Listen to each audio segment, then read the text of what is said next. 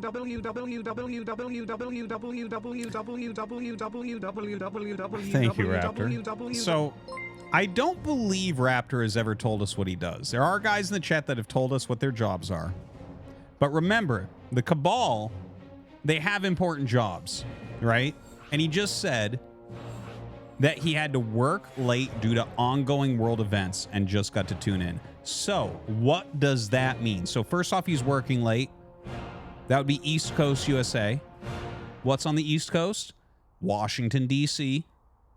Holy shit. Oh my God. I think we have Joe Biden in the chat as Raptor. He might be the president. We don't know. You don't fucking know.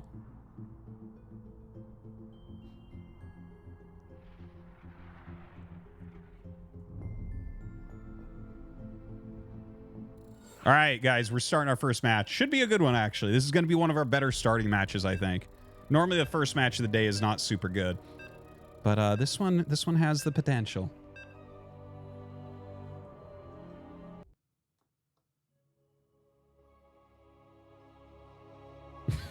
Do you love that guy in the chat? Go argue with Mapu, man. Jesus Christ, why would I believe you over Mapu? Okay, here we go. We have in the top left, Nina, one of the best Protosses in America for many, many, many, many years. In the bottom right, we have Turksel, very strong Terran player from Germany, if I'm not mistaken here. And yeah, so should be actually a pretty strong first match. Kind of excited to see it. Nina does have her own style, which is which always kind of makes it a little bit more interesting as well.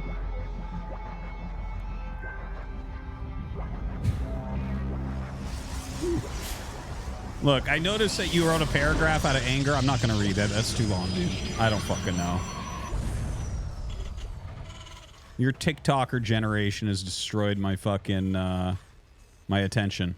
I'm not reading your fucking. It's too long, dude. You got to type things in 3 words or less. Now, yeah, let's just see what the openers are here. We're on hard lead to open up today.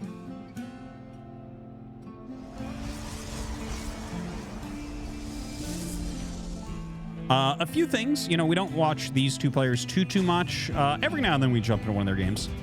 Nina, I generally look at as a pretty active player, as in terms of style, right? Like very micro-oriented, very active on the map, like trying to put pressure on and things like that. I've always felt like that's kind of the way that she plays. And then Turksel, I don't have as good a feel for Turksel. I've seen more of his games recently, but it hasn't been enough for me to definitively talk about his style, I think.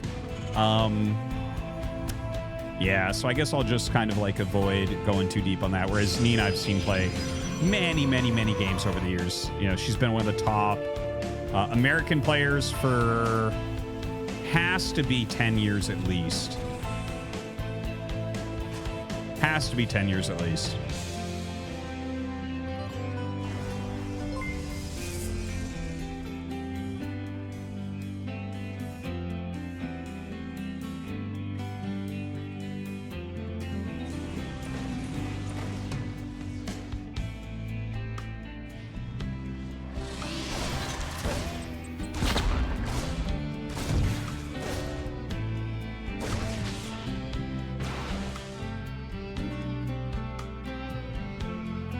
All right.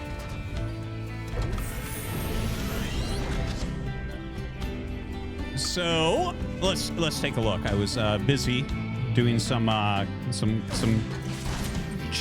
typing in the chat there for a moment. But anyways, the Quick Reaper coming up and does see the very fast Robo. Not too surprising to see from Nina something like that. She's always been kind of Robo oriented. Definitely seen things like Colossus drop, Speed Prisms. This, I would guess, is going to be Speed Disruptor drop, but you don't know for sure. Double Cyclone coming out Turksel. I like it. I like it a lot. Definitely an Immortal could be very useful to go against that. I'm excited to see the double Cyclone, to see how that's going to do. Yeah, I think this is actually, the volume is a little bit loud. We'll turn that down some. Guys, let me know. Seems like it's a little bit louder today. I mess with the sound a lot nowadays. And sound settings don't get saved in this new device in the same way that they got saved in the Go XLR. So, yeah, I was feeling it too. I was like, damn, man, I can't even hear myself. This is so loud. Anyways, a follow-up here by Turksel. Third command center gets started, but Cloak for Banshees on the way. So double Cyclone going out across the map. New Cyclone has certainly been interesting so far. I believe we have a battery up right now. Yes, there is a battery, so that's actually really, really important. I think death could occur very quickly here were it not for that battery. Observer comes in. Yeah, battery's definitely going to save her here. You know, if you're going to micro super heavily here and continue to rally down Cyclones, I think there is possibilities for damage for sure. Doesn't seem like that's going to be the case. Speed Prism on the way. And again, that's kind of what I was thinking she was going to end up going for here. Oh, Colossi. So definitely I've seen her do Colossus drops in the past. Normally you see Disruptor with quick Speed Prism. You know, that's just... Generally, you feel like you can get a bit more damage done like that. With the Colossi, I'm not entirely sure, because the Colossi won't kill the these little dudes, the Cyclones, very well, right? Whereas a Disruptor would. Now, out comes double Cyclone. Gonna start hunting down some probes.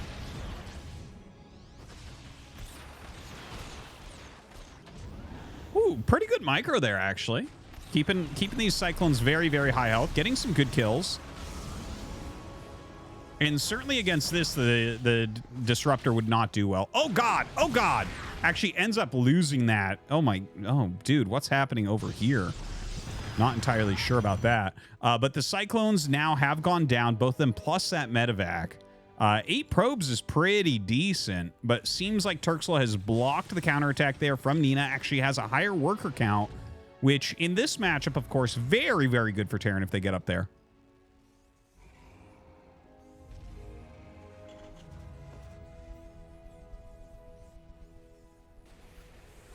Now, here comes that Colossus drop. Let's see what she gets done.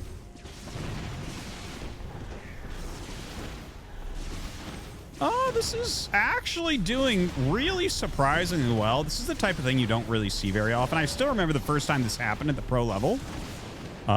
It was Choya Foyu did it in GSL Code A, I want to say. He did some Colossus drops because we never really thought it would occur. You know, people were looking for, like, is there some sort of Reaver drop in StarCraft 2? And the Colossus, since you can only fit one in, its damage isn't quite as explosive. It never really seemed like it would be the case. But Choya did end up doing it back then, and I've definitely seen... The only player I've seen do it consistently actually is Nina. So kind of cool to see it, right? Like, it's fun to watch. I like it a lot. I don't know how effective it's actually supposed to be, but I think it's something people don't play against very often. So that definitely can help. Now, Photon Cannon actually gets warped in here, which I like. A recall there on that Observer. Backs up now with the Prism and Colossi. Seems like a really reasonable harassment, though. Look at this. Nina now up 11 probes. She was down like 2 or 3 before that harassment. Of course, she does have that third Nexus up as well. Second Forge coming, as well as Blink. Oh, oops. Well, things die pretty quick sometimes.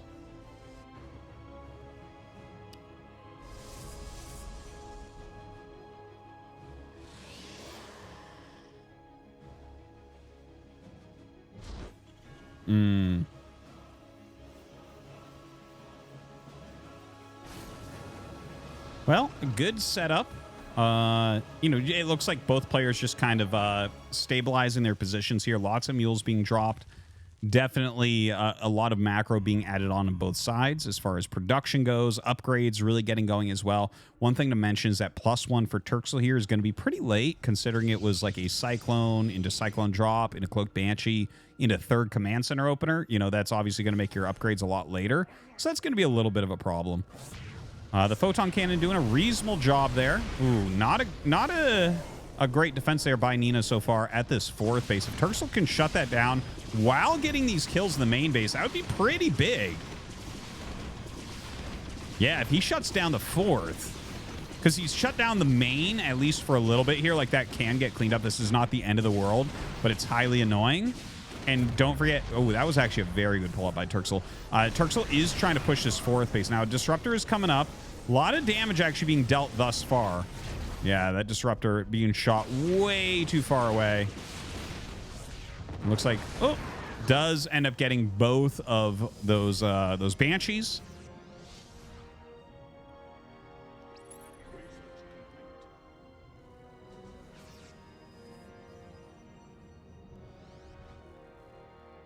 You know, the 3 siege tanks definitely add some staying power to this army. No doubt about that.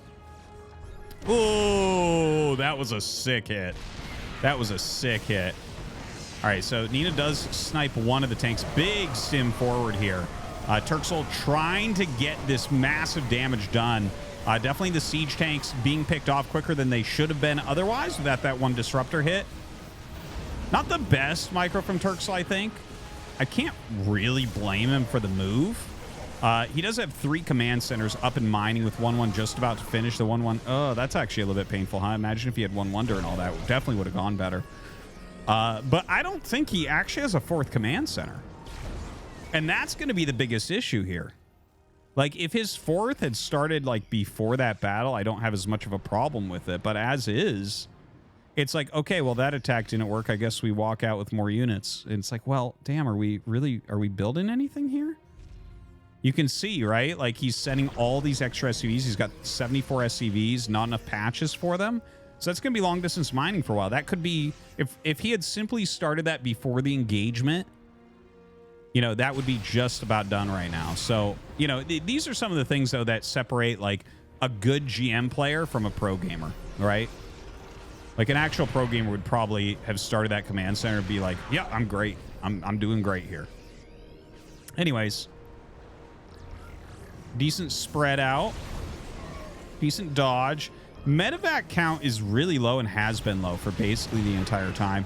The Vikings totally not needed here. But yeah, those are very, very low, and you can see that reflected in the bad health on all of this bio.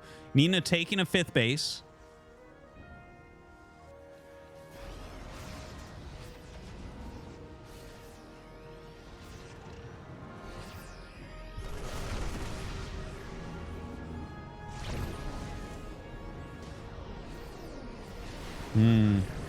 Well, yeah, the Disruptors are honestly not doing all that well. There's definitely some zoning going on, which can be nice.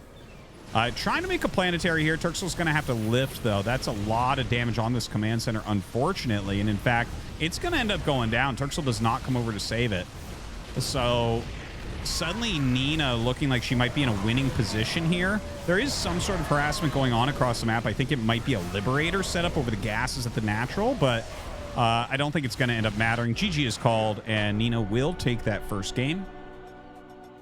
Pretty solid game, actually.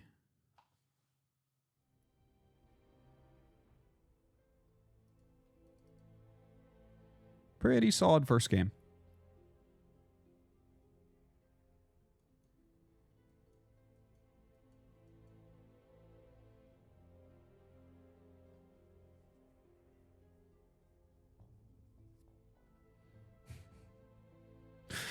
Yeah, I glance at StarCraft Reddit about once a month. I just like open the front page and then I exit off. But I saw that there were lots of posts going on about like Widow Mines or Terran not being nerfed or something like that, which I think is kind of funny.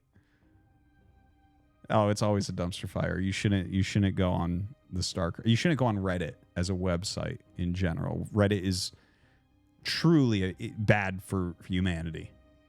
Truly bad. Do not go on Reddit.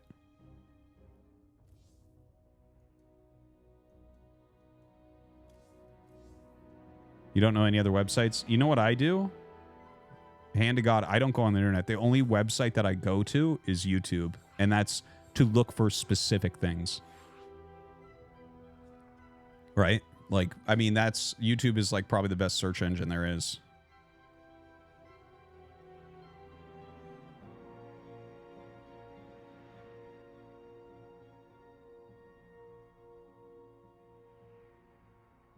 Yeah, no, YouTube is far superior to Google. Google is only search engine optimization now.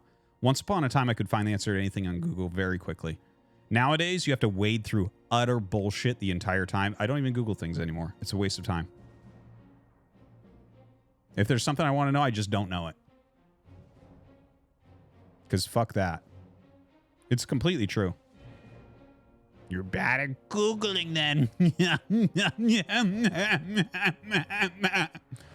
Listen, child. You weren't on the internet when it actually worked correctly. When it worked correctly, you could literally find anything. It was amazing. You could fucking get to the bottom of anything in seconds. Now it's all horse shit. Congrats on being used. Fucking clown. You don't know I use Google properly. Oh, God, Android 17. What are you doing here? Why are you wearing a tank top and bloomers? Oh, God, you are so thick. What about Krillman, your husband? Oh, God, I can't resist. Come here, Android 17. Yay, yay. Back it up, Android 17. God, I love you, Android 17. Leave Krillman and become my side chick. Yeah, fuck yeah, Android 17. Ah!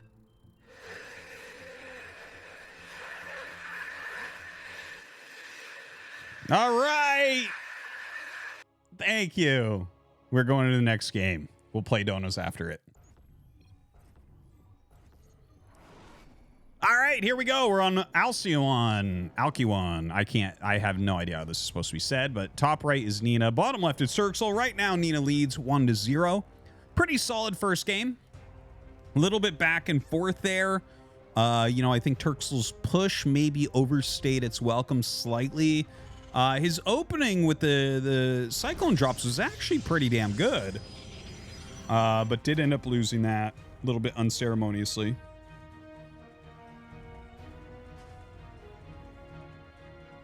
So, anyways, we'll see how they open up here. If Nina wants to go for Colossus drops again, that was kind of cool. Glad we're on this map and not Rad Huset Station. I do want to see some Rad Huset Station today, but not too much, you know? Whew. For those of you who don't know, Rad Huset Station is like one of the craziest macro maps we've had in a really long time. It feels like if two players of similar skill play on it, then it should be at least 30 minutes. It's that crazy. It's just like a map there no one can kill each other on, basically. Or you should not be able to.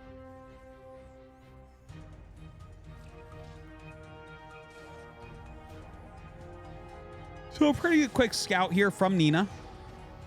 Just sees everything looks normal. Turksel going across the map as well.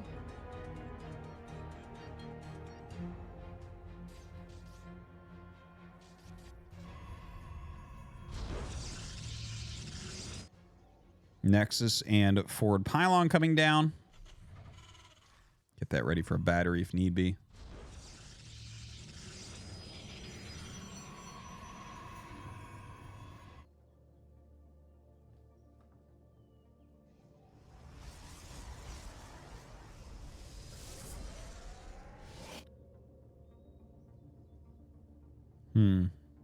Well, we're kind of waiting right now to see what the tech is actually going to be. All right, here comes a factory for Turksel as well as that second gas.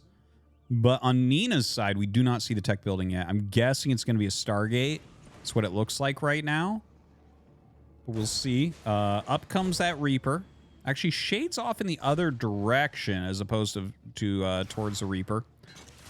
Oh, that was a good catch. That was a sick catch right there by Nina. Very, very well done.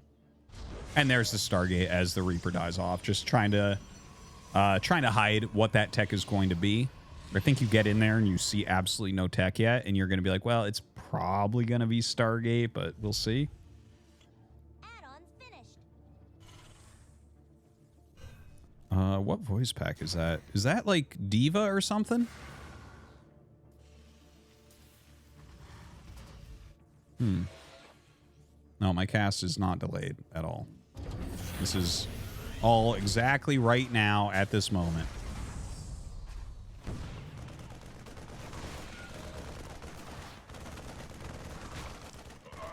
Some nice harassment from this one Adept, actually. Really, really nice. Look at that. 3 kills already. 2 Marines and an SCV. Gonna get another SCV here as well.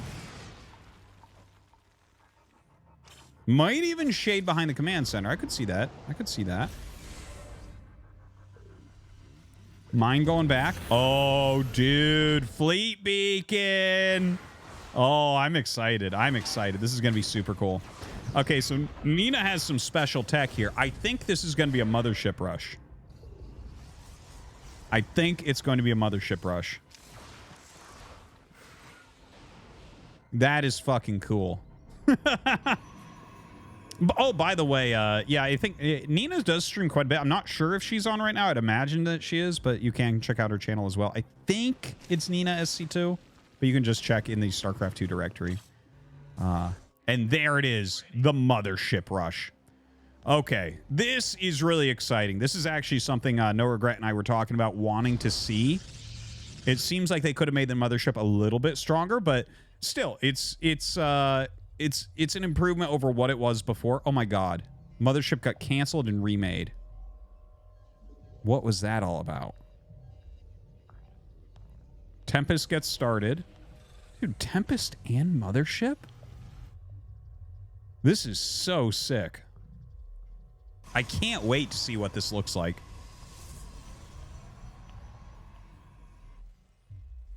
So the Oracle coming in. The Oracle here is more for scouting, I think, than anything else. Like, you can do a little bit of harass, but I think it's incredibly important to keep this alive right now. There's too many tech units that are being purchased by Nina right now, and you've got to be real careful, because if you lose the Oracle, that's actually like a surprisingly large percentage of your army right now. And it's like 100% of your utility, right?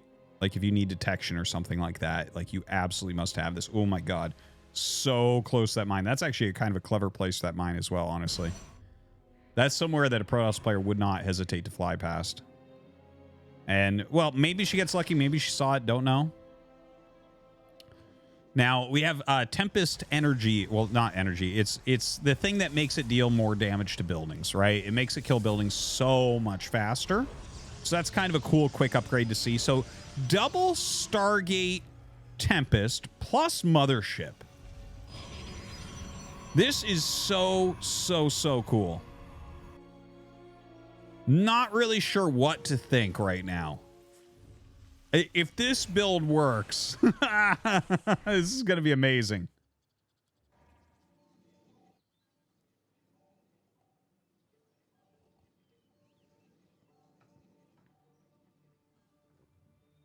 So there goes the mothership. Now, here's what my guess is. She's going to move the mothership across, recall in the Tempest, then recall everything home. Right? Deal the damage with the Tempest. When she starts getting overwhelmed, you recall everything home. In my opinion, this is one of the better things that you can do that's really, really underutilized. Okay, that's a huge scan. Seeing 4 Tempests is gigantic. Looks like we're going to start getting some Vikings made. You definitely need double Stargate or double Starport reactored Vikings if you're going to go Vikings against this. Sturxel does start that second one. Anyways, I think Mothership Recall plus Nexus Recall, this combo is probably one of the most underutilized, powerful things in StarCraft 2 right now. So very excited to see this. The mine hits, the Mothership just shakes it off, doesn't care at all. Oh, might care a little bit this time. Another big mine hit there. Oh, man. Might need a recall home.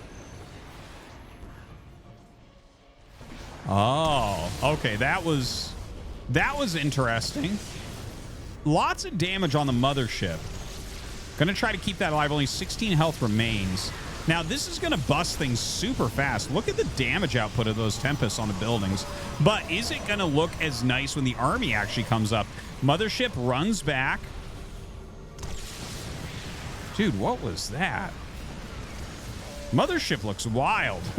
Gets picked off there. The Stasis Ward actually doing a good job. Lot of Tempests in here. Look at this, 7 Tempests. How are you going to end up dealing with that? What a very cool build here. And look at this. The Prism comes in, and you warp in cannons and shield batteries underneath it. This is the coolest build that we're going to see here tonight, just so you guys know. Pretty awesome. Now, one of the Tempests does look like it's going to come down. There was a pylon being warped in here. So even though there was a snipe on that Prism, you know, these batteries are going to get powered again, or at least some of them, and the cannons as well. So great damage here from Nina. Turksel's still fighting the good fight, but that is a lot of units you're trying to overcome right now that are dealing consistent damage to your mineral line.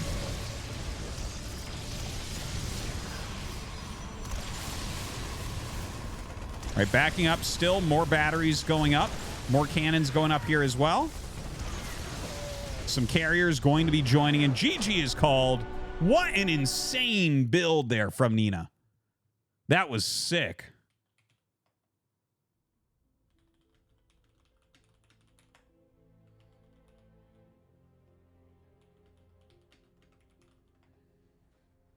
That was sick.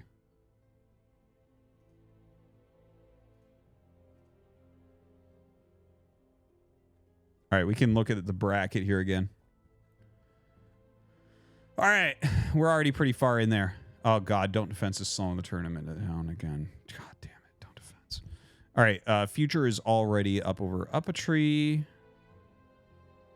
Shadow and Future might be good.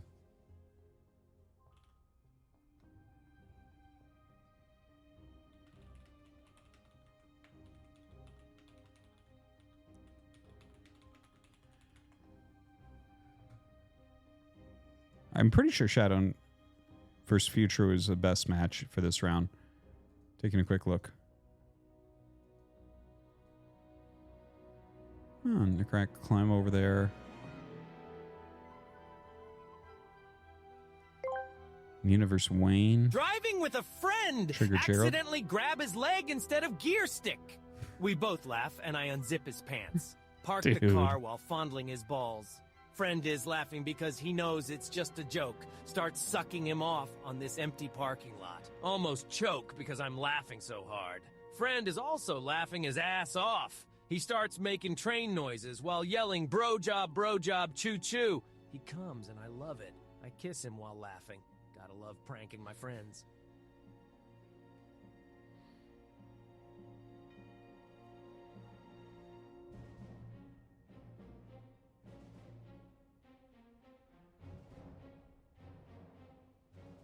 You guys will never know who was in the bush.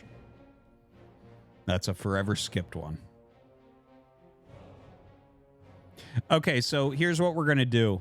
We're going to jump into some Korean guy that beat Nero against Shadow, because I want to see Shadow versus Future, because I think that's a really solid round of 16 match. Should be well matched up. I think Future's probably slightly favored there.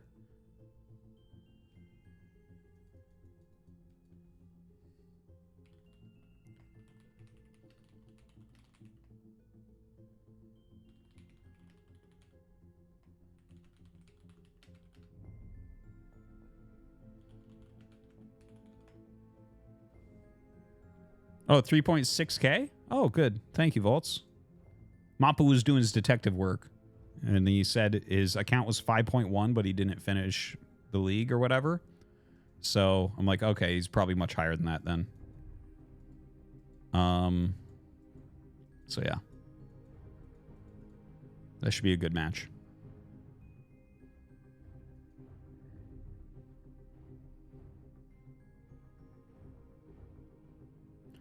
So yeah, that's where we'll go to next. Bracket moving along quite quickly, except for two round of 64 matches, of course.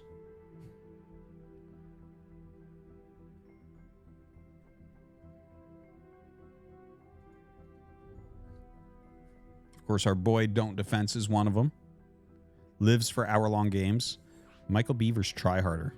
That was one of my ladder IDs for like PG Tour or something back in the day. Try.harder. Okay, It was cool caps, let's though. be I real. like that. If you think Bellsprout could outsuck Birdo, you're insane. Not only does Birdo have a more powerful suction on her hot lips, her thick and curvy body is so lewd. She gets dolled up for you with that cute red bow, and her eyes have a seductive gaze that would finish you off. Fuck, Birdo is so fucking hot. Where's Gary Oak to hear this? All right. We'll play donos after this cast. Here we go. Hard lead.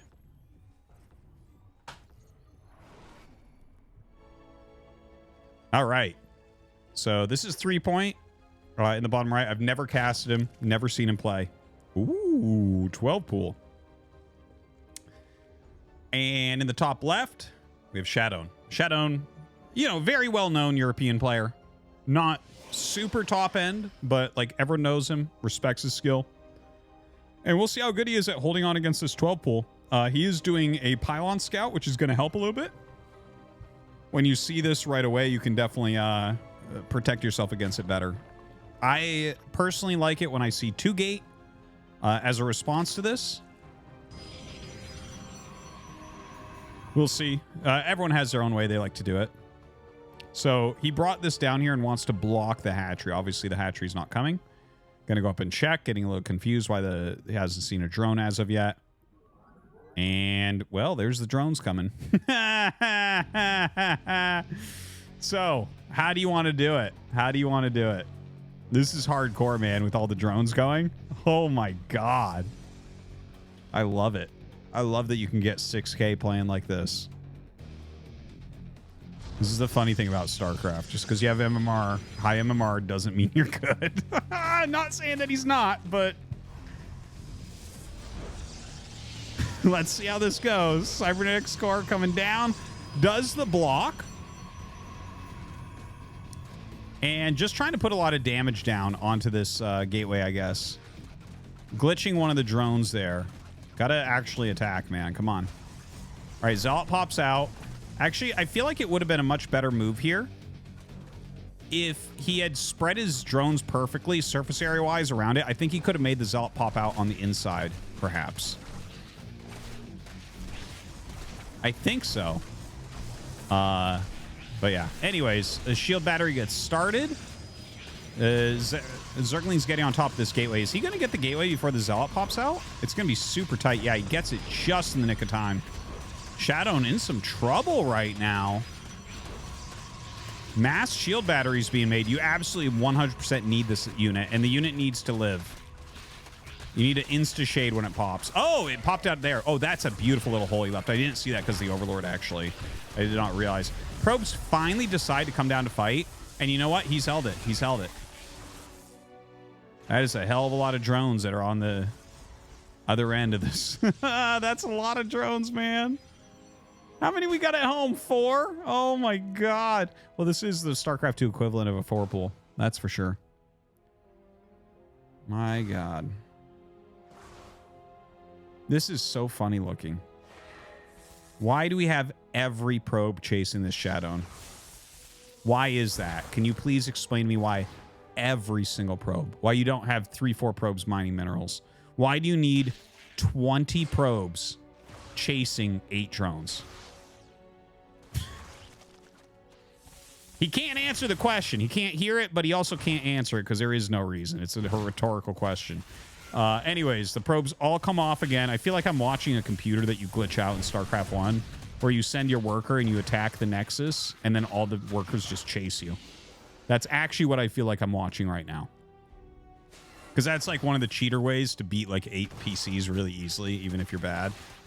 But that's like what Shadowne's doing with his probes at the moment. And, you know, right now, 3 points, he's making this game come together a little bit. I don't know. Can he chunk through this? Can he chunk through this, dude? I don't think so. Don't worry, all the probes are coming. Dude. Why is it every probe? This is killing my soul.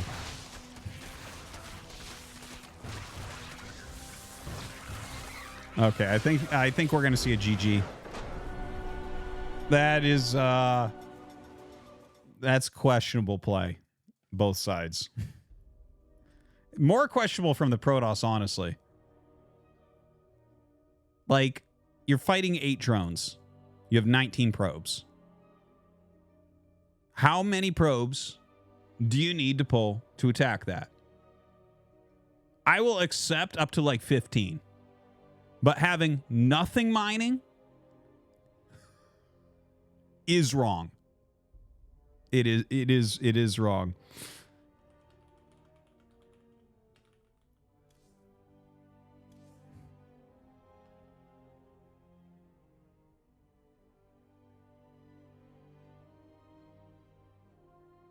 Obviously, he needed 19 probes because he won. Yeah, that's a pretty general guy in the chat thing to say right there. Well, he won. He must be right. It's like, don't think so. Do not think so.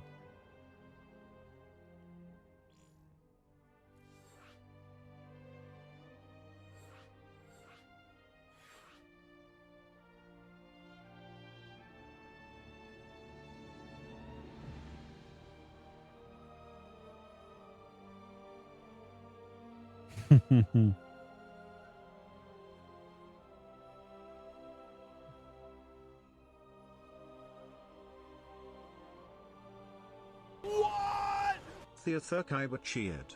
X369, Starcraft 2 players only have the micro ability to select all units and attack. Can't use more than 2 control groups, including the group of idle workers. You're not entirely wrong there. So someone was asking about the TTS tier list. It's being edited into like a shorter, condensed version. It will be on YouTube though. Just wait a few days. I lost 2-1 against a guy 200 MMR less than me. And I would have played Dark if I won. I can't believe it. First game we played standard and I won. Then the next 2 games he kept cheesing me and shit frown and I folded. At least it wasn't 1 hour. It was close to 1 hour, but Don't Defense, congrats, man, for playing. Like, honestly, a lot of people won't even, you know, put themselves on the line and go play the game that they want to play. And that's sick that you were really close to playing Dark. Sorry that you died to cheese. I mean, that is you know. Some guys in the chat would say that's a legitimate thing to do, is to cheese someone. But you and I know that it's a trash thing to do by trash people. So now you feel my pain. Don't Defense. What is this? Why are we pausing?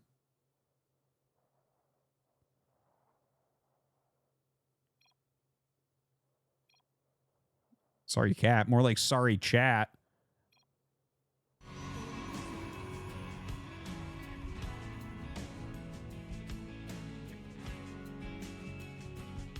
The objective is winning, hence you're wrong in nature. No, the objective is not winning. Dude, the objective is... That is actually one of the craziest things anyone's ever said. This is a 12 pool again, by the way, but a different one. Different 12 pool. Only 1 drone across the map. Looks like it might be a proxy hatch.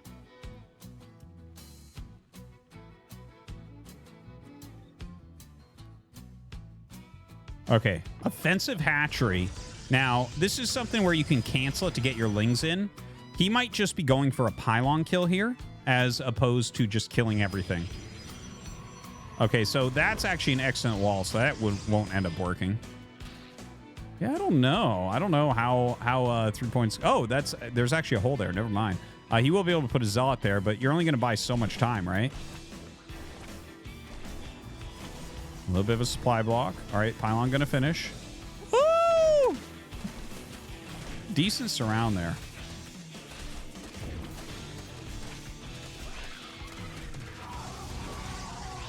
Damn, trapped. If this was StarCraft 1, they'd just be in the main base right now. That shit wouldn't be tight. Anyways, the Zealot coming, and we have a chrono-boosted Adept. The Adept is the real key to end up holding something like this. Zealot stuffing going to buy you some time, though. Oh, it actually just pops out on the outside. Oh, that was interesting. Haven't seen that very often.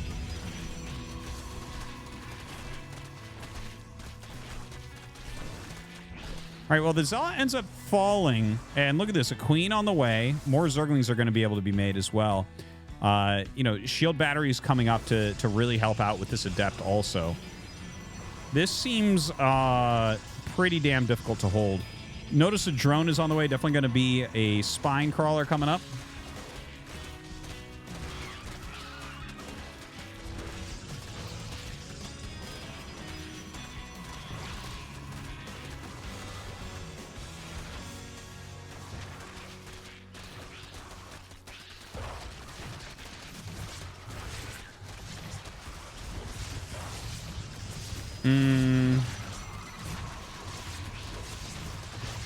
Like, the queen is adding a lot here. The queen is definitely adding a lot. The spine is going to make it more interesting as well. Continued shield batteries. I believe we actually have buildings that are now maybe blocking where the Nexus goes. Yes, for sure now. So that could end up being a big deal as well. Bunch of Lings getting into that main base. A recall on the trapped adept. That's kind of interesting. The Stalker's going to get trapped next. Oh, man. I think 3-point here is going to end up winning. Like, this really does look like it right now. I mean, shield batteries are nice and all, but, like, there's not enough units to actually deal the damage needed. Like, you're keeping them alive for a fairly long time. Well, that's not good. Gets surrounded there.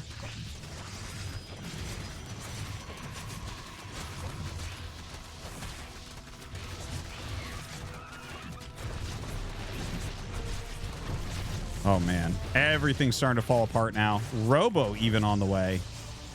Yeah, I think we're going to see a GG from Shadow, and hopefully we get a 12 pull in game number 3 to keep it even. We need a real test of who's better with the 12 pooling.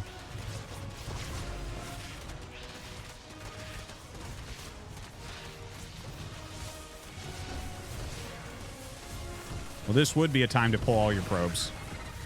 Maybe that time we actually would have been a little bit earlier, too. Yeah, well, the Immortal's about to pop, and there's 3 shield batteries around it. So that's like... it's just...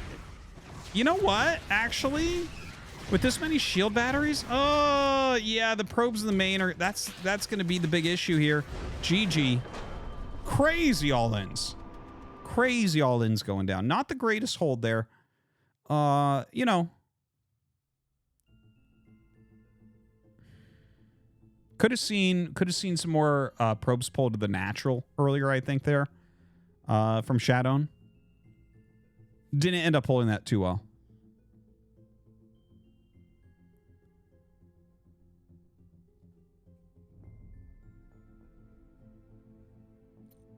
No, my mic was not muted.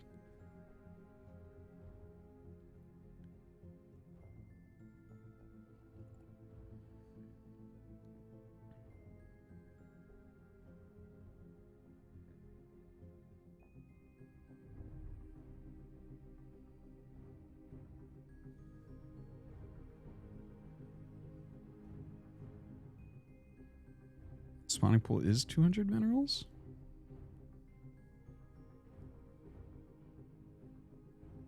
No, CVP in StarCraft 2 is... You know this already, Strike. What is this trolling? Did I ever use the open B... What is this? Open BW replay viewer for old school Brood War games? No, I have no idea what that is. Literally no idea. What I use for replays right now is shield battery, because you can just click on the file instead of trying to open it through the game. It's so much nicer.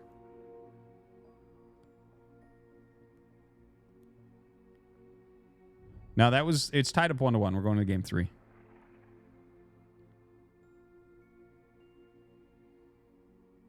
Ooh, a new trailer for Stormgate? Maybe we'll look at it later.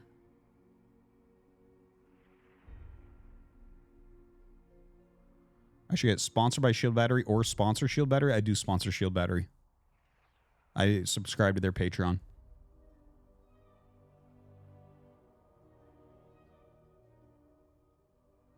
Shield Batteries are great. It's great. Shield Battery's great.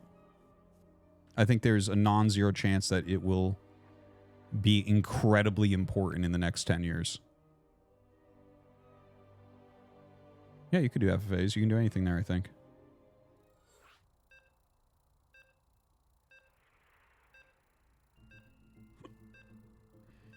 All right, we're gonna go into the third game. ST4 and Kai Stanky, Hanglo what's up, man? cheered. X300, how about a nice game of, oh sorry, you're doing something. Carry on, Artie. Thanks, Stanky. All right, where will we get another 12 pool? Oh god, it's Ride Who Set Station. So this is like the super greed map. I mean, this would not be a good map to 12 pool on. We'll see if he cares about that. He does care about that. Look at that. All right, no 12 pool. Sergeant Japone, thanks for the sub, man. Almost 40 months. Jesus. Hope you're doing well. Hope you're enjoying the games.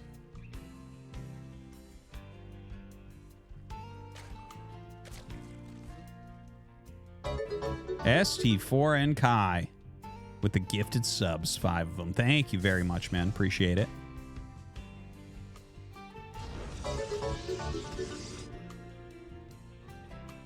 Queen Nidus Rush could be. I think that he'll all in. 3-point? I think he'll all in. I don't think he'll go for a macro game. Although you can go for a macro game here. Like, this is the map I was talking about earlier that gives you, like, every game here should be at least 30 minutes.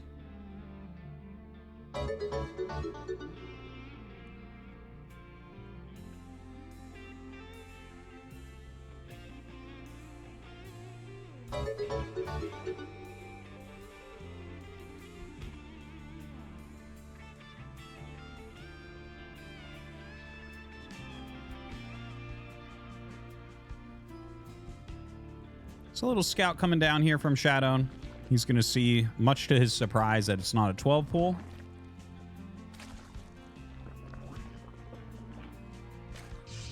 Yeah, no, I've never heard of it, guy in the chat.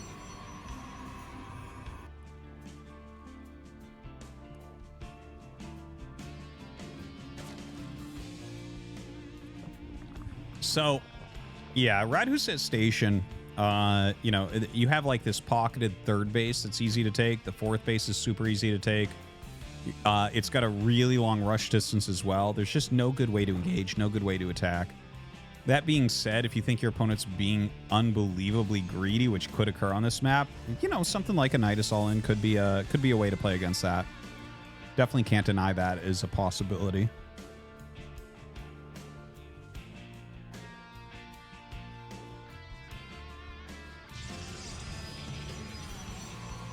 Stargate coming up here from Shadowne in advance of his Warp Gate upgrade. We'll see if he has anything special and tricky, or will it just be like some oracles flying across the map? Honestly, I think he'll probably just play a very straightforward game here. That's my best bet.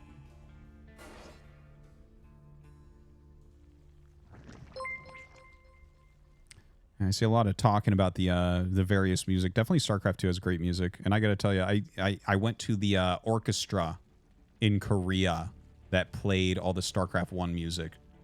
And it was one of the more fun nights. It was truly amazing. It sounded so good.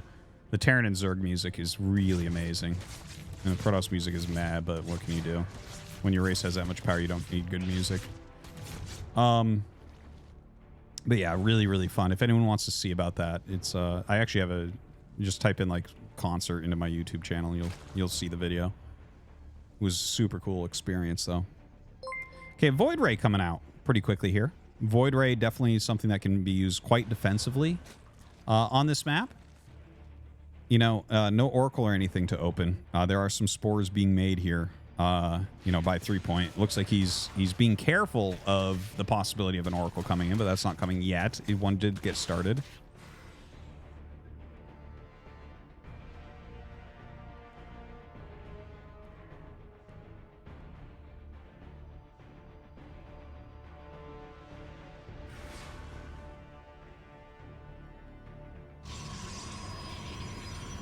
All right, so third base is going down on both sides at kind of similar times. Can't make you feel good as a Zerg player on this map that Protoss is able to get a third base. Well, I honestly, actually, I shouldn't say that because this is a normally timed third. But there's like, you can't even harass it here, right? So there's that. There's that. You know, 3-point, kind of a little bit late on his third, honestly, but whatever.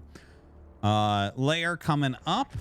Void Ray flying across the map right now to do at least a little bit of harass.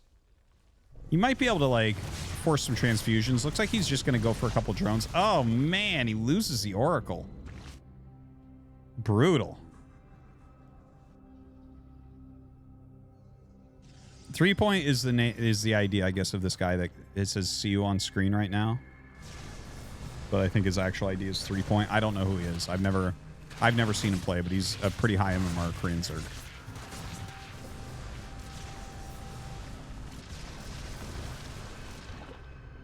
So the Void actually does well. 4 kills on it. Like, not bad, right? 1 was an Overlord, 3 drones. Pretty damn solid. Little group of Lings going across the map. Hey, there's only 1 very injured Adept here. Oh my god. Are you serious? 1 very injured Adept that wasn't even in the center of the wall. Damn. Not the best moment here for Shadow. Warps in a Zealot in a location it can't walk out of.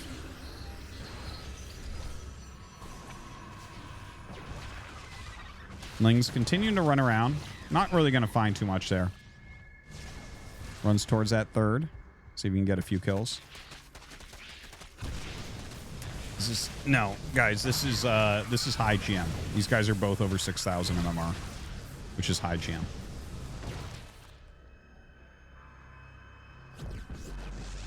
So, yeah, the Lings, I mean, 5 probes. I guess you're pretty happy. You got the Adept in there as well. You force some extra warp-ins. You get a full scout of what's going on.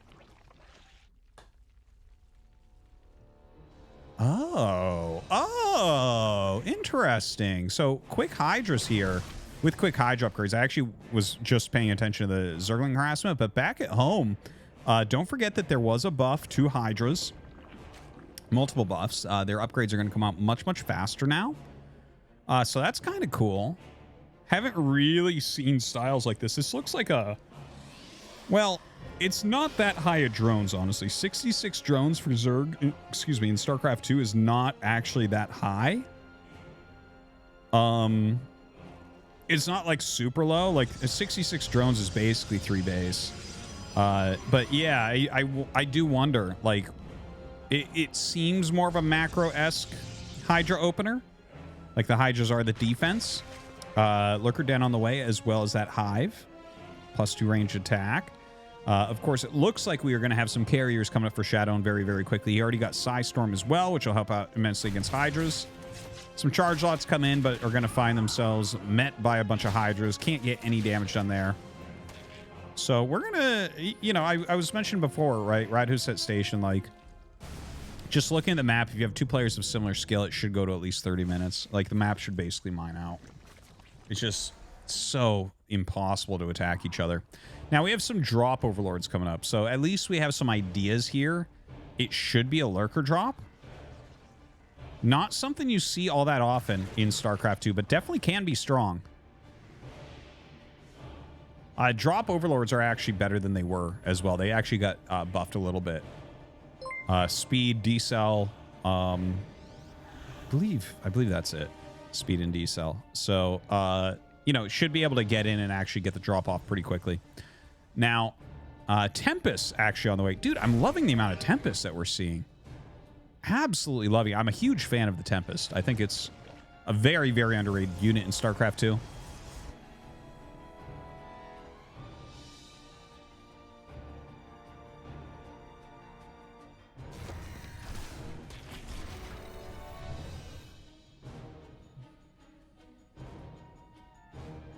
right, they fly through that pyramid. Drop Overlord coming through. There are some cannons there. Can drop behind them, though, I think.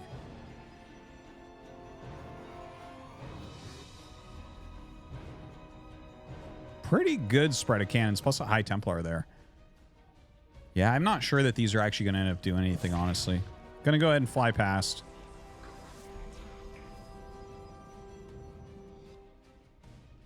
I don't think Shadow even saw that come in. I think he missed that. Big amount of units gathering just outside. Hydra Lurker specifically. Okay, gonna go ahead, burrow at this mineral line. Some good storms there from Shadow, and Shadow also runs away pretty well. The double cannon stops that Lurker from hitting the natural. Does pick off a single Tempest, but there's too much Psystorm there plus cannons. You're not going to be able to do anything.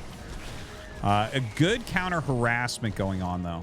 The charge lot's definitely going to get more damage than those lurkers did, I would say. Well, I say that, but then Shadow sends his probes back with the lurker still there. So, does have 6 kills so far. Wow. Zealot's dealing some serious damage right there.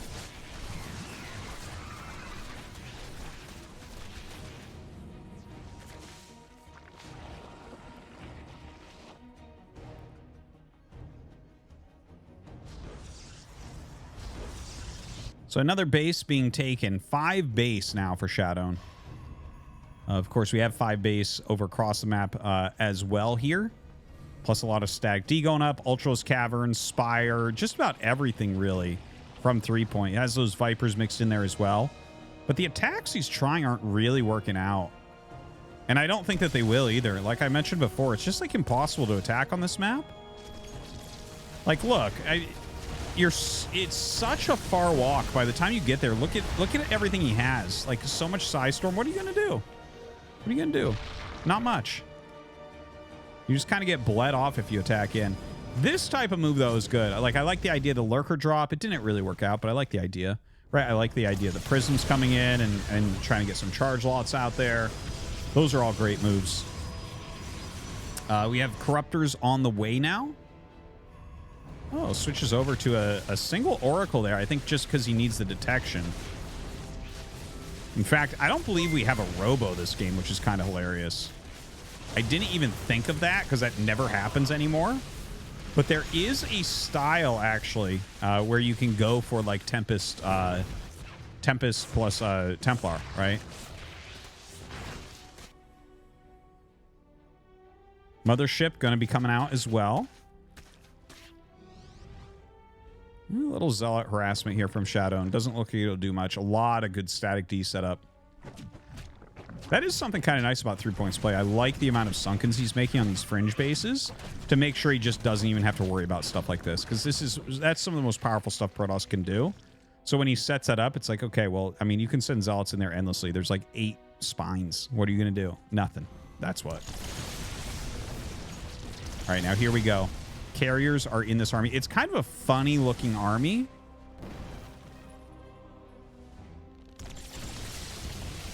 Yeah, he's just trying to grind this down a little bit. Honestly, if 3 point just goes back to his base, it's not like he's going to get chased all the way there.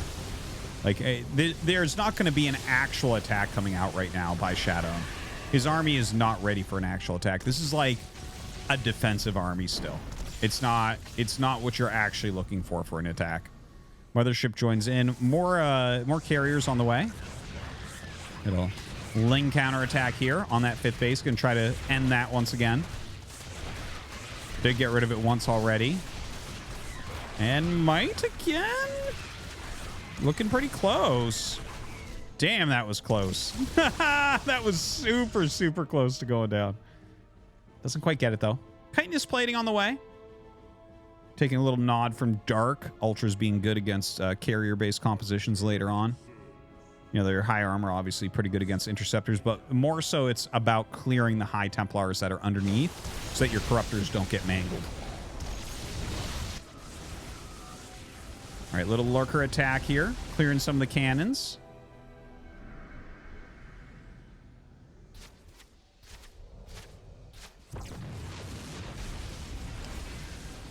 Oof. You know, that's one of the units that really gets countered by lurkers. Kind of a funny thing, right? Because in Brood War, you know, Dragoons counter lurkers. In StarCraft 2, lurkers counter stalkers unbelievably hard. But Immortals are pretty good against them, right? So that's like, I've talked about before, the Dragoon was split into 2 units, the Stalker and the Immortal for StarCraft 2. But yeah, Stalkers are just absolutely destroyed. Okay, I like that. Flies over the top of the High Templars there, so it's harder to storm. But, you know, 3 point getting in here, targeting down as many carriers as possible, focusing specifically on carriers. Doesn't care about those Tempests quite as much. Kills 3 there. Gonna back up.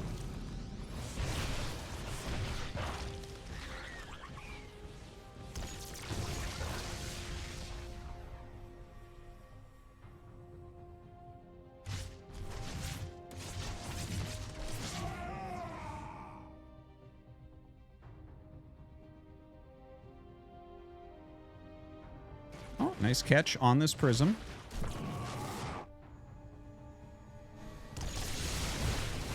Shadow's starting to get to a really reasonable looking army. As these next 4 carries and Mothership finish up, he's actually got the comp he's looking for at that point, right?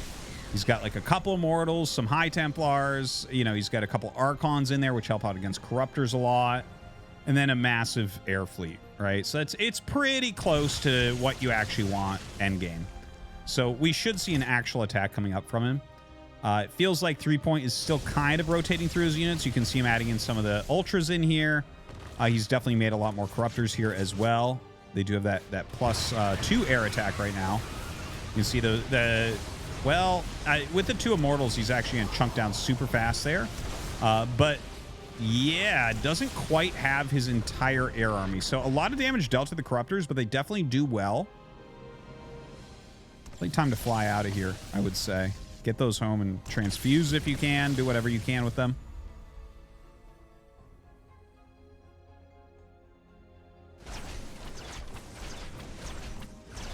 I love Ultras late game. I think they're great. Look at how badly that just eviscerated all those Zealots there. Those things had +3 attack as well. It doesn't even matter. So a lot of Ultras being added in, as well as Corruptors. It's a funny looking thing. We do have to mention, I don't believe Greater Spire was ever made. I believe he got +2 and never went Greater Spire. So even if you beat this army with your Corruptors, this is one of those situations where if Protoss was smart enough to get Blink, and I believe he was, because I just saw 7 gates added, and the reason he would add 7 gates is so that if you lose your army to Corruptors, you warp in a ton of Blink Stalkers and you go punish your opponent, right? Because either they're making mass Broodlords, which are kind of slow. They're faster now, of course, they did get patched. But like if you don't have a Greater Spire, the Corruptors are like super duper useless at that point. Right, Void Ray being added in, Dark Shrine being added in, +2 plasma shields, +1 air armor. There were some buffs to air armor as well, don't forget, as well as plasma shields. Those all got cheapened out a little bit. All right, Cloak activated, and he actually does not have detection. I can't believe that we just saw Mothership Cloak wreck. It's now an activated ability that only lasts for 20 seconds, but he did not have an Overseer with him, so he just had to turn around.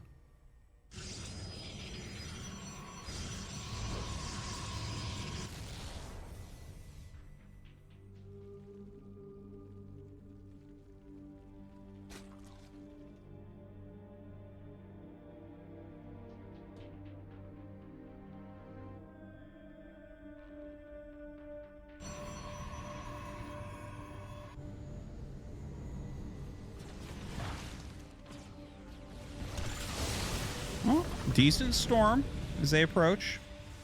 But you can kind of see what I was talking about before, right? You can't kill each other on this map. It's a fun map to see sometimes. But, like, this is what games are basically supposed to look like. In fact, we had too much attacking by 3 Point, to be perfectly honest. Because, again, if you have someone a similar level to you, you just shouldn't ever be able to kill them on this map.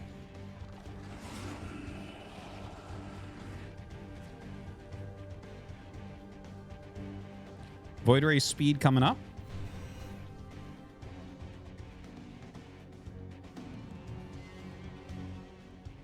Yeah, no Greater Spire. You need the G Spire for sure.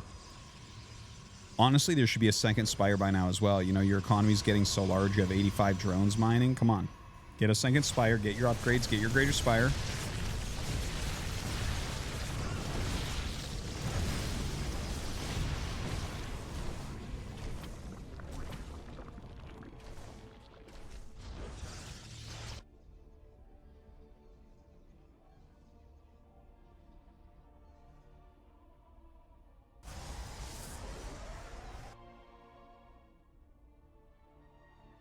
All right, we have the Tempest against building damage upgrade coming.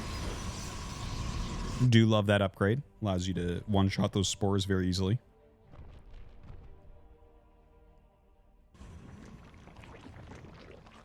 Lots of staticky on both sides. A Nexus being proxied, so that's for recall specifically, as well as overcharge on your batteries. So moves like this are actually pretty good. I like this type of idea. So moves in with those immortals. It's a great thing to lead with here. Counterattack coming up here at that 4th base location. Uses the overcharge, and it's going to buy like a little bit of time, but not that much. This base is going to be absolutely destroyed. Don't forget, this army can be recalled into the next base that's under attack.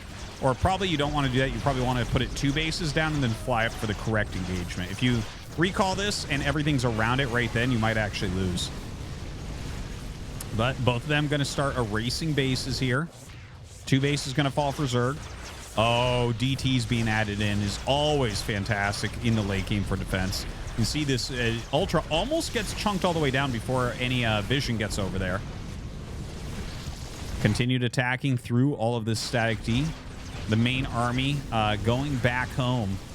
Mostly anti-air units here. 3-point going to try to kill off Shadow's army. And the recall. What an excellent recall. What an excellent recall. You actually... His High Templars get left. Oh, man. A lot of voids being added in right now. I love these High Templars just walking around, doing their own thing. Seeing the world.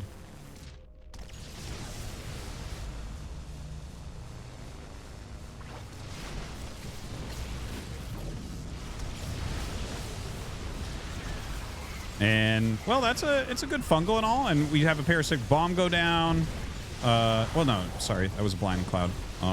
No parasitic bomb actually going down. But, you know what? The Corruptor is going to eliminate everything. So now you're going to see Shadow'n with a huge warping round, I would imagine. Actually, he doesn't have that big of a bank. I thought he'd have bigger right now.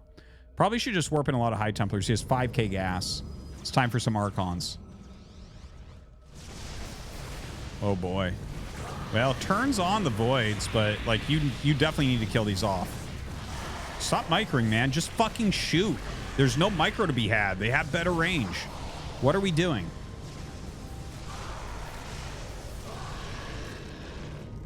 GG is called. Shadow takes down 3-point, 2-1. All right. So Shadow going to be going up against Future.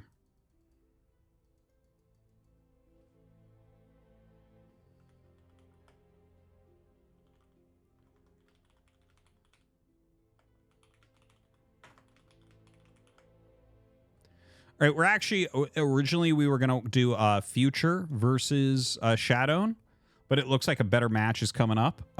Clem versus Hero is going to be coming up very quickly, so we're going to jump over there. Tournament's moving super fast right now. Here, let me show you what the bracket is looking like. It's not fully updated. Dark versus Pig. Dude. Don't defense. Your boy took a map off Dark. Damn. Does that mean you could have taken a map off Dark? Maybe.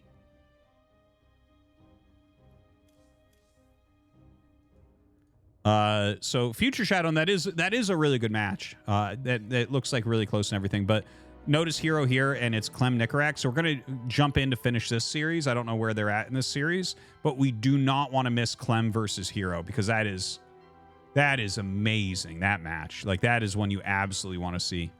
Down here, it looks like it's probably going to be Wayne Byun.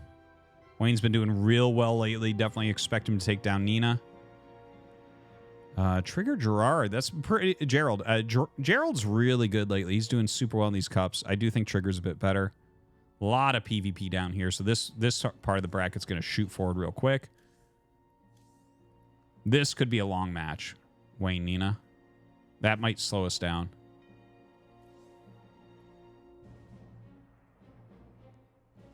That'll be fast. This won't take too long. Probably Dark Future here. Hero Clem. Byun Wayne. Max Pex Trigger. Yeah, that looks about right.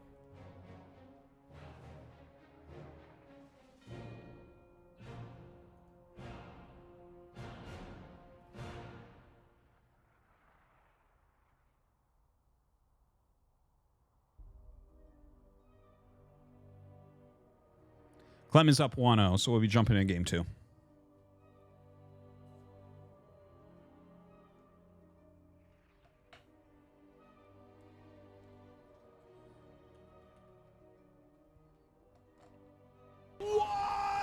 Sergeant Apone cheered. X1000, up, good Apone? evening Artosis. I think the problem with that last game was the Zerg player forgot to build his buildings right next to the Protoss player's natural, an obvious oversight on his part. Cheers to a good stream. Thank you much, Sergeant Apone. Honestly, looking at his play, like you can tell he's a very cheesy Zerg. He doesn't even really spread creep. He probably should have.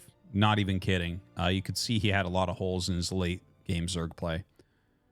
You know, some people get there via cheese, and they got to do it.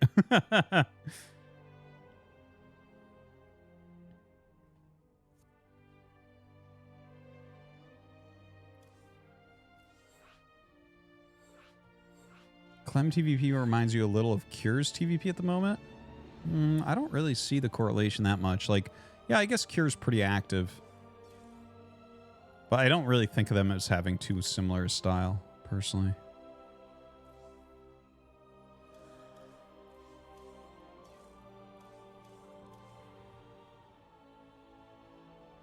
Must be hard to practice on macro play when you've already cheesed your play to GM. Exactly, NCal. Thank you. This is why you're a mod and the other people aren't.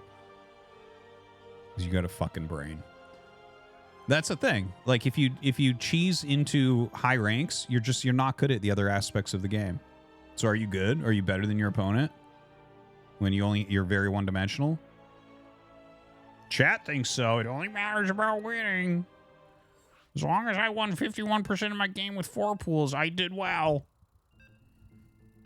All right, we're going to get into Clem versus Nicaract. It's going to be game 2 for them.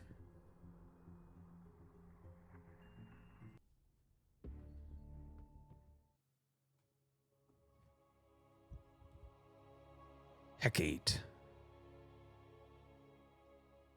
Oh, I lost a viewer? Oh, no. I'm so sad. Don't worry. I expect to lose 500 more when we play Brood War after this tournament's over. All right. We got Clem in the bottom left, Nicaract in the top right. Terran versus Terran action. No, Nicaract is not Wayne. No. Wayne is playing the tournament as well. Wouldn't that be funny if he changed his idea again?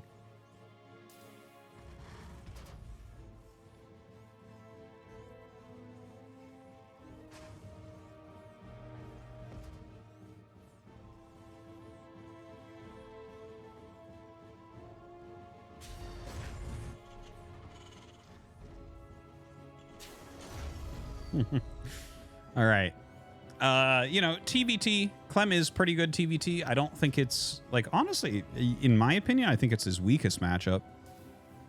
I don't know statistically what it looks like. I think Europe is lacking a little bit as far as strong Terrans go, you know? Only him and Hero Marine really come to mind as top-tier guys. So he might actually have a good record technically, but I don't think of him as really a TVT player that much, right? Really, I think he's known mostly for his Terran vs. Zerg.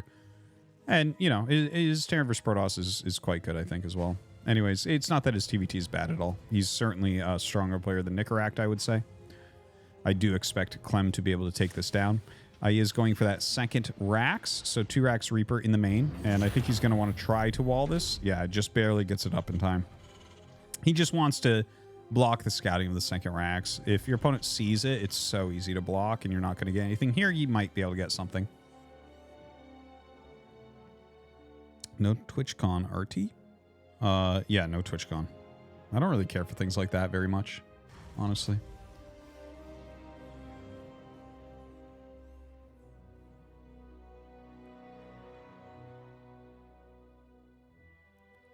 So Clem right now, 2 Reapers at a time. His factory's coming, but a bit later.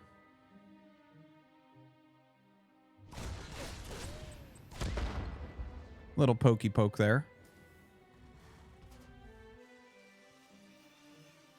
Do I care for anything not StarCraft related? No, but I also don't care for StarCraft. So let's see what Clem can get done. Really, you're waiting for the 3 Reapers because that's when your second Rax kicked in, right? The 2 Reapers, you expect your opponent to have 2 as well. Well, I mean, if you get the first volley, you can see he's up by 1 shot. And in fact, even more than 1 shot now.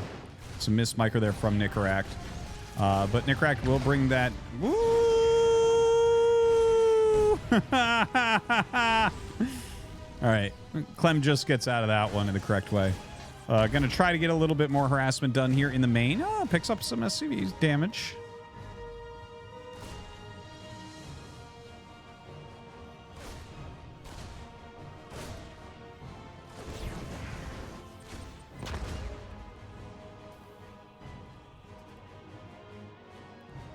So I think the harassment is mostly done for now for Clem. Both sides making cyclones.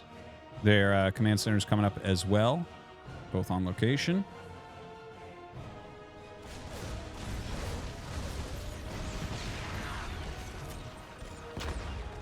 Perfectly laid mine there. Or grenade, whatever. So bounces him, but does end up losing that Reaper anyways.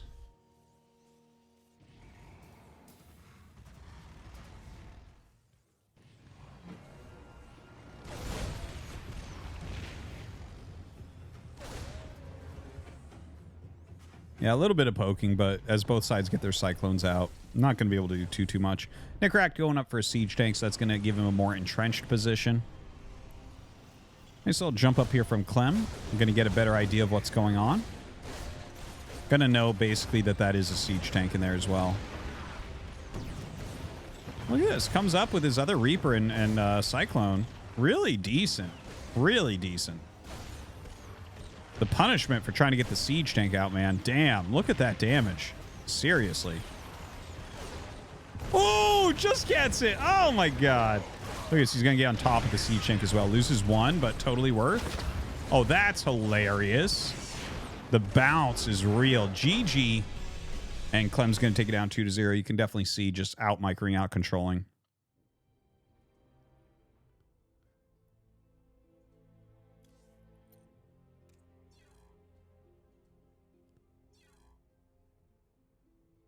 So we'll have Hero versus Clem coming up next. Excellent, excellent match.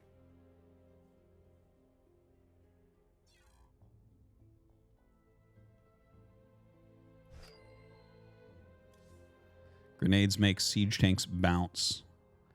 You know what would be funny is like pushing siege tanks that were in siege mode forward. Imagine if you make 5 Reapers for your push, like when you're just outside of range of the command center, right? So say you have like, let's say you have 3 siege tanks with 3 Reapers behind them, and you're just out of range, and then you throw 3 grenades down, they all pop forward and hit.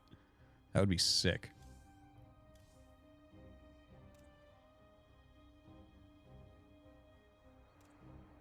Anchor to the ground, they stand no chance against a grenade from a Reaper.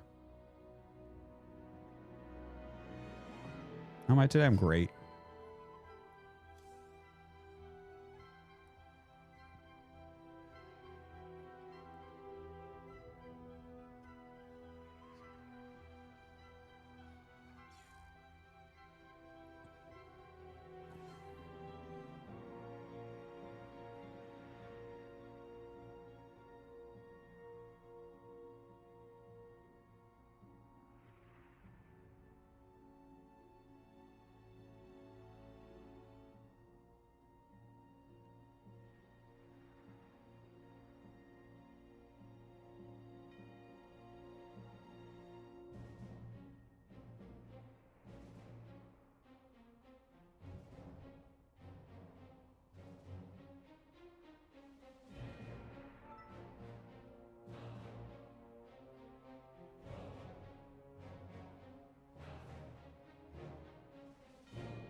Don't list tier list VOD was awesome. Glad you enjoyed.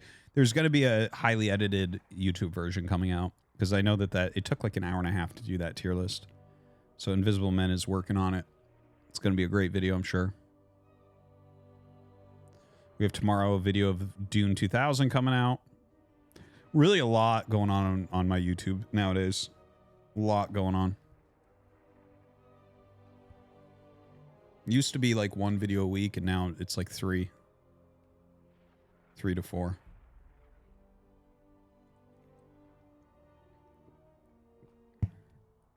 Yes, shield battery.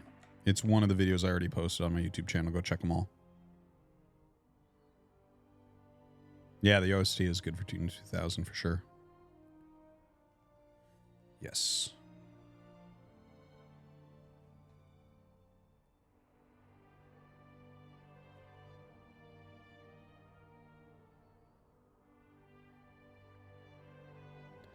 Dono tier list vid? It's probably a few more days. It'll be up. It's a lot to edit down. It's a lot.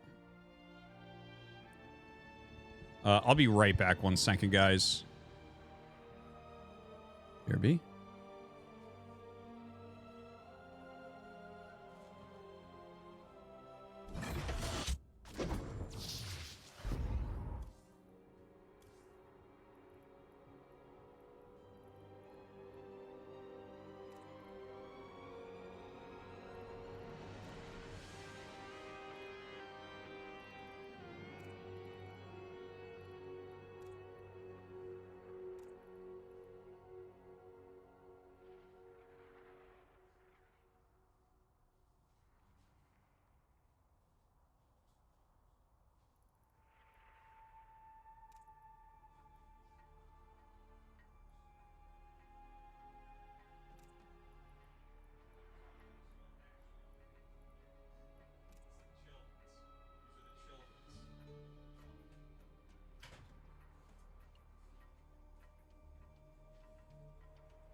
It was pretty clear I needed a drumstick.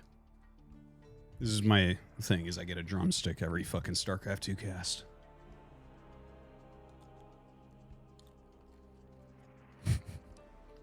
There's a big hit guy in the chat.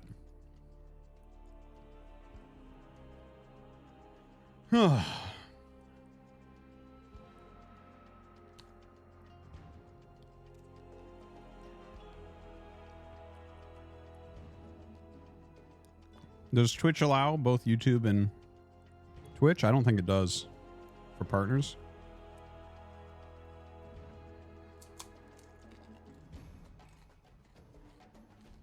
This is how you eat a drumstick, right?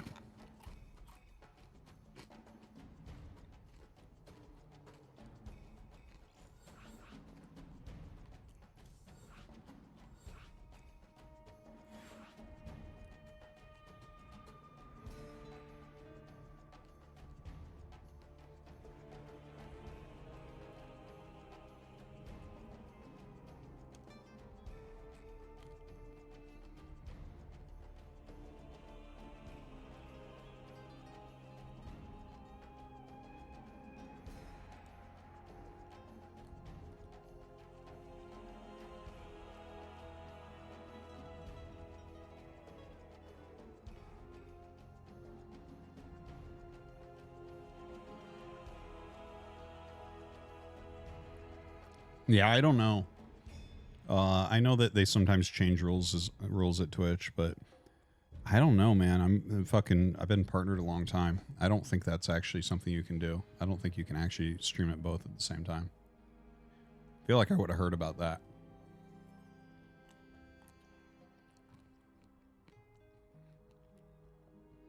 Father of a child under the age of 10. I got 3 under 10 and 1 over.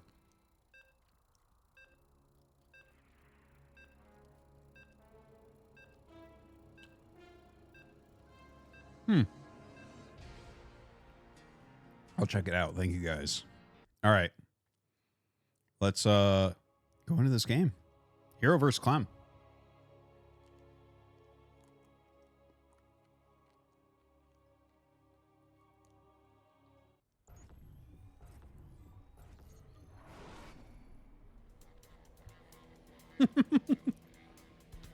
Take note, chats. Take note, chat. Dare to succeed. All right. This is going to be an excellent one.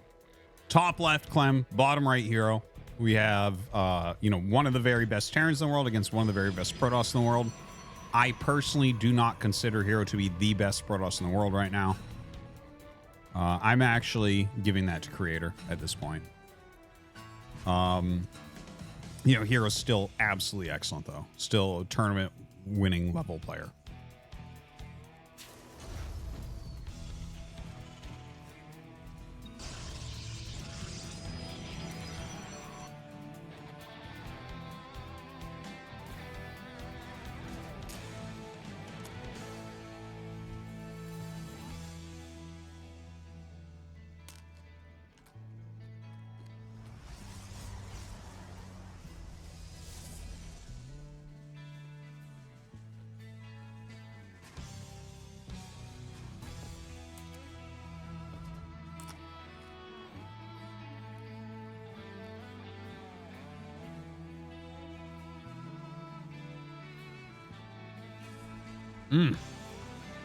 Sorry, I'm still eating my drumstick. It's early game anyways.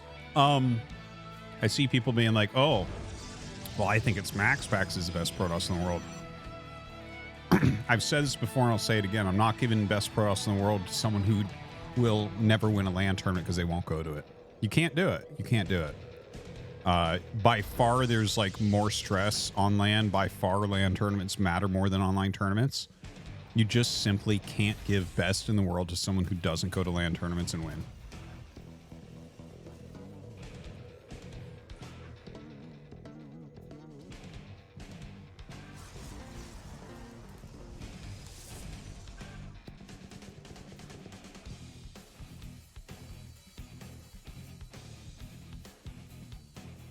All right, so Stargate opener here from Hero. And, yeah, well, Clem just kind of scouting around a little bit with that Reaper. Adept waiting for it to try to jump up.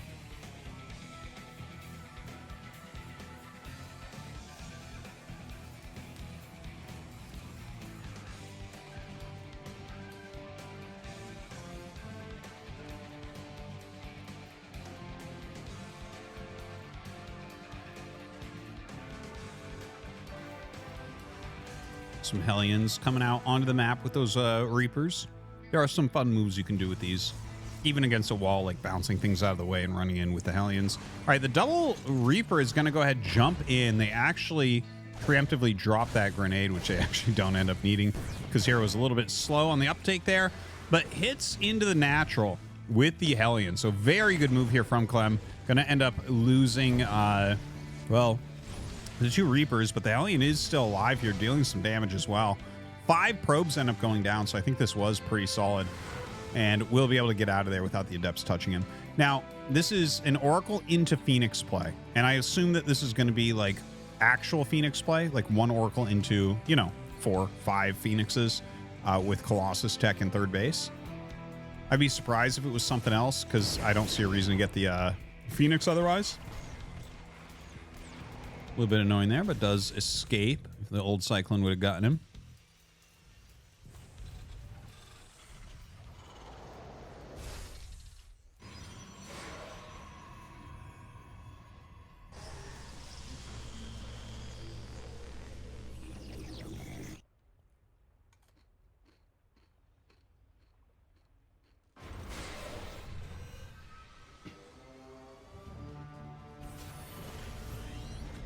All right, my drumstick is done. We can actually do some casting now. Sorry about that. It was just so delicious and melting. So, all right, third base going to be going up here for Hero. Let's see. Yeah, he's still making Phoenixes, but he adds a couple gateways. We don't see Colossus Tech as of yet, which is much more normal. Now, let's see what he warps in out of these 2 gates he just made. If he makes Adepts, I'm going to be pretty surprised. Because he made the additional gates purposefully. He's not using them yet. That could be because he's massively supply blocked. 62 is 62. Twilight coming up. Forge as well. Dude, if he goes Phoenix Adept, I'm going to lose it. It's probably going to be Charge. Honestly, the Charge Phoenix never really materialized as a super strong build. Not even when Zest was around, he was exactly the type of person who would make that build good, and he really tried. And, I mean, occasionally you'll see it, right? We're seeing it here. He's getting the +1 armor, which I definitely like over the +1 attack here. He's getting the Charge. But this build in general, I'm not a fan of. I haven't seen any great success of it. You need your opponent to attack at a certain time, because if they hit critical mass, like, first off, you can't really attack them, because if they just make buildings that are in the way, your army can't do anything. And if they attack you with too small an army, you simply surround it and destroy it. But you know, if they wait for critical mass, you kind of dry up against it, and it's hard to hit your splash exactly right, because when you go for this, you have to like maximize your production of oh god, that wasn't very good. You have to maximize your production of your zealots, but if you don't get into splash damage before your opponent hits critical mass and attacks you, you just die. So yeah, anyways, it's, again, not a huge fan of the build, but right now he's keeping Clem quite far back. We don't actually have that many units. Some High Templars being warped in.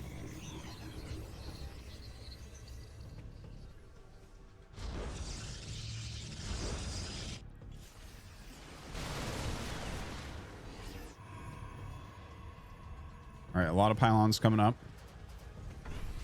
Feels like Hero's macro has not really been on point so far.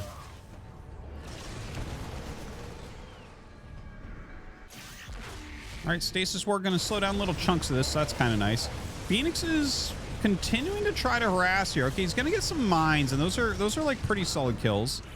Phoenix is not going to be ready for stopping any drops, though, unfortunately. So 3 medevacs going to the main base. Yeah, I'm not super digging Hero's play this game. Does feel like Clem is just kind of outdoing him. And, well, the Phoenixes come back just in the nick of time to be able to pick off a couple of these medevacs. Should be able to get 2 at least. Oh my god, he doesn't even get it. All right, decent amount of charge lots coming up, and that's a lot of Marauders in there. Some Marauders just don't do quite as well.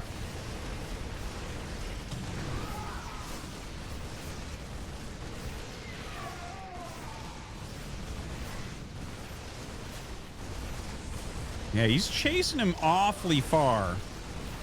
Oh, God. Oh, God. Oh, that's a good move. It didn't quite work out. So he was trying to drag the mine hits on top of that army because everything was super, super low from how long it was stimming and kiting. Did not quite work. Like, Clem just barely held everything correctly there. A lot more charge lots coming in here for Hero.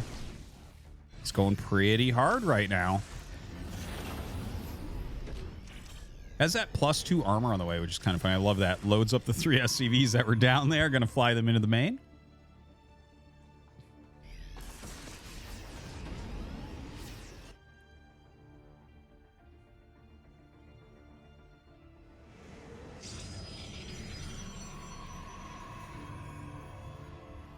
So +2 armor going to be finishing up. That's going to be a nice little boost to his Zealot-based army. The splash damage is not ready. It looks like he's going to get into double robo here. Will he go Colossi? I'm not entirely sure that he has time for that, really. Nice catch with these Phoenixes, so still doing their job somewhat. Temple Archives coming up as well.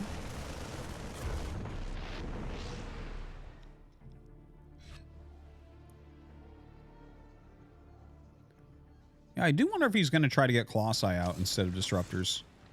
Ooh. Okay, well, only 3. It could have been worse. Could have been worse. Target.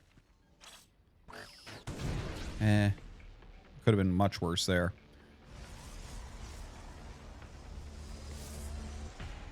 All right, so flying in, he's going to be able to deal with that. Using those Phoenixes to chase down the medevac as well. So we'll be able to clear that all out without taking any more damage. Oh, God. F2 is amazing. GSL champions F2ing and leaving mines in their main since 2010.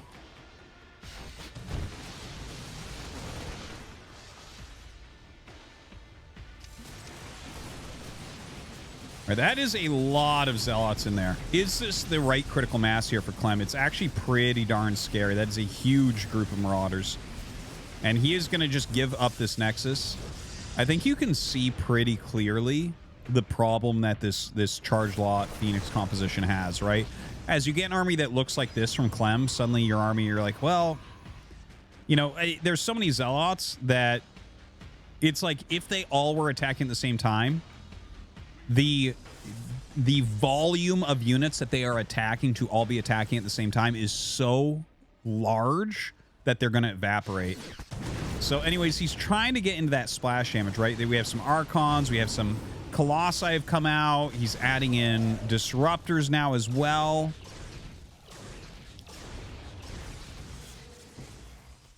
So, you know, Hero's trying to kind of recover this game. Definitely has felt like a better game for Clem so far. Not that Clem has gotten, like, insane stuff done, but he kind of, like, weathered the storm of everything that Hero was trying. And you can see, like, without a question, Clem's army is better right now. This is, like, almost all the supplies in charge lots.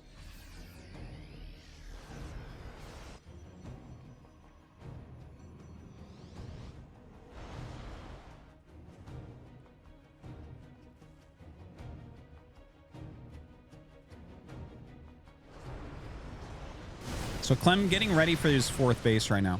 Floating that command center over. Hero, 3 Disruptor, 2 Colossi, 2 Archons, 30 Zealots. I almost feel like he should be sending off like a side group of Zealots, like 5 to 8 Zealots to the side to try some harassment. Because like 30 in your main army is just, dude, it's just so hard to get them all to actually attack. They're just going to run around outside of each other. See that? Like all these charge forward, they're having such a hard time. Now, the flank comes in here from Clem. That split absolutely beautiful against the Disruptor. Ooh, sick hit.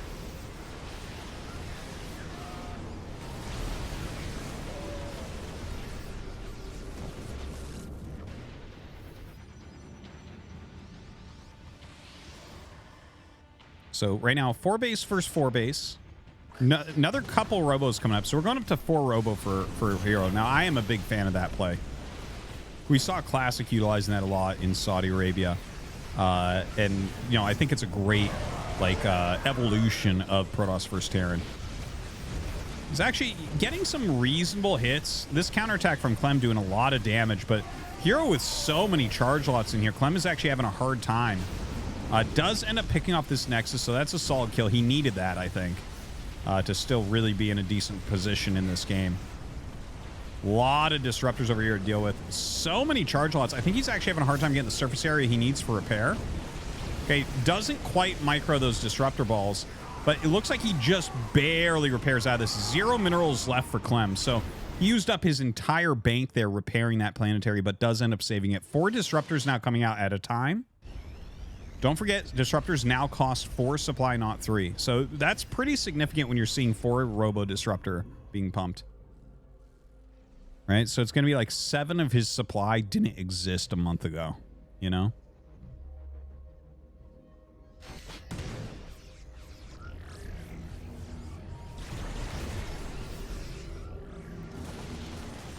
Oh, actually pretty decent hit right there. You know, charge lot Disruptor, not necessarily the best comp.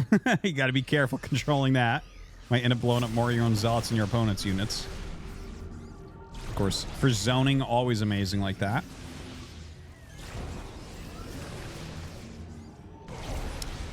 Yeah, not getting that much. Ooh, that's a good one. 2 Marauders. You know, only single Zealot charges forward here. Still 4 base versus 4 base. Similar worker counts. Some, of course, having a bit better time with his mining due to mules.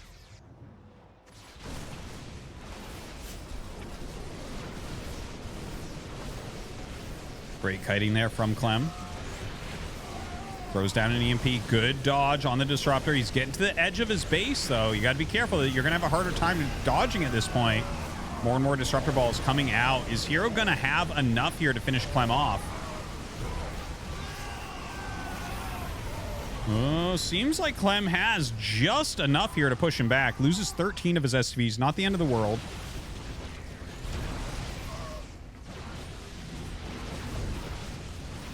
And in fact, coming in...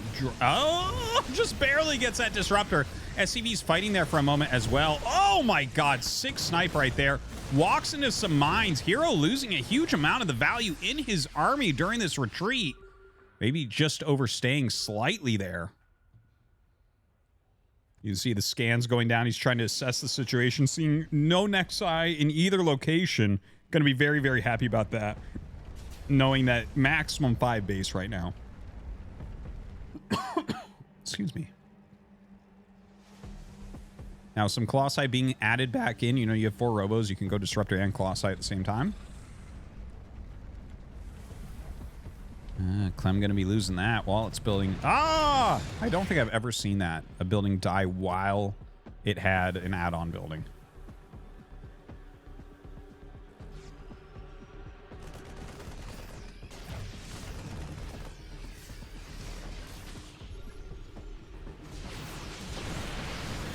All right, gonna punish some of these stalkers pretty quickly. Little charge lock group to the side. Gonna push those SCVs back for a moment. Good pull away. This is a planetary up here, so you want to not send them in there.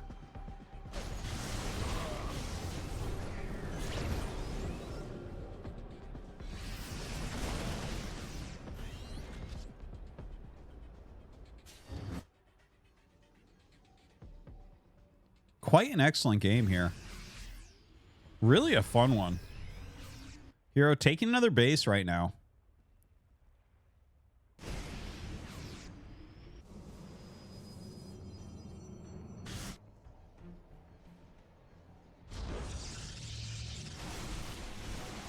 Clearing some of these rocks. Putting up a bigger path here. Not sure why he wanted that cleared, honestly. I'm trying to think of scenarios where that's going to be really helpful to him, and I'm not coming up with a lot because he's expanding towards the bottom left. So I feel like you're actually zoning more in this area. That might allow a quicker attack path for Clem. Okay, multiple immortals being made. This is something that's kind of exciting. We've definitely seen a resurgence of immortal use with the new patch. Immortals did get a bit of a buff.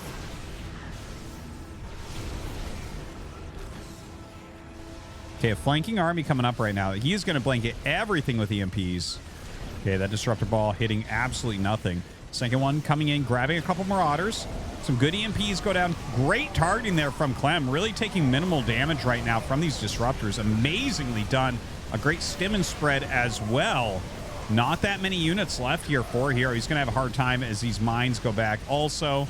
And Hero going to lose his entire army. GG is called, and Clem going to take game 1.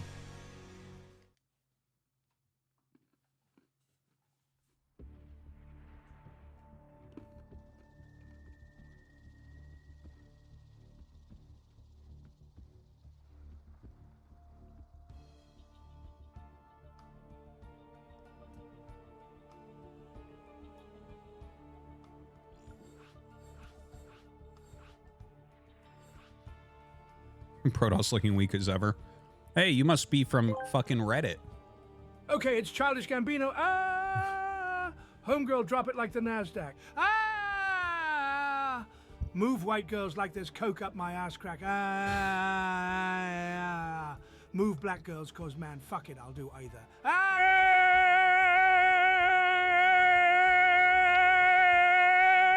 I love pussy, yeah, I love bitches, dude. I should be running Peter in Adidas.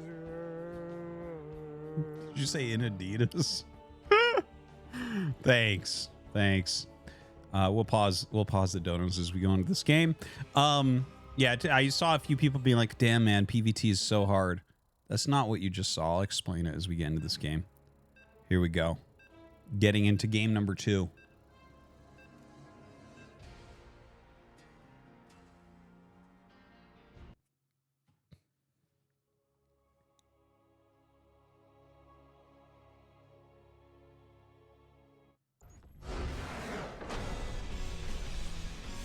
Damn. It's a quick one. All right, so guess we got to remake that, whatever. For the people complaining or saying whether it's joking or not, like, oh man, yeah, Protoss, PvT's been hard like this forever.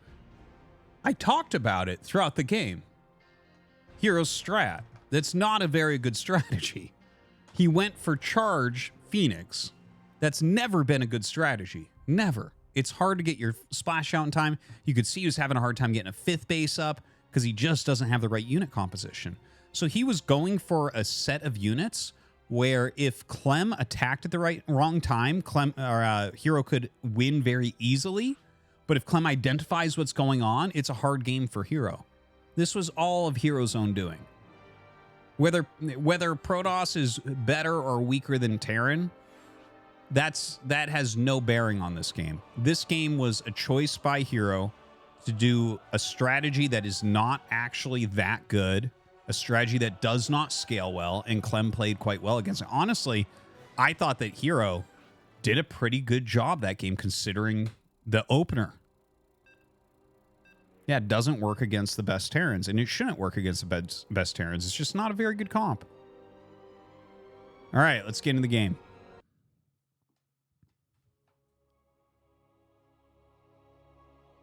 Yeah, but to be honest, Hero made it to his late mid-game tech transition fine, so I'm not sure that the opening was the deciding factor. No, he gets into it a lot smoother. If he had 5 bases earlier, right, the whole game is going to look completely different. Okay, so this is like a weird thing that people oftentimes, they're like, well, no, the game was long, so the opening didn't count. And it's like, okay, guys, that's just not the case. The opening counts. What happened in the opening reverberates throughout the game. So, like, just because the game went long doesn't mean you didn't fuck it up at minute 5, right? Like, if you lose 10 probes at minute 5, and then it's this long, epic game, and you barely lose, you can't be like, well, you didn't lose because of the 5 probes or the 10 probes or whatever. It's like, well, dude, actually, that reverberated. That made everything else slower, right? So it's not the case. Absolutely, the opening had a lot to do with it.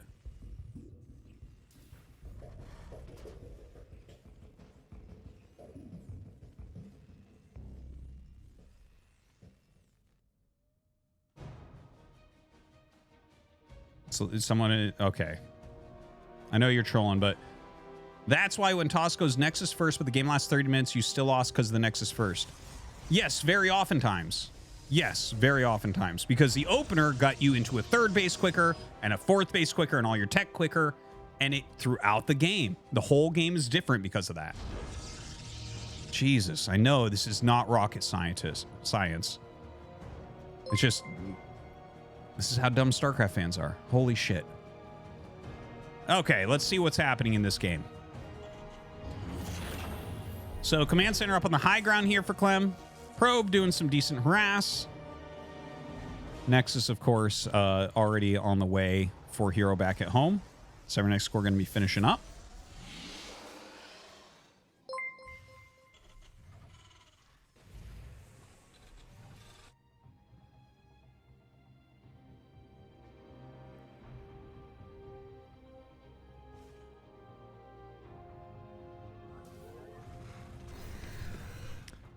All right, Reaper right now. Ooh, that's a cool crab.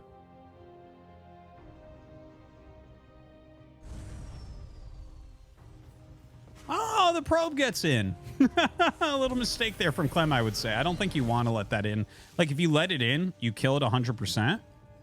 But I feel like, well, I mean, I guess now you know there's nothing on the map. Or you're pretty sure there's nothing on the map, at least. But, no, I don't know. I don't feel like I'd want that to come in and get a full look at what I'm doing here. Anyways, Starport on the way. Continued harass. Ooh, so close right there. If this was a StarCraft 1 probe, it'd have 3 kills right now. Clem would already GG'd. All right, so the Reaper hops up. Does have to get out of there as well. Phoenix on the way. We'll see if he wants to go. You know, as soon as you see Phoenix, it's generally going to be 5 Phoenixes or more. It's super rare to have just like 1. There used to be builds where it was just 3 Phoenixes. I haven't seen one of those in years and years and years. It really does seem like 5 is kind of a magic number right around there. Not less than 5. Like 5 is good, 6 is good, 7 is good. But then if you start going above that as well, it gets kind of wild. But Robo this time. So this is what we would consider a good opening. Okay, this is an opening that will scale well into the late game.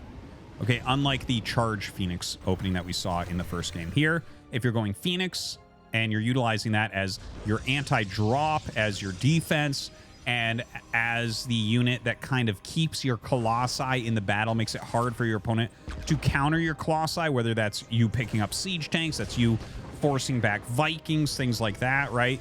This is a composition that you know, when you're playing like this, if you're going to play somewhat defensively, like, you're going to be able to get that 5th base up in most circumstances much quicker than what we saw in that previous game. So I think that's this is definitely going to change what the game looks like.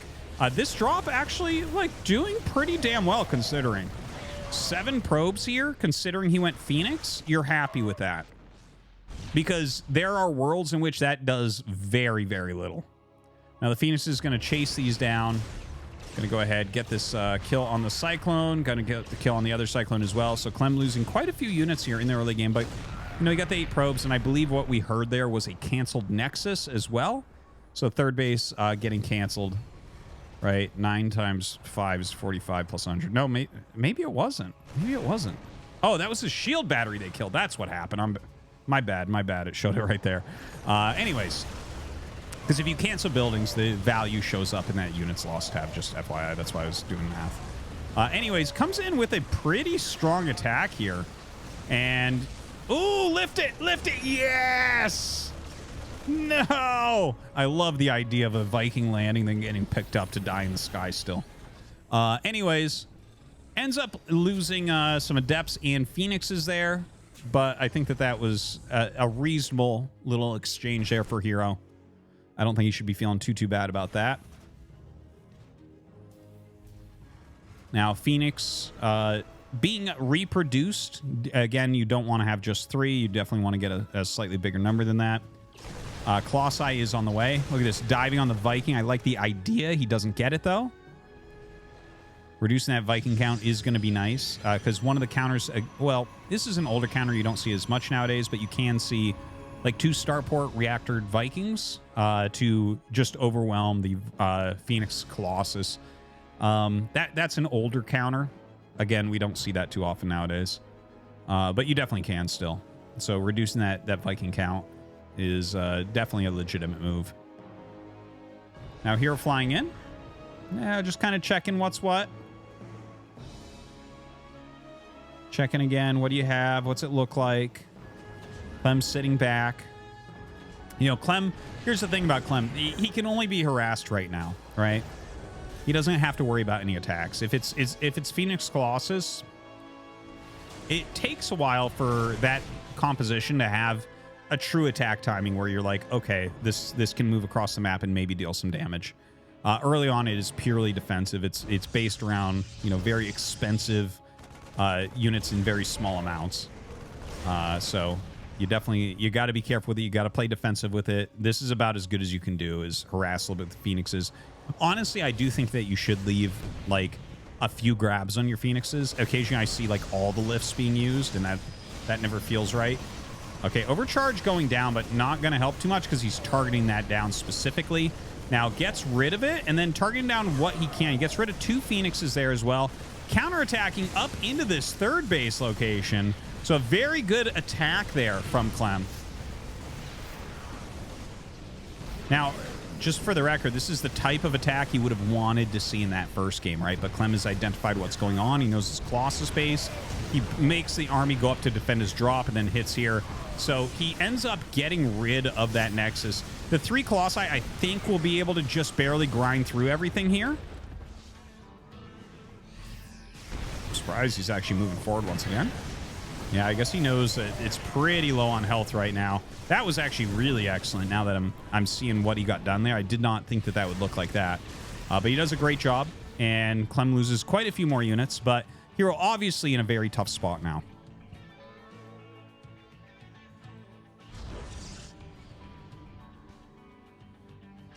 Love that little crab, dude. Crabs are the peak of evolution.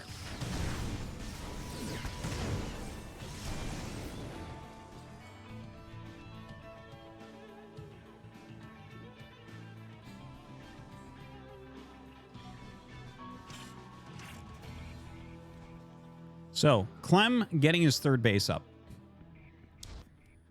Hero's going to retake his. You know, Clem definitely was playing very aggressively there. So the third base is pretty late compared to a lot of other builds that we would see.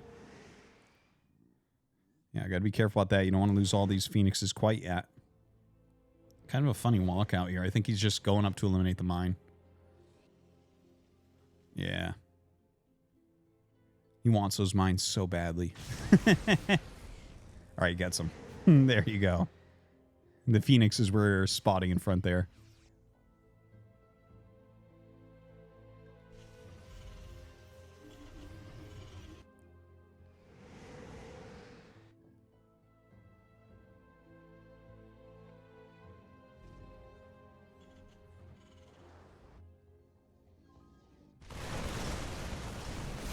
Oof. Well, not looking super hot there for Hero. The Phoenix is mostly gone. He starts another Phoenix. Honestly, I don't think that's even a good play. I think spending money on Phoenixes at this point is pointless. I think you have to start making disruptors and kind of cross your fingers here. The Viking count is pretty darn high. I think Clem has a very decent shot of just walking across the map and ending this game right now. Yeah, he's not going to have enough anti-air here. Damn, dude, look at that. Oh my god, so much damage put down. Loses one already, the other lots of damage as well. The overcharge itself having a hard time helping enough.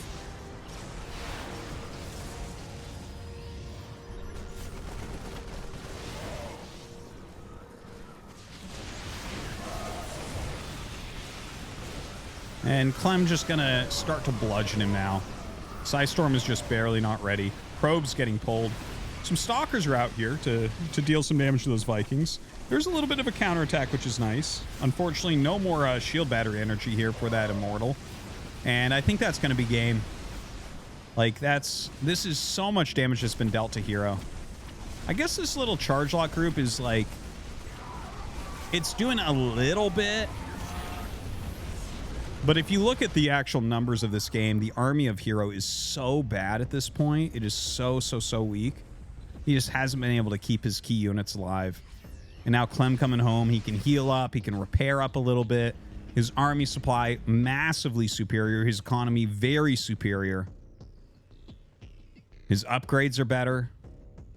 His overall tech is very good. It's not that the tech is bad here for Hero. He does have Psystorm now, but I believe he lost all his High Templars. I just saw him warp one in.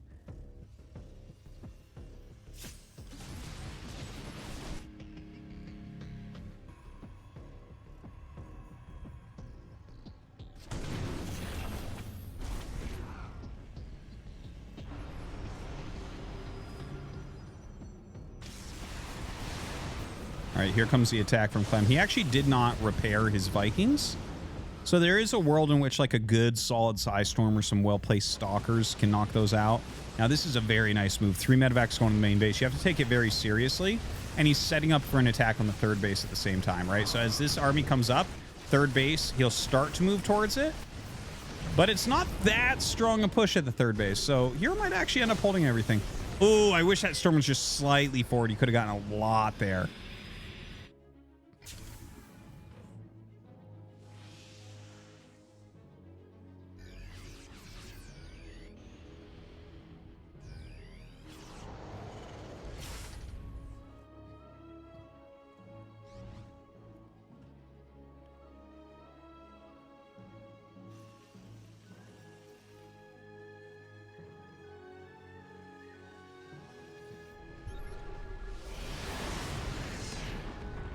The Vikings still pretty low. You know, we have some ghosts in this army now, so the High Templar is going to have a little bit of a hard time getting their spells off. Okay, that's a good storm. Good solid storm. Ugh, mine very excellent. Does a lot of damage to those remaining Zealots. Good EMPs going down here as well. Clem trying to go for the kill. Overcharge comes out. Can't save that Colossi, unfortunately. Loses that building as well. GG's called, and Clem is going to win 2-0. All right.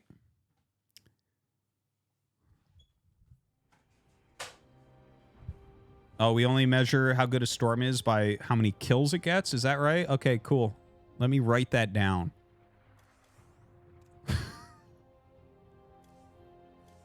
The people that know that they think that they know things about StarCraft 2 that I don't, that fucking watch here, might be more annoying than the people who think they know shit about StarCraft 1.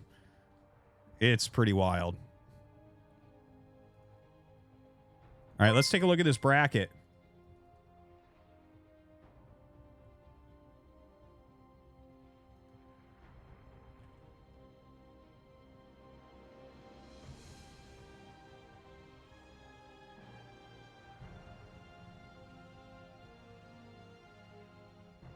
All right, we are getting pretty deep into this tournament right now.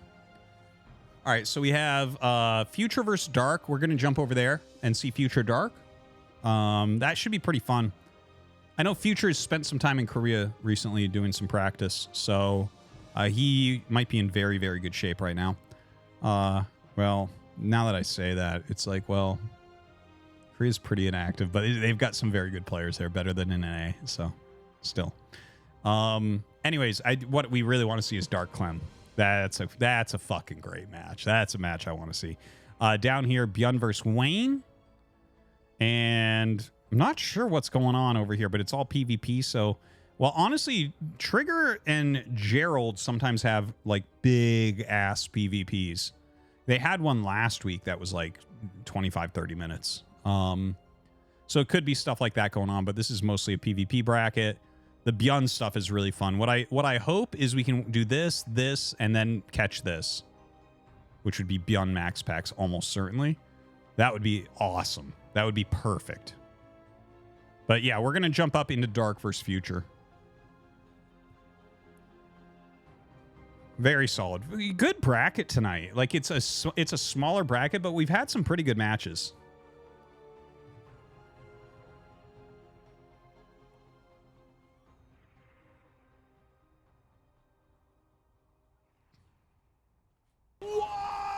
Dom Defense donated $3.33. Oh, you think you know StarCraft 2, Artie? Name every unit, building and upgrade. I'll start, Marine, Zealot, Stalker, Carrier. That's all you know? Italian Joe Biden Shit. donated $5.03. Pretty weak, dude. Good evening, my son. I can name more How than are that. you tonight? He was wondering if you and the wife want to join me and Italian Jill Biden at the White House for dinner. Italian Jill No Biden. kids. Hunter has booger, sugar and hookers. He'll give you a ride in my Corvette. Skit Protoss delete. Damn, Italian Joe. Quick question, Italian Joe. Are you a Raptor?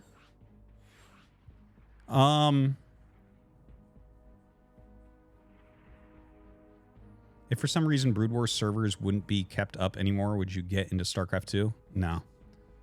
I've been into StarCraft 2 for fucking 13 years, man. But I don't really have any want to play it anymore. It could come back at some point. Like, I'm not in control of that, you know? You're not always in control of what you want to do. Honestly, if they shut down the fucking servers, Brood War would probably be improved. Private servers have always been better than Battle.net. Always. Maybe just when Remaster came out, the public servers were better for a bit. But, like, I would rather have Shield Battery run everything than Blizzard.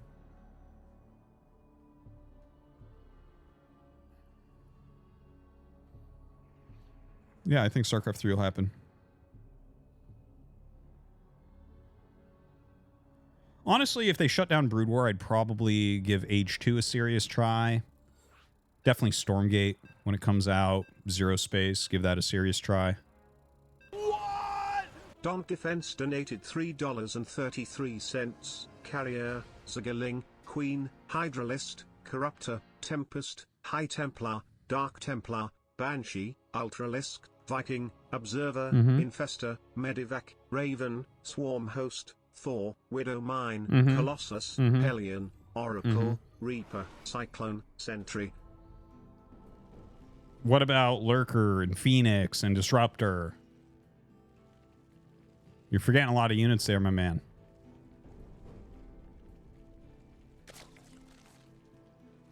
All right. We have Dark in the top left. We have Future in the bottom right. You know, Future is a North American Terran. He's one of these guys that like sometimes practices hard and sometimes doesn't. So you never really know what type of shape he's going to be in, but definitely a very strong player when he's practicing hard. Obviously, Dark is one of the greatest players of all time. So we're favoring him here, but you never know. You never know what we're going to end up seeing. According to the guys in the chat, apparently Terran's OP, so like maybe that'll factor in here, despite the fact that Zerg has won everything for fucking 8 years or so.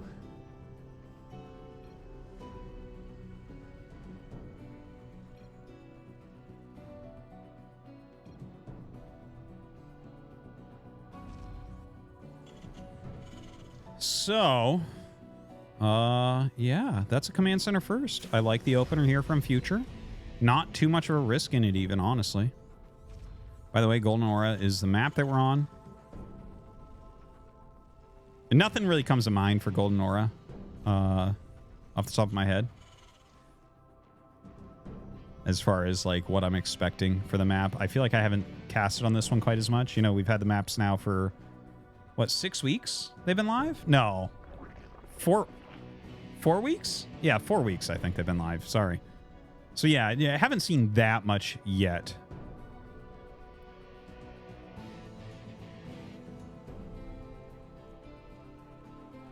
By the way, I have an update on the bracket. Trigger did beat Gerald. And then Max Pax actually took down Trigger 2-1 in Protoss versus Protoss. So it looks like Max Pax is right now waiting for the Bjorn Wayne match. So not a big surprise there, but just want to throw that out there for you guys. We hopefully will be able to check out Bjorn versus Max Pax. That's a really fun match that I'd really like to see, but Dark Clem is like the best match you could have in this tournament, maybe. So that's what I'm kind of hoping for. Although I wouldn't mind seeing Future get some sort of upset here. That would be fun. Now Factory coming up, as well as that Reactor. So probably going to be going Reactor Hellion for a little bit.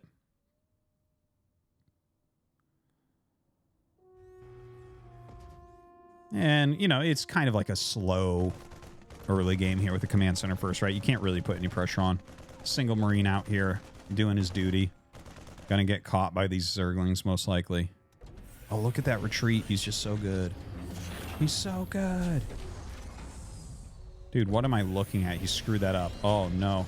Oh, the Lings tried to get underneath and not let him land. That would have been terrible. Oh, just barely gets those 2 Lings. Okay, so that was kind of funny. He messed up landing he re-landed the barracks.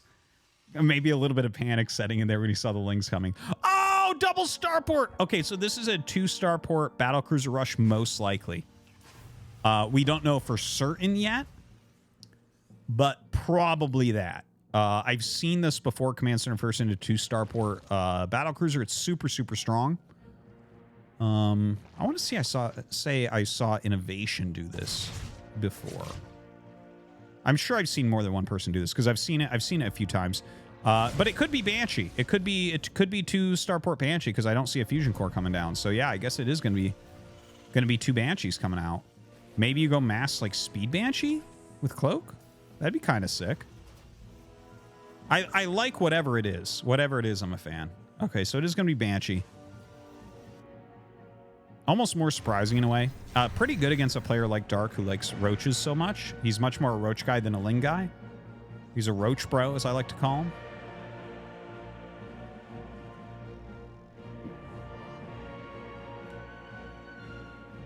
Mapu reminding me. Bunny, actually, is someone who's also done that build a lot. Double starport PC. Anyways, yeah, the Banshee Cyclone is kind of interesting. He is going for speed. I do think speed here is more important and better than Cloak, right? Cloak is like, okay, Cloak can definitely come into play and surprise your opponent. Speed is just purely useful. Okay? When you look at actually RTS games in general, range upgrades and speed upgrades are the best upgrades in every RTS game, always. They are just, those are the things that are super, super, super good. You need range and you need speed because that's what dictates how things go down. So I love to see it. I love to see the double upgrades. I love to see the roaming Cyclones. This is like, I don't think as Dark that you've probably even played against this, honestly. Siege is a range upgrade, my guy in the chat. All right, third command center coming down.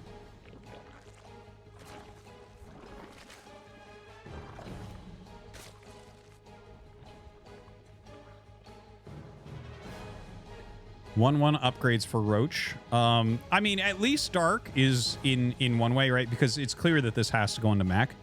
Like this is like kind of like a Banshee mech, right? Which is kind of fun. No one really plays like this anymore. You know, the one guy that really liked heavy speed Banshees in mech was always Ryung. Haven't seen Ryung play in a bit. Every now and then he pops up and I see him play something, but it's been a little bit since I've seen him actually. Anyways, you know, the Banshees have that insane ground DPS, so that's going to be pretty scary when he comes out with them. And here they come. They are blazing across the map right now. Dude, that's a scary fleet. Skips over that drone. He doesn't even want to give him the advanced notice that far out. Dude, he's just going to win. He's just going to win with this. This is insane. You just hold position here. Everything dies. Look at this. Holy shit. Dark had no idea in the universe that this was happening. He just has to GG. He has lost 17 drones. This is the 5th queen, the 6th queen. Greatest gamer. Now, no, you keep those at home and you fight. Dude, you do not, you use Banshees defensively now. Fly up, you can easily kill Spores. Oh, dude. That's a lot of Cyclones there. Oh, man. Gonna go after the lair. Probably should just shift-click the Spores first, honestly. He is microing on 2 fronts, so this might be where Dark gets a little bit of value. Okay, he's gonna get the lair as well. Dark is losing absolutely everything. Holy crap. What a cool build from Future here. My God, the amount of damage done. So now he's killed up in the 30s for drones. He's killed 6 queens. He's killed a lair. Yeah, I mean, the fact that Dark is still in this game is surprising in a lot of ways. I feel like many players would have given up by now. Dark is probably the best comeback Zerg in the history of the world. Like, he plays better from injured positions than everybody. That's for certain. That is 100%.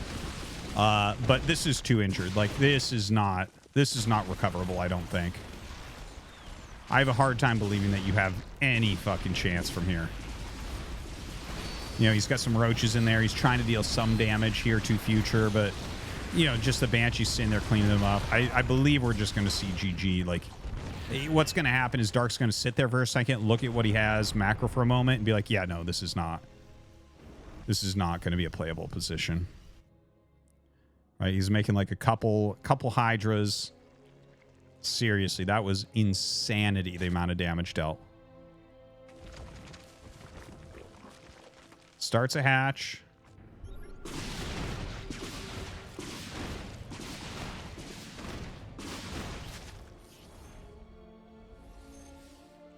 Cloak on cloak.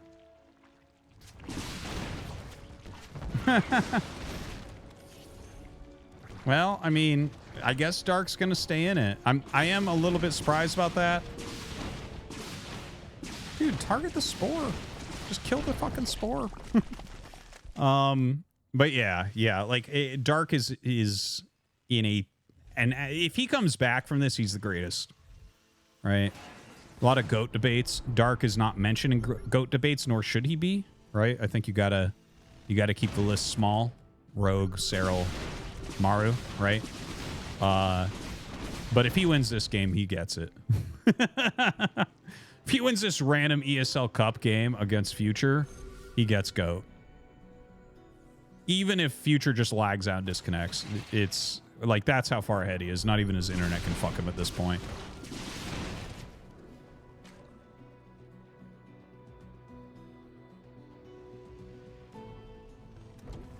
Yeah, this is like, Future is in such a good spot. He's making 3 tanks at a time. Like this army that Dark's trying to make, like Roach Hydra, has just no chance. And the thing is, it's like these Banshees eventually will be cleaned up, right? Like, but he's still getting sick damage with them. In a normal game, you'd be looking at this and be like, oh yeah, no, this damage is pretty good from these Banshees. This is kind of nice. This is annoying for Dark. Here, it's like additionally devastating because he's just trying to mine a little bit. Just like, damn, trying to rebuild this absolutely shattered economy. So a lot of Blue Flame Hellions going to come in. Needs to target on the Hydras there, not the Roaches. Brings the tanks up, though. Okay, as the tanks siege on this hatch, I think we'll finally see the GG, because it's just... This is not something that you can stop. He fungals the tanks. GG. So that was a cool strat. That was like...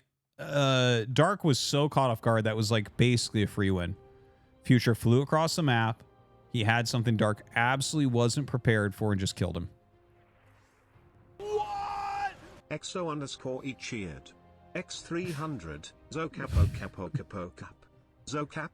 So capo capo capo capo. XXO, thank you. So cap so capo capo cap so. I do want to tell a little story here that's funny. I think I've probably told this before.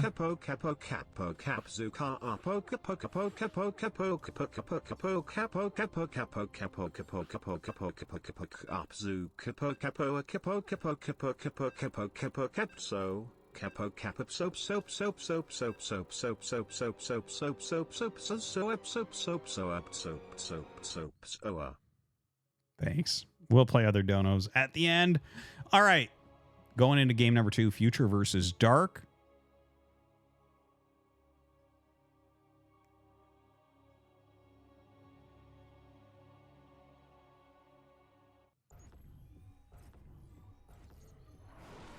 So Future down here in the bottom left leads 1-0 over Dark, one of the greatest players in the world. So, you know, he surprised me with that 2-port Banshee. So here's my story, right? Back during Wings of Liberty. The allure of diarrhea. Not for their aromatic prowess, but for their very... No, we're going to pause those. We'll play at the end. Anyways. God. Okay, so back during Wings of Liberty, right? Myself and Idra both played Zerg. Idra was considered the best Zerg in the world for a little bit before the first GSL season. Anyways... I was talking some shit to Greg, and I'm like, I can beat you with Terran. And so he played me, and I went 2-port Banshee and just killed him exactly like what you just saw there.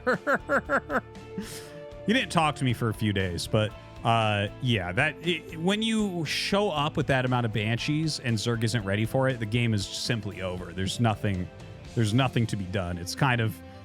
The thing is, in this particular case, it wasn't, like, super cheesy, right? Like, if Dark has spores up, you're still going to get damage. The game still goes on.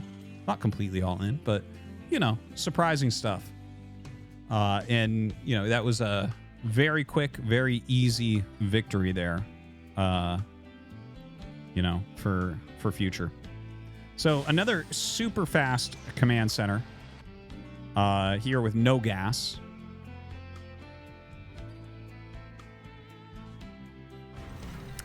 Yeah, there was a lack of scouting in that game, but that's because he was also going Cyclones with it, right? Like, there were a couple Overlords that were pushed back. Couldn't run in with a Ling because of the wall. It was just very well planned from Future. So, stuff like that can happen. It won't happen twice, though. Like, Dark will not allow something like that to occur again. Now, second Barracks comes up here for Future. Not sure what his plan will be this game. But the odds of it being as powerful as what he just did are very, very low. That type of build is like, you can only use that every now and then. And you're expecting a victory off of it.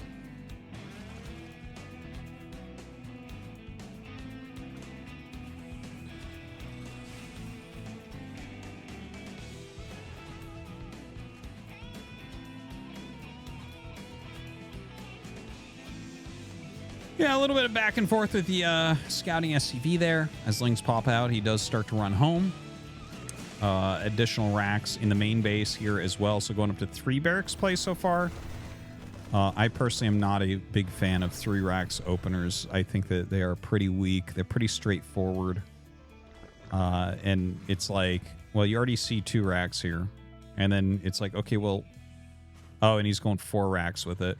Yeah, that makes more sense since the expansion was so quick. But yeah, these types of builds, we see Beyond do stuff like this a lot. As much as I like Beyond, I don't think builds like this are very strong.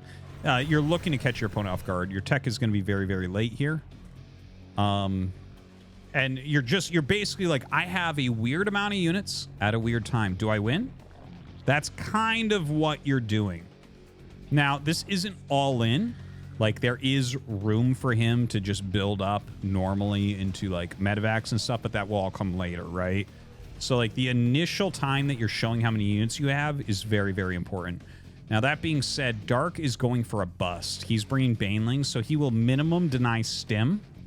I think he will probably aim the Banelings for the combo of the Reactor and the Depot so he can get in with his Lings, but we'll see about that. Maybe he just gets both add-ons.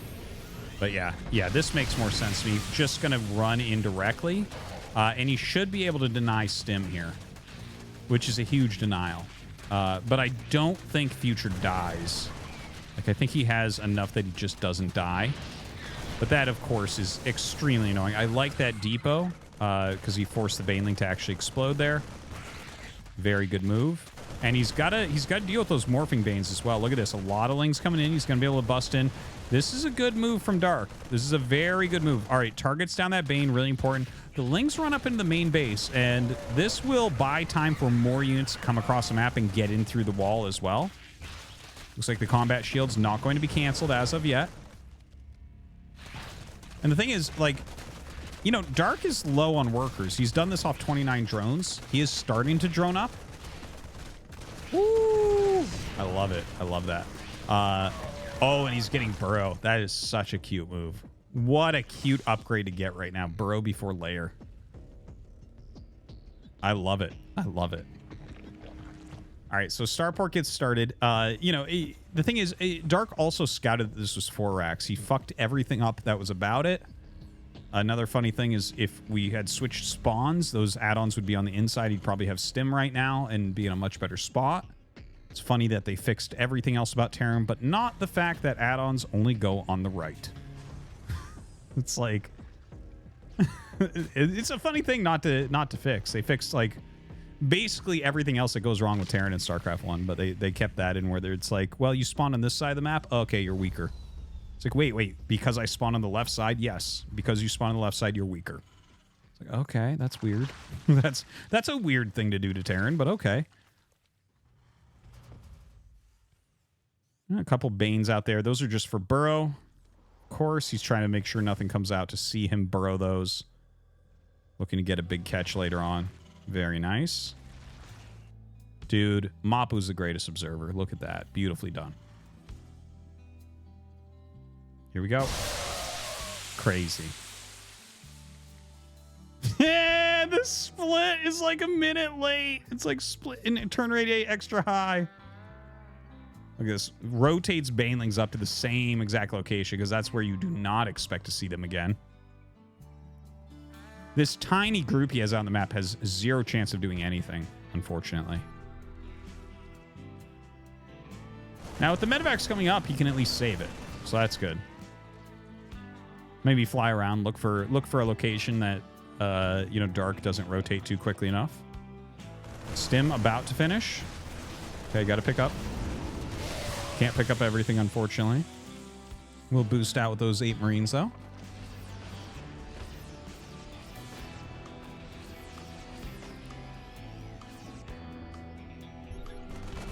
Nice scan. Very well done.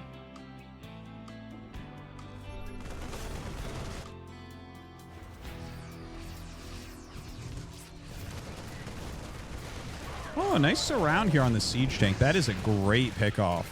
Dark's stopping a lot of these reinforcing units. You know, Future right now is micro and hard. He's trying to make something happen here. He is targeting down Banes reasonably well. Oh. Baneling speed not quite done yet.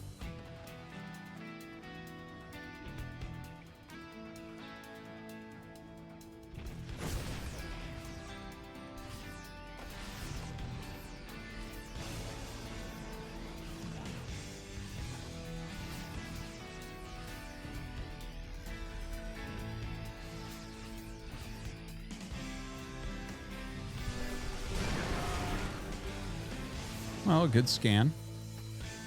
He knows at least what Dark's ideas are there. Double eBay is coming up a little bit late. Dark already pretty well ahead of him there. That is cute as hell. He knows that that's a strong siege location. Dude. That might really ruin Future's day. Well, honestly, it's already kind of ruined. Like, he is really far behind in this game. I do not like his position one bit. I really want to see him go get in that spot, though, and have those banelings pay off. That would be so sick. All right, clearing a lot of this creep. He already has his tank sieged off creep just slightly. So maybe he just keeps him there and micros in this way. Dude, just way too much here.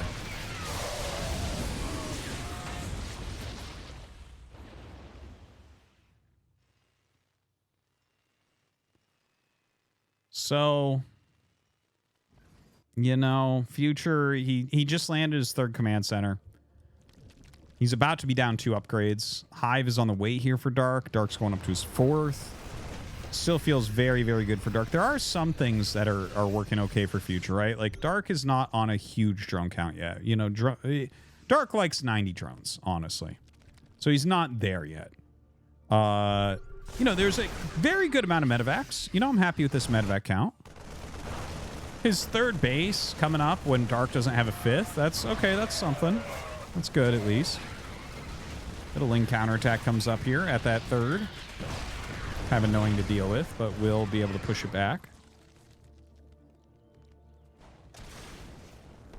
Oh, nice little Liberator harassment as well. Again, a few drones. Not sure how much damage he'll get up here, though. Lots of Lings coming in and surrounding. Another Ling counterattack comes out from Dark.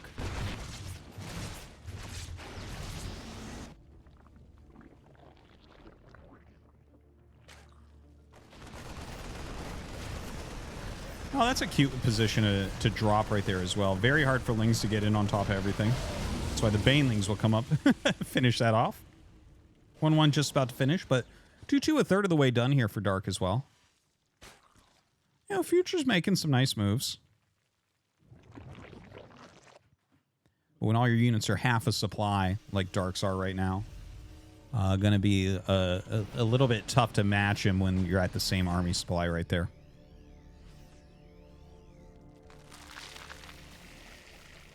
All right, a lot of Banes being morphed. The group, oh, dude. Oh, okay, he sees it in time. That would have been really terrible if those had gotten in on top of those SCVs. Quite a few medevacs flying over. This is kind of funny. Ooh, loses one of those medevacs to this massive Queens. Gonna go ahead, siege up. You know, he did have an anti-siege position Baneling landmine set up on the other side. Too bad he didn't have it set up here. That would have been cool. But yeah, dealing a lot of damage right now.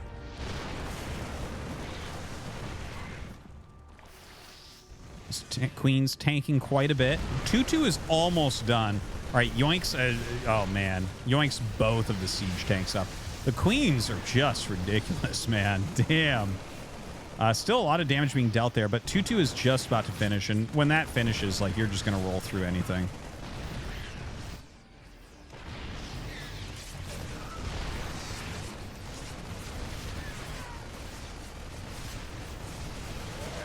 All right, another yoink on that siege tank. Finally does end up getting it. 2-2 is done. 2-2 about halfway done here for Dark. I mean, for Future.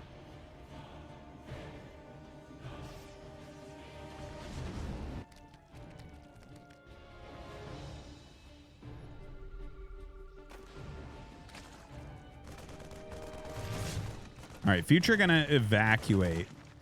You know, I gotta say, Dark, his 5th base here is kind of late and everything. Like, Future's done a pretty darn good job considering just how destroyed his opener was. Kudos to him. He's put out a strong game right now.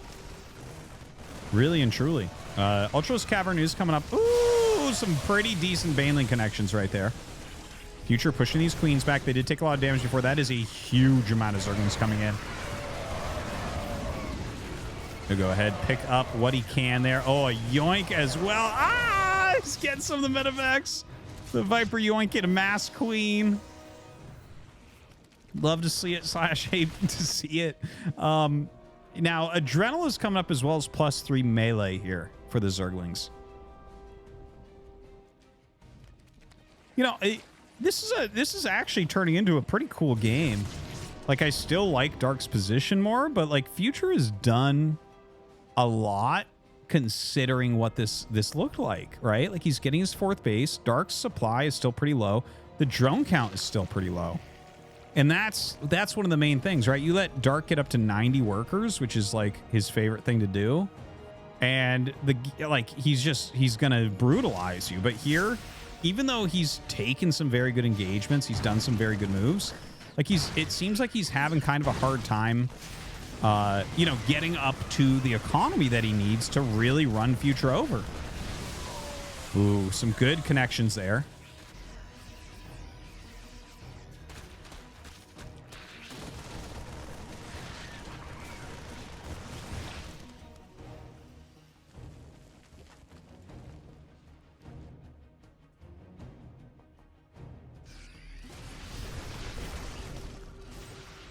A little scan. I'm seeing what's up there right now. He does have a decent-sized group, but a lot of Lingbane.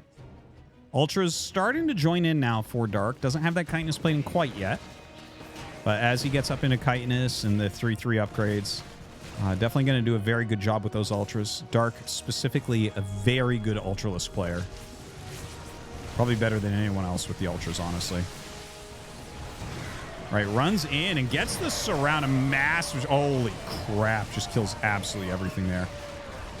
So I think that's the moment where I do not think there's any comeback potential left for Future. Like, he was playing a very good game.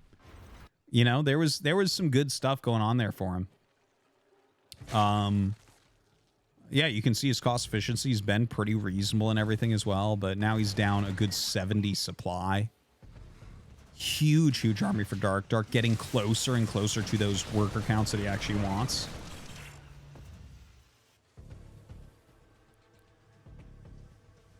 And from here, it's kind of like if Future attacks again, he'll just lose everything and probably GG.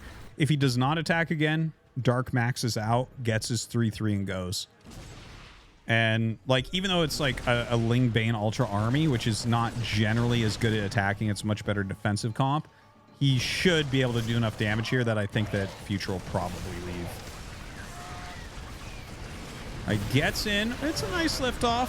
Throws down the Parasitic Bomb. Gonna back up from that. Not gonna deal too much damage to his own units. Well, nice defense. Nice defense. That was only a 1 Ultra army. Nice try by Dark. He's hoping he's not looking right there. Get a huge Baneling landmine off. A lot of Lings being made. You can't really enter onto creep. Like, you see Future's pushing onto creep for a moment. He needs to back up, though. And I think he knows he needs to back up, too. Like, he removed a little bit of creep there, chased him a little bit, but you can't continue. You know that Dark is going to have so many units coming in.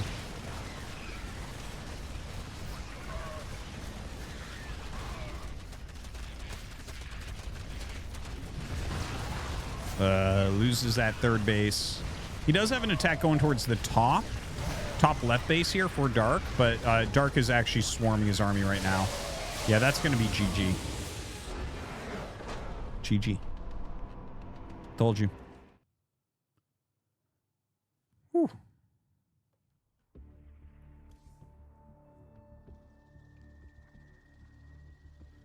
Well, so tied up 1-1 now.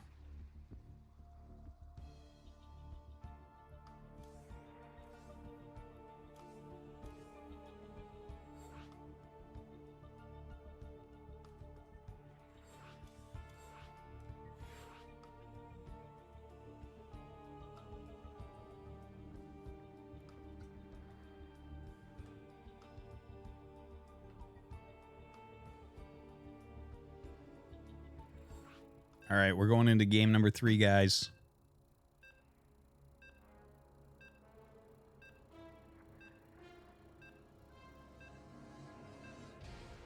You're the man guy in the chat.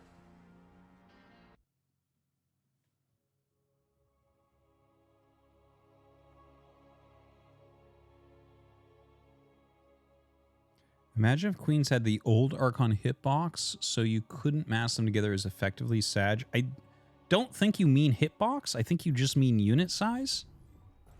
Right? Hitbox is like the area where the unit can be hit by attacks. I think what you're talking about is like the overall size of them so they can't stand so close together or something like that. There are problems with things like that as well, though. Yeah, maybe that would spread out their DPS slightly, but against flying units, I don't think it would matter all that much. But also, one of the things is the Queen is rather large, so it eats up most of the splash damage from, for instance, a siege tank. You know, if a siege tank attacks a Queen, not that much splash comes off of it because it's a larger unit. Unit collision size, yeah, okay, that makes sense. But anyways, just something to keep in mind there. Okay, so an eBay block here from Future. I like eBay block builds. I think they're pretty cool. Dark's going to come out and see it, do a little bit of harassment here. The thing is, Dark is pretty good at parrying builds like this. It seems like he doesn't care as much as other Zergs. He's more willing to take a later base or a base. He'll take a base that's far away, but sometimes he'll even be like, nah, screw it, and go back and take the natural, you know. Seen a lot of games like that out of him.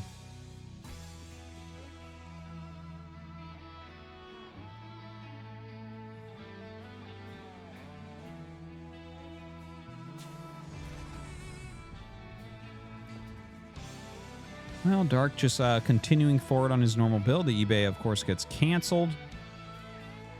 As Future continues to tech up here a little bit. Probably just going to grab a Reaper and a Command Center is my guess. Reaper. And this SCV will go for the Command Center.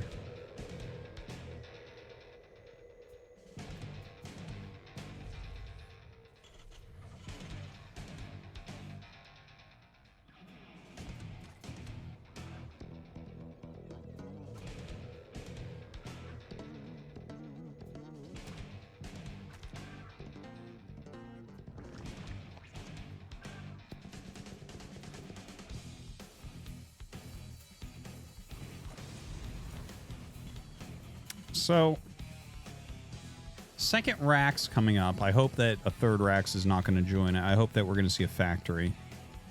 Like a 2-on-1, I wouldn't mind. I think that's fine. Yeah, there it is, the factory. Good to see.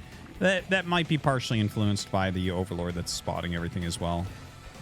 You know, if you had the third Rax, it's like, well, you know, I already talked about that at length in the previous game anyways.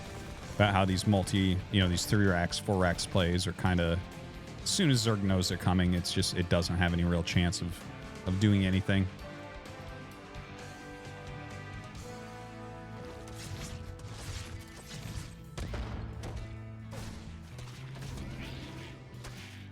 A bit of Ling harass there.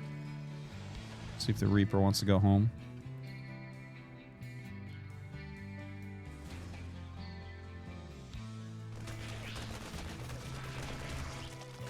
Very annoying.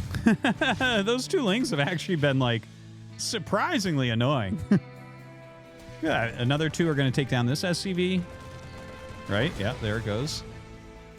Yeah, impressive Lings. Speed finishes up. Those 2 going to be joined by a few more. Mostly drones, though, coming out here for Dark.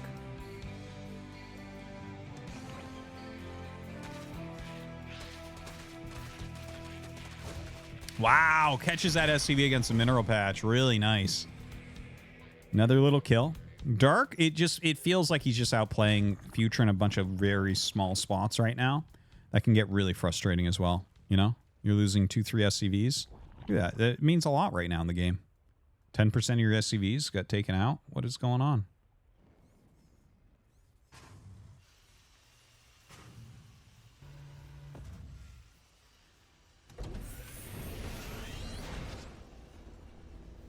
All right, so it is that 2-on-1 build that we were talking about before. And Dark with the standard that was figured out 7 years ago.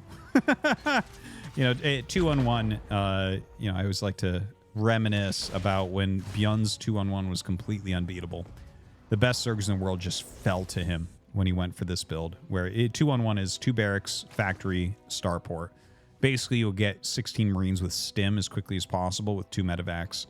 and you just kind of go across the map and you just apply pressure and micro well.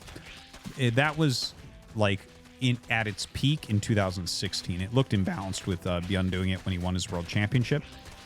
But, you know, people came up with the counter. 7 queens and quick +1 carapace. And you can see that is what Dark is still heading for. So we still have kind of a holdout like this counter that was figured out forever ago is still utilized. So we should see him engage with 6, 7 queens. Plenty of lings, obviously. You know, the queens are going to be making sure the medevacs are not getting out of control. 1, 2, 3, 4, 5, 6, 7 queens right there, as anticipated. The within donated 3. We'll play it at the end, sorry. And yeah, well, he did a little scan there. I'm not sure if he saw the queens. But anyways, like I said before, right, this is exactly the right thing to do against this, to be able to hold it efficiently. It's funny that some counters still remain around like this, right? Like no one's actually really iterated on how to stop 2-on-1. This is just like, yeah, no, that's good enough. This thing we've done for 7 years. I wonder about that. It's so interesting because I feel like many strategies over the years, the counter becomes different. Where you're like, no, it actually turns out we didn't need 7 queens. It was 5 or something. You know, obviously that's something like that's kind of straightforward. So that wouldn't be a good example, but you know what I mean? Where it's like we get better and better at defense, or, you know, it changes a little bit. It's like, oh, no, it turns out you get 3 Ravagers and it's over or something like that. But no, we're still seeing that same thing. +2 carapace, +1 melee, as well as Baneling speed coming up here from Dark. Ooh, not as sure about that. Yeah, that did not look right.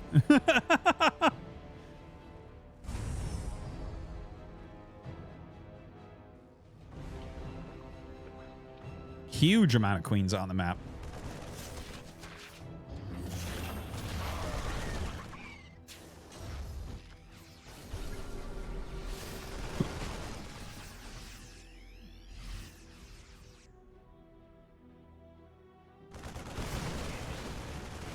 All right, this little group going to hold off those lings as well. Even with that +1 carapace, having a little bit of a hard time in these engages. +1 just now finishing for Marines to kind of undo that +1 armor.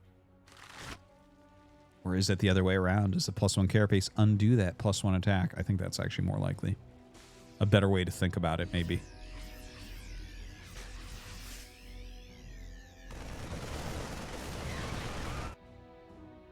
Looks like a little flank may come in. He's leaving that group of Zerglings there for a moment, maybe to catch reinforcements.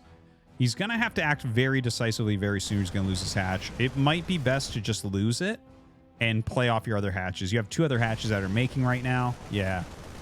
You don't want to, like, overcommit on defensive somewhere, because that'll actually lose you the game. Losing this hatch is not necessarily the end of the game. Whereas if you lose your whole army and the hatch, that is the end of the game. Well, I mean, occasionally you have a comeback, but you know what I mean. It's very close to just that's it. Here you live to fight again another day. Now, unfortunately, sorry, we'll play him at the end. Wow, he actually saves it? Really? Drop the tank, dude. The tank is the one. Yeah. Dude, that's pretty damn good. Future kills 2 hatches. It's going to keep Dark down to just 4 base. Well, his 4th isn't finished yet, but that's a couple sick kills. Those are legit kills. Okay, tanks sieging up, looking into the main base.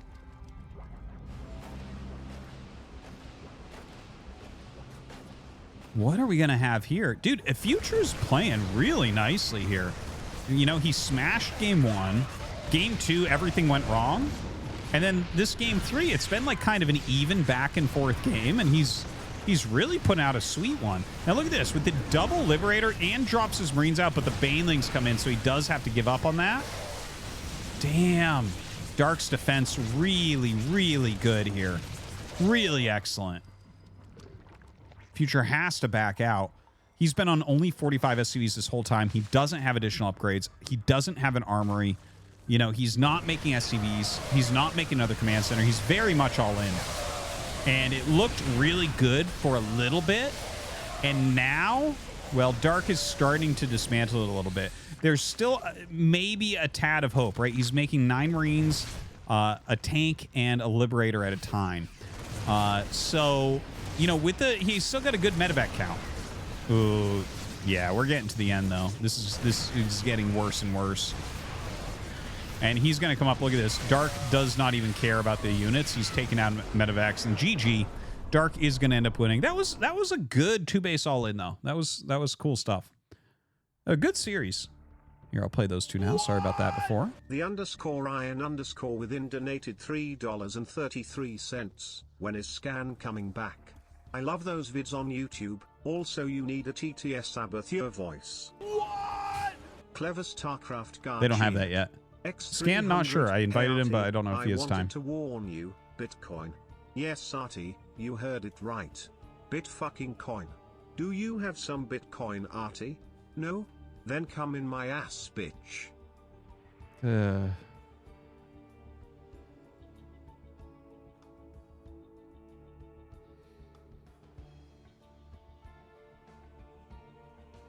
All right. So we have some updates on the bracket. The other side of the bracket already played out.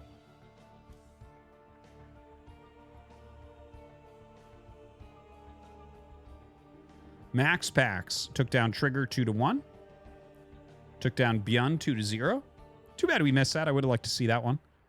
And is in the finals. So it's going to be Dark or Clem going up against him. Not an uncommon trio up at the top. All right. I am going to go pee real quick, and then we'll get into casting this next game. BRB.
Yo. Okay. It looks like they're doing vetoes right now. Should be starting any moment. Clever Starcraft guy cheered. X300, why do you skip, motherfucker? When there are spamming donos that gives headaches, you don't skip. But when people say interesting stuff or stories, you skip them. No, you said Guys SEMA. in the chat are already living fascism with those Twitch and channel moderators. But that's not enough. You also skip guys in the chat donos. Bitch. Skip this bitch. Come in my deep dive. That's how it goes. There's certain things that get skipped. That's how it goes. All right, we're going to be going into, once again, this is the semifinals, Dark versus Clem. Winner against Max Packs. No mirror matches. No mirror matches. Terran versus Zerg, followed by Protoss versus Terran. Likely. I think Clem's going to beat Dark. Anyways, again, they are vetoing right now.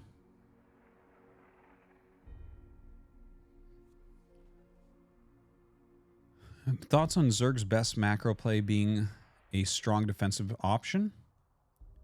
How is it balanced? Just seems to be force a late game if you want a win type stuff. But they're the best late game race too. What the fuck? Well, yeah, that would make sense, I guess. If you're trying to force a late game, it's because you have an advantage there. Because you try to force the game to go towards where you have an advantage, right? That makes sense. Makes sense to me.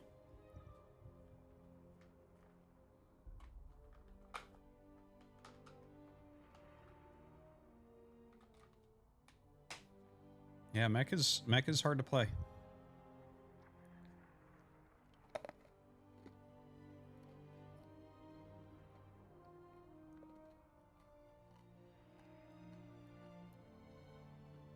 Okay, so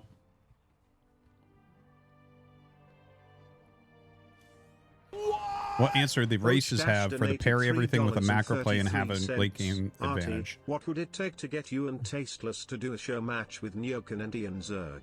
I think OSCBW cast a 2-2 match and some FFA and 1v1s would be awesome.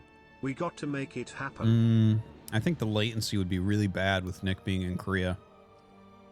I mean, there could be fun games there. It's not exactly balanced. Me, Eon, and Nyoken are all like S rank, which is a little bit higher. But I mean, stuff like that can be fun. But I think the latency doesn't work out with Eon being in Belgium and Tasteless being in Korea. I mean, Nyoken being like East Coast. So everything's pretty far away from each other. But anyways, the question about that, right? So about like how to deal with Zerg, like how the other races are supposed to do it, right? So, well, with... Don't Defense donated $3.33. Hey Artie, are you a fan of Brood War? Okay, name every brood, and every war. I'll start. Dagath's brood, Zaz's brood, Gorn's brood, Zagara's brood, Rajagol's brood, Char brood, Chaldea brood, Xeris brood, Skyger brood, Tirador brood. What about Eschutiariarch's brood? You forgot that one. 300. Bro, why are you casting this 1 week old replays? We all know Max Pax won the tournament doing some stupid cheeses as always. Sorry for spoiling. And when Protoss cheese on Brood War it's stupid, but when it's on Starcraft 2 cast it's well played. Why that judgment differential, Artie? You're making things up. Okay, so anyways, about that, about like the counters to Zerg kind of turtling and parrying everything and going towards the late game.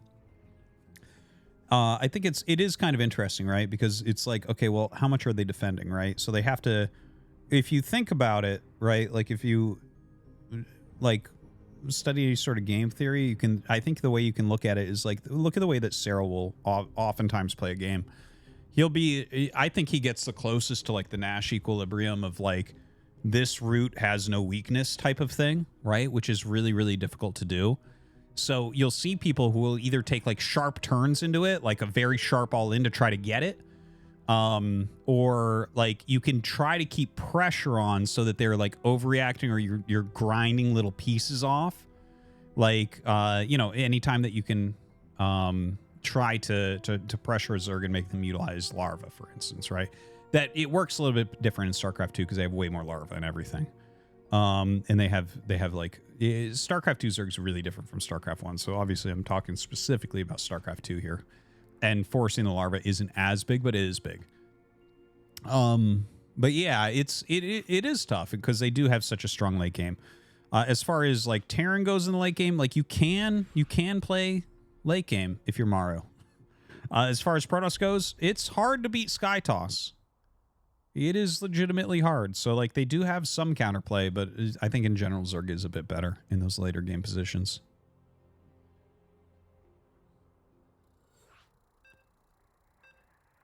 Here we go.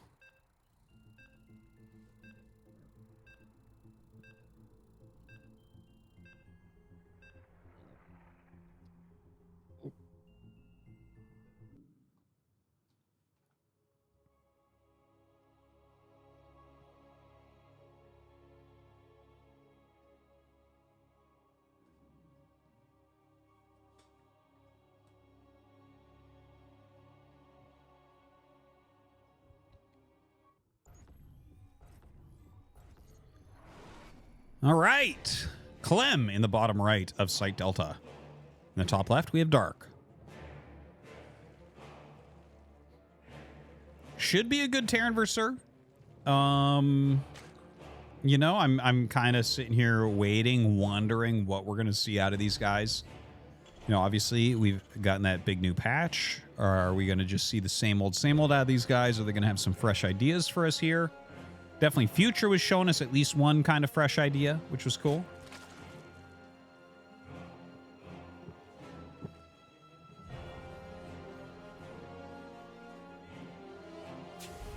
And yeah, he's going to put a racks down. So if you're putting 1 racks down, you're probably putting 2 racks down. So it's probably a 3 Reaper into Command Center build from Clem. I don't want to jump too far ahead of myself here, but that's probably what we'll end up seeing. It's a very good build. You know, special, kind of iterated, the newer version of this. A lot of people have been using it lately. We've seen a lot of it from Byun in these cups, although I feel like we haven't...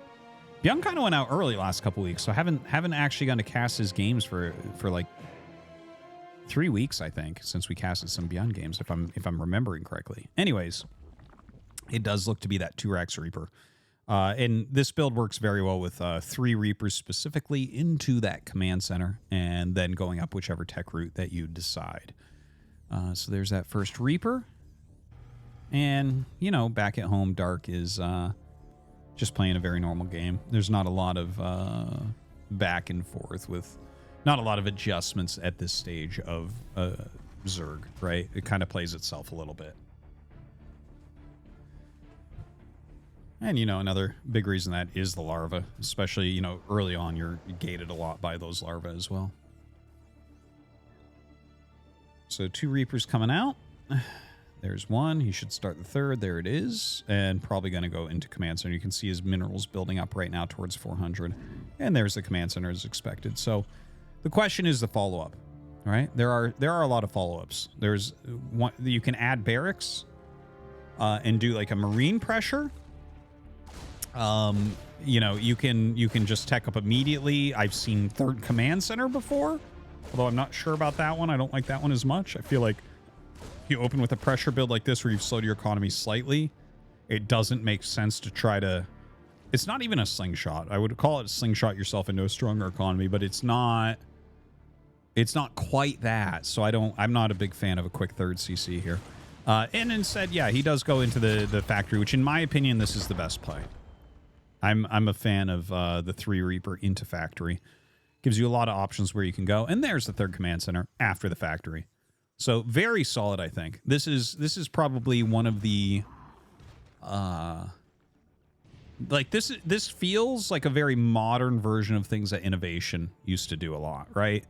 If you recall correctly, Reactored Hellion into 3rd Command Center was Innovation's go-to. He did that like 80% of the time or something because it just kind of lives through everything and gives you a very good economy. So this is kind of like a more modern version of that where you have 3 Reapers out on the map instead of 1. Double Cyclone. Oh, now that's interesting. Okay. I'm digging it. What are we going to do with the double Cyclone? Are we just going to walk across the map and try to snipe a queen or something? I'm honestly unsure. Really good mine right there. Second mine not as good. Oh, loses one of these Reapers. Yeah, well, it's so funny because Clem has amazing micro, right? Oh, God. He has amazing micro, but when you compare like his Reapers to Bjorn's, it's literally not even close. Bjorn is so much better than everyone with that unit. Okay, so Dark not only kills 3 Reapers with this small group of Lings, he goes in and kills 2 Cyclones and a Marine. And now SCVs. Holy crap. The best Zerglings in the history of the world. That was stupid. Dude, Bjorn, look at that. Like, are you kidding me? That was like the reverse of Bjorn. Those were like Bjorn Zerglings or something, where it's like, wait, you're not supposed to kill that much.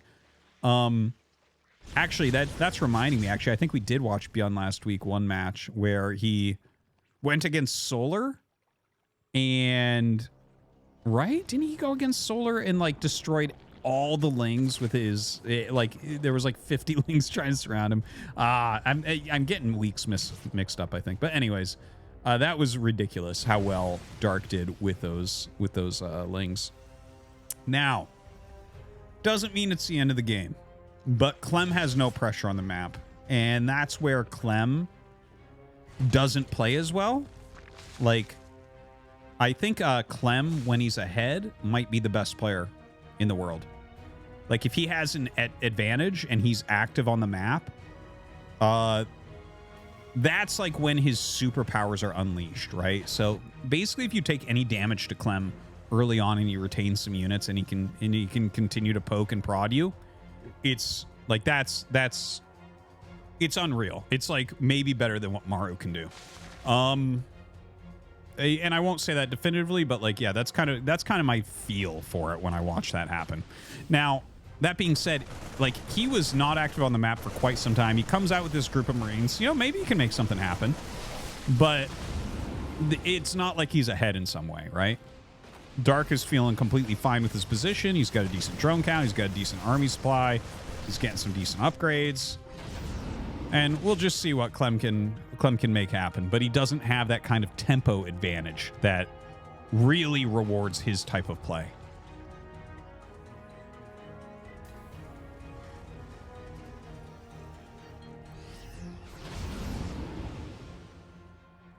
A lot of roaches being made here from Dark. Gonna unload. He's gonna lose a medevac. Oh, he almost did it. I was like, what? Good try on the transfuse, but actually Clem is just targeting everything perfectly here. He is gonna have to go out though as these roaches come up. But you know what? Picking off 3 queens here, losing a medevac and some, half of his Marines to kill 3 queens and a morphing Ravager and a few roaches. Like that was really legitimate, I think. Now 1-1 is going to be finished up for both sides. Second factory, very quick here from Clem, which is exactly what you want to see against this as well. And yeah, from here we're going to see Dark probably get very close to max and go attack. This is a very old strategy where you try to force a liftoff on the third. If you can force the command center to lift off, that's like the area where you've done a lot of damage. So Dark coming in with a lot of supply here. Bile's down one of those siege tanks. Clem did make this bunker. It is going to get Bile down pretty quickly as well. And fighting with his SCVs. So it seems like Clem is going to have just enough here. Runs through that Bile. Just enough that he's not going to take severe damage here. Loses 18 SCVs, which certainly is significant. But don't forget that this is a roach-based army. It doesn't scale as well. It scales better for Dark than it does for anyone else, but still doesn't scale as well as what Clem is doing. Clem gets to retain all of his flying units, all of his medevacs, right? None of that type of stuff goes down. And so, like, he's going to have some counterplay here with those medevacs since he's playing against a Roach Ravager-based army. He did lose some workers, but he's got the mules. So, I think that was a completely decent hold from Clem. And don't forget, because Dark was doing that, during that attack, he was on 65 drones. Here, he's up to 73. He's pushing them in whenever he can.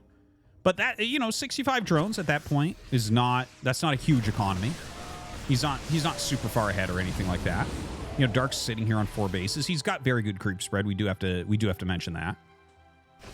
But I think that Clem has done fine here. And now that he's got 2 factory siege tank going, plus 1 vehicle weapons, 2-2 coming up, not too far behind Dark's 2-2. Dark's is a little bit quicker. But as Clem hits 2-2, he's going to have a very healthy amount of +1 siege tanks. And we don't have a hive on the way. So, like, you're not going to have the Vipers very easily to clean that out. You're not going to have the Ultras yet. A lot of times a build like this from Dark will go into Ultras from here. I'm actually surprised he hasn't made an Infestation Pit, by the way. Definitely needs to put that down. It's very surprising he needs it. But yeah, I think that Clem has ample opportunities in this game. This is actually a fun position to look at because Dark is very good with this unit set in these. He can play these types of spots very well. And he looks much bigger than Clem right now, but honestly, I think that Clem has played this well enough. Like see, here's this counterplay I was talking about, getting this drop off. There's no real anti-air here for Dark. And, you know, as soon as they bring up enough, you lift up, you get out. It's not like when you're playing against Mutiling Bane, right? Mutas are following that, it all dies. Here, Clem, he can just, like, unload it elsewhere. Now, here comes another attack from Dark, but we have a pretty deep siege tank line. Some Biles go down, but he doesn't actually kill that much. And you can see the value that Clem is getting during these engagements is immense. Trying to hit another location. Plenty of leftover units there, but he'll boost in the main. Yeah, this looks really cool for Clem right now. Ooh, good Biles. Medevacs just kind of float into them there.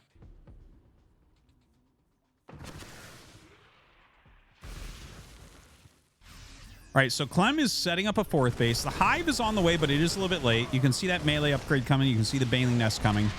I think he'll be going for a few Vipers immediately, as well as an Ultralisk Cavern as that finishes up. But look at this army. Like I was saying, maxed out 2-2 with +1 siege tanks, lots of tanks in there, and no Hive ready for Dark. So Clem has played the scaling game here. You know, Dark, he wanted to try to get that early damage with the Roach Ravager. Got some. He got 18 SCVs. Did it matter, though? Well, not against a player of the caliber here of Clem. They're pushing forward. Some good Biles, though, I got to tell you. He really is the best Ravager user. Gets a few tanks here and there. Gets a few medevacs here and there. That stuff adds up for sure. Hive is just now going to finish.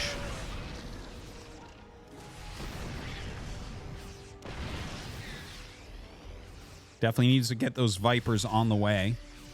+3 carapace as well. Hydralisk Den. Okay, so I guess he wants to go into Lurker here eventually. Clem really kind of dominating this area. Would love to see one scan just to remove these creep tumors. Kind of hurt the planning here of Dark a bit. There is that scan.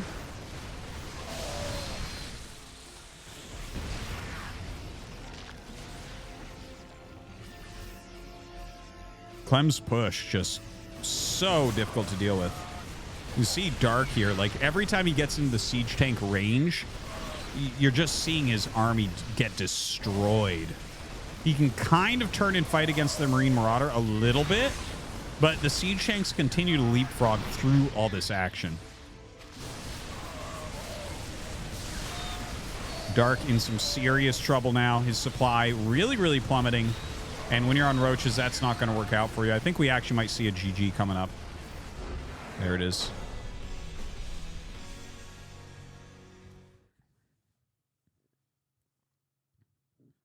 That's how you do it.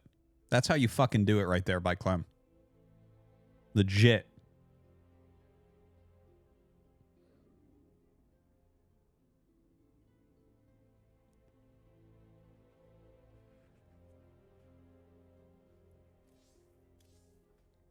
Yeah, Dark's a roach guy.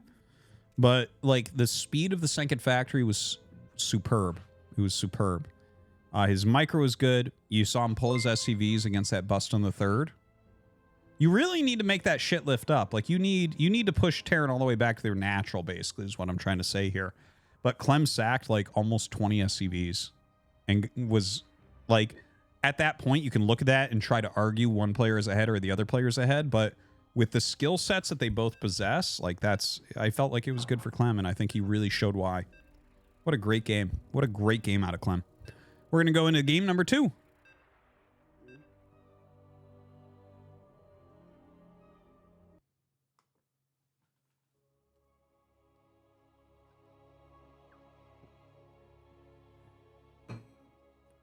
Saying somebody is a roach guy is only a StarCraft 2 thing. It's bad in any other aspect of life. It's bad in StarCraft 2 as well.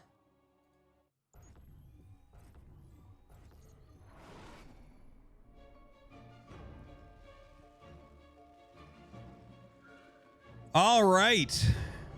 So here we go. Top left, we have Dark. Bottom right, we have Clem. Someone asks, how do you know they aren't stream sniping? Everything's on a 2-minute delay. Not me. That's why Mapu is here for us. Mapu sends out a 2-minute delayed video to me that I cast on. So I'm in the present with you guys. This stuff all happened 2 minutes ago, what you're looking at. And that's how they prevent any sort of stream sniping from going on in these matches. And I want to give a big reminder, guys. There's a lot of you here right now. Use the command in the chat, StarCraft 2. We have a new YouTube channel. Mapu's running it, uploading all these StarCraft 2 casts each week. So definitely do check that out. Give it a little follow on YouTube if you're into StarCraft 2. And we appreciate it. Thank you. All right. Once again, the 2 Barracks Reaper play looks like it's going to be the choice here from Clem.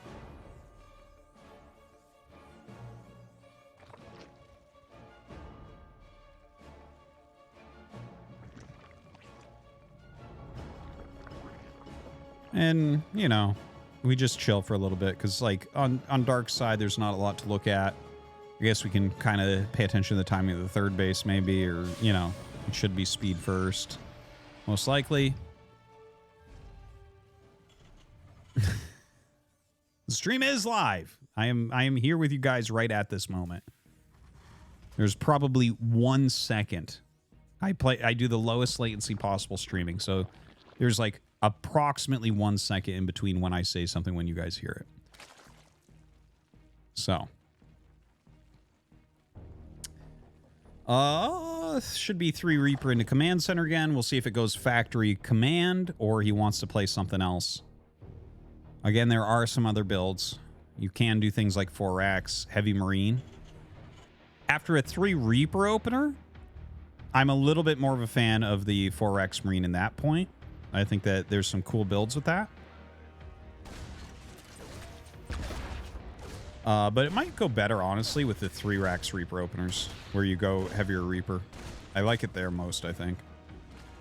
So anyways, he is making more than 3 Reapers, which is not as common with this. Oh, he cancels the 4th. Okay. Well, that's exactly what it is then. Factory on the way. And it does look like he's saved up for a 3rd command center. And there it is. So exactly the same build here from Clem. Zorgany Speed is coming around. I'm reading that comment right now, my man.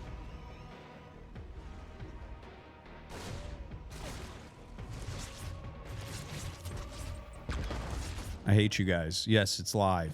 My God.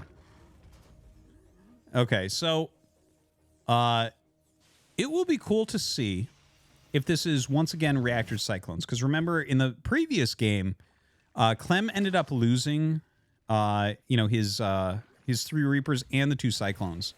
So I was not, that was obviously a very rough opener. So now I want to see what his original plan was, because I can't imagine that a group of Spielings is going to come in and do what it did in the previous game.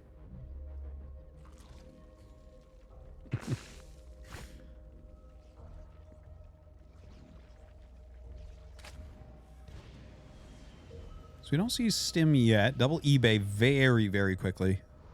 That's kind of cool. I want to see what these 2 Cyclones do. I'm really excited about it. I'm very interested. All right, they're going to go across the map. So he saved 2 of his Reapers and 2 Cyclones.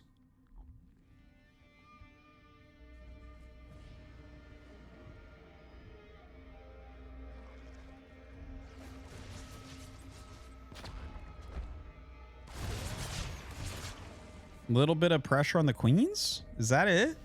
I mean, as soon as you poke, they got to make more Zerglings, and you got to be careful because Speedlings can still surround and kill all this.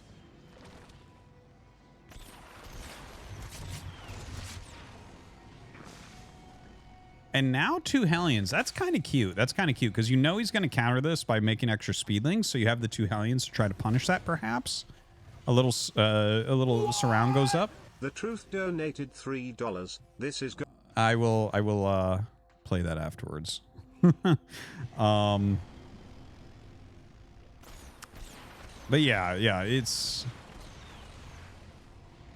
This isn't doing that much, but the Hellions added in are really interesting. Doesn't quite get the Overlord. No, not even going to poke there again. It's a funny roaming force, right? Normally this would just be Hellions and Reapers, but like I guess you can threaten Overlords, you can threaten Queens with this. Because the Cyclones have a bit more potential with those things.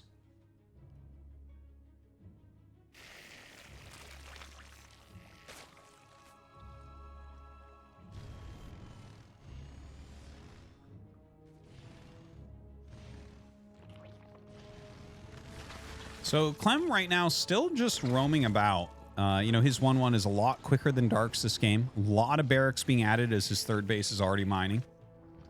Clem really going to start hitting his macro here. But he's playing against Ling Bane this time instead of the Roach Ravager.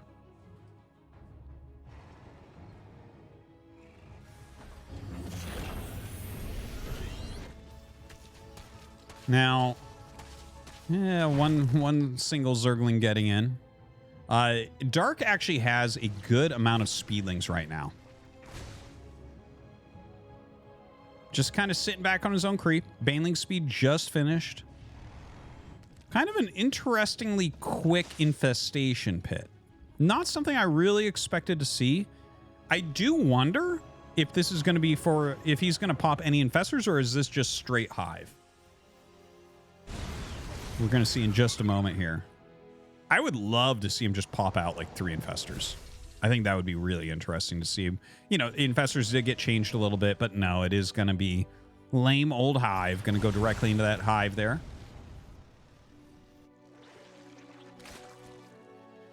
Burrow is on the way as well. We've seen some great Burrow usage already here today.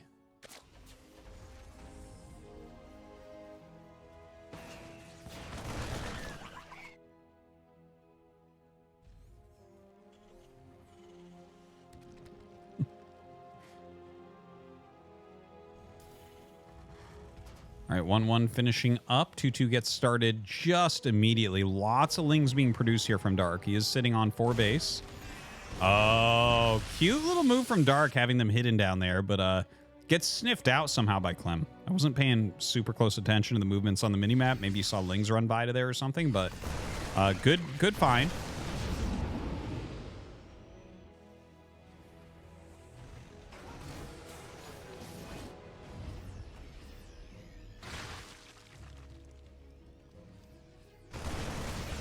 And, Dark's doing a good job of keeping his creep out, basically. He's, like, patrolling the edges where Clem is trying, to kill off some of this creep, to start pushing it back a little bit for his upcoming pushes.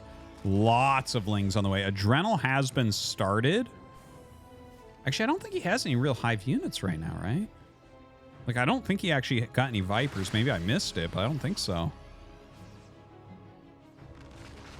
Yeah, you definitely want some blinding clouds on any siege tanks to come up, but it looks like it's only 1.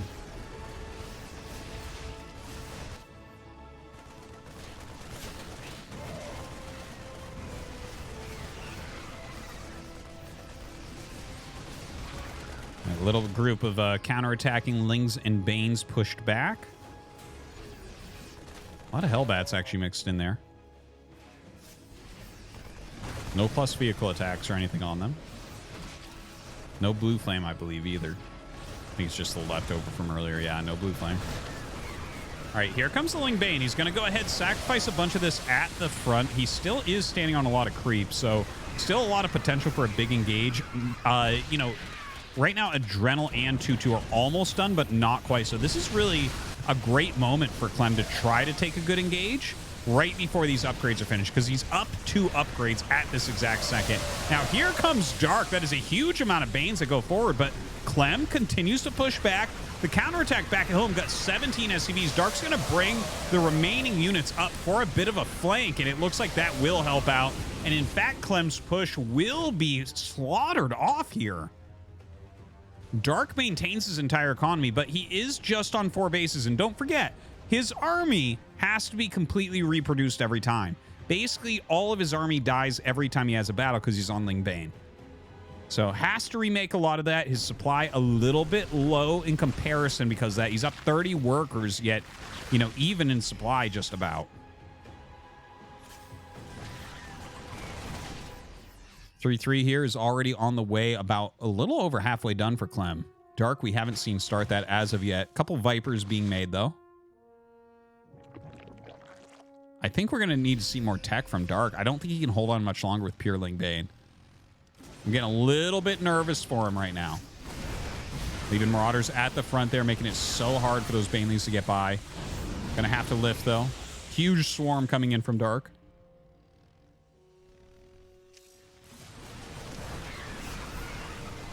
Yeah, not a lot of Banelings up at the front, so those Hellbats actually doing a reasonable job of putting some damage down here, but it's just so many Lings. We'll force him back for now.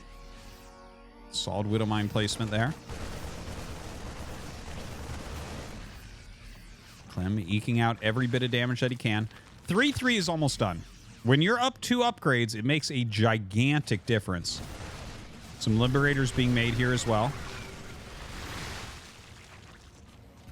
Not very high in workers for Clem, by the way, right? So his economy is not super great. He's basically on a 2-base economy right now. Dark going up to a 5th base. Clem is going to have to remain very cost efficient, which he should be able to do. You know, he does have that 3-3. He has +1 vehicle armor for his Widow Mines as well. Kind of interesting.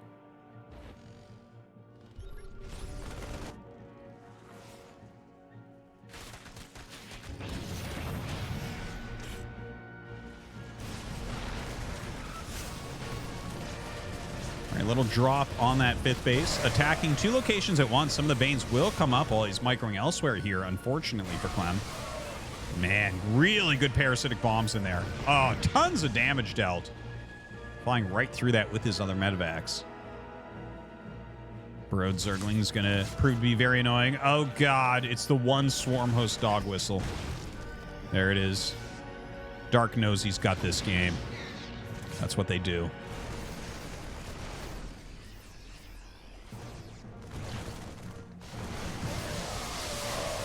All right, Ling Bane rolling in, and GG.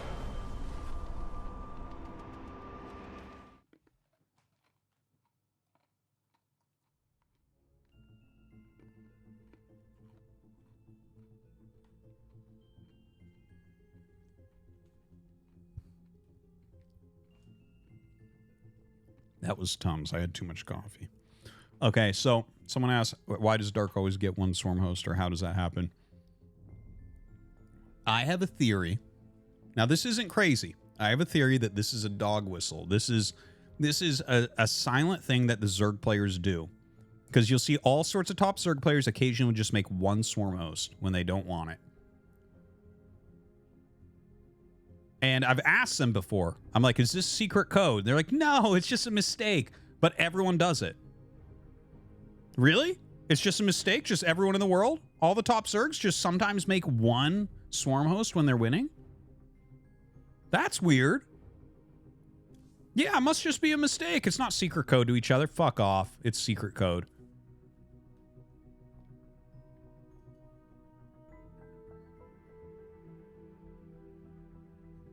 I've been saying this for years, and I've literally asked them to their faces in real life.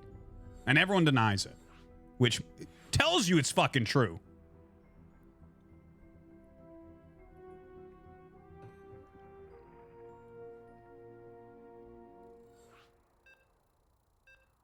Here we go, game number 3.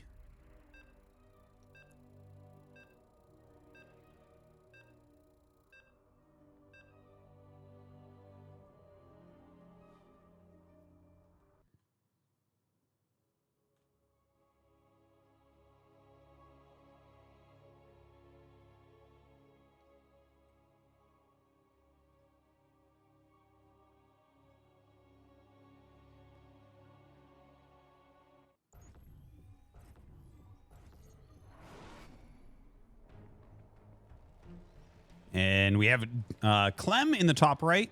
Bottom left, we have Dark. Luckily, it's not Rad who set station. It's Alcyon. Alcyon. That sounds pretty good, Alcyon. All right. Been a good series so far. Been a very good series. Not sure what we're going to see from these guys. Is Clem going to open up once again with the 2-Rax Reaper? I just want to see him use Futures build. That's what I want to see.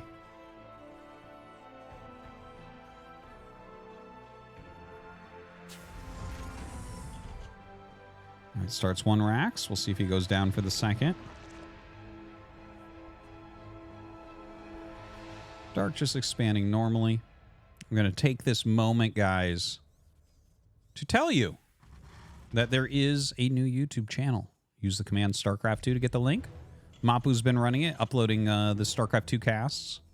This is a great place to catch up if you missed. Last week we had some great games. If you didn't get to see those, you can go and check them out there. They're already uploaded. So yeah, check it out. It's Artosis Cast 2 on YouTube. Always appreciate anyone who subscribes over there. And of course, since you're already here, hit that follow button on Twitch. I cast this every single week. And yeah, it's a lot of fun. We have a good time with it.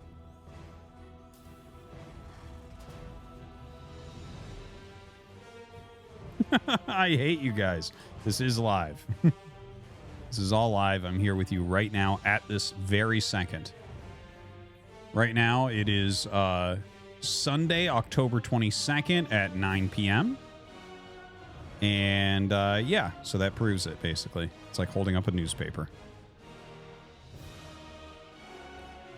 I mean, the 23rd at 11:41 p.m.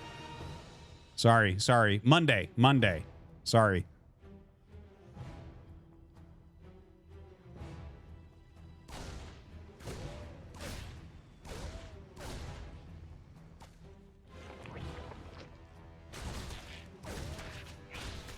Oh, wow. Reaper harass. All right. But more Reapers coming up.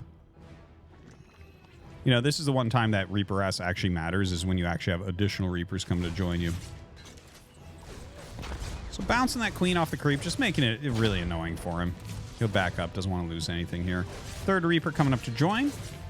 Has that factory coming up. I think we'll see a third command center start. Clem just using the same build over and over and over.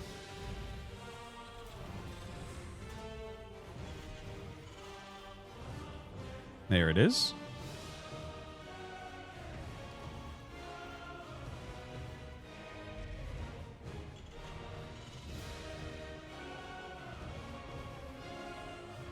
Oh, 2 factory.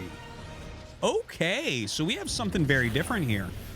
This will probably end up being a mech build. I think he's trying to fake him out, right? So you use the same build twice in a row, and you make it look exactly the same the third time in a row, and it's something completely different. So we'll see if it's going to be Mass Cyclone, if it's just going to be a Battle Mech, which would be a combination of Hellion Cyclone. Excited about this. Mech, you know, Clem does occasionally go mech in this matchup, and every time he does, it is a Battle Mech variant. He is definitely someone who likes to battle. Okay, so maybe just going for an upgrade there and more Cyclones. That's my guess. Or maybe he just wants Blue Flame quickly. That actually could be it. That could definitely be it. All right, double Cyclone coming out. Lifts off that barracks. That should be upgrading, so that might be a little bit of a tell. But maybe not. Maybe not. So a lot of Hellions being added in right now. 3 at a time. A little bit of poking and prodding here. A lot of Zerglings coming out. Let's see Clem's micro now. He definitely needs to make sure he doesn't lose all of this. Trying to whittle it all down. Oh, man. Well, actually, that Hellion behind the Cyclone is just brilliant. Don't forget, Cyclones are not as tanky as they were. If you're keeping in your mind the Cyclone we played with for years and years and years, this is a different Cyclone now. So it does not have as much health. It does not have that base armor. So those Lings actually can kill it very quickly. Be very careful with it in that regard.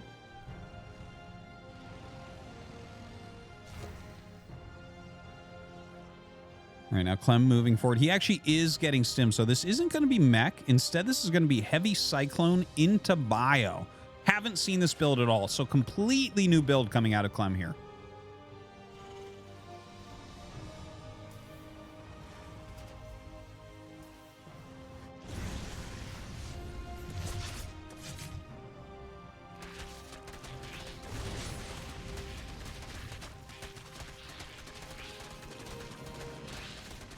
Kind of a funny little back and forth right there, trying to get some good lock-ons. Ooh, doesn't quite get it. Doesn't quite get it. Hurricane thrusters. I didn't even know the name of that new upgrade. Oh, good surround right there. A lot of Lings coming in, and will kill off Clem's army. Now, did Clem do enough there to not feel terrible about losing that? He brings this back up right into some Stim Marines and Hellions. So now that Stim is done, okay, this is where it's getting kind of funny. By the way, double layer on the way. That's interesting. But now that he sees that Stim it's like, okay, so we're playing against Stim and Mass Cyclones. What's going on here exactly? What is this? Such a strange play here from Clem, but Dark getting in on top of these Marines.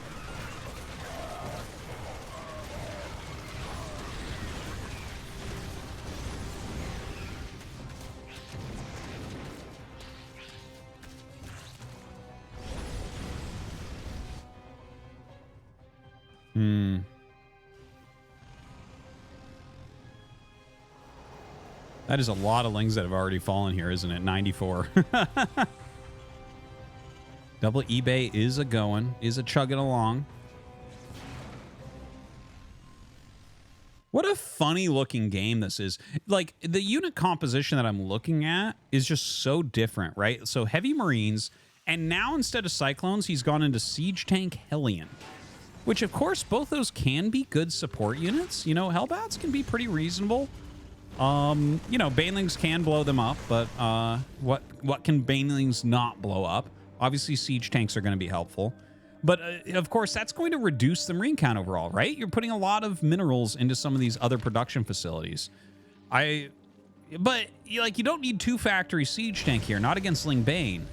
So probably Hellions are going to be better. Although I might want to go for Widow Mines over those realistically. Widow Mine Siege Tank can be like kind of a hard comp to control correctly.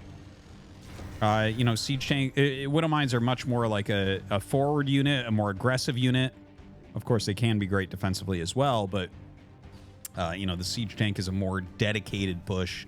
The Widow Mine's much more mobile. So sometimes it can be hard to use those together. I've seen a lot of Terrans attempt that in the past and have a hard time making it work as well as just one.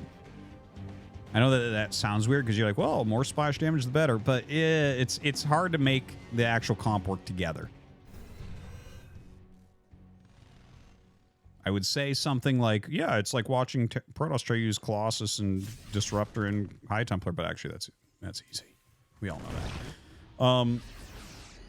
Now a little push up here from Clem. Really similar in those supplies right now.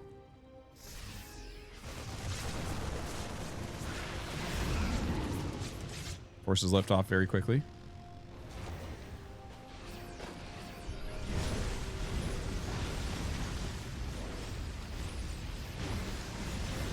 A lot of Hellions in there. If you're going to have this many Hellions, man, get that Blue Flame upgrade. Why not? Seriously. All right. All being morphed into Hellbats. Look at that. A lot of mines in there now, too. Quite a few racks being added on. This is such a funny looking composition. I feel like just massing Banelings works against this. In fact, you know what? Hydras should do all right against this as well. Hellbats do not like Hydras. All right, Ling's coming around. They're going to come in for a flank. Dude, Dark's going to win this, I think. I know that Clem is up in supply right now.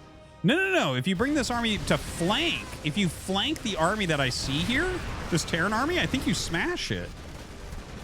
Well, he's going for a counterattack. It doesn't feel like it's working that well. It gets like a tank. Gets a few SCVs. A lot of mines in here. Oh, boy. Oh, those are good mines. Oh! See, that's why I think you needed the flank of the Zerglings, is drag some mines into those Marines, make it so that they can't retreat so easily, and just smash that army. You may still be able to do that. Comes up with that flank once again and does force the lift off at least. Dark backing up. His economy reasonable here at 77 drones. He is only on 4 base, but getting the 5th now. Hive is on the way. Just going to give up this hatch. Doesn't even want to fight for it. Just going to take a new 4th elsewhere. That is a lot of damage output from those Marines right now.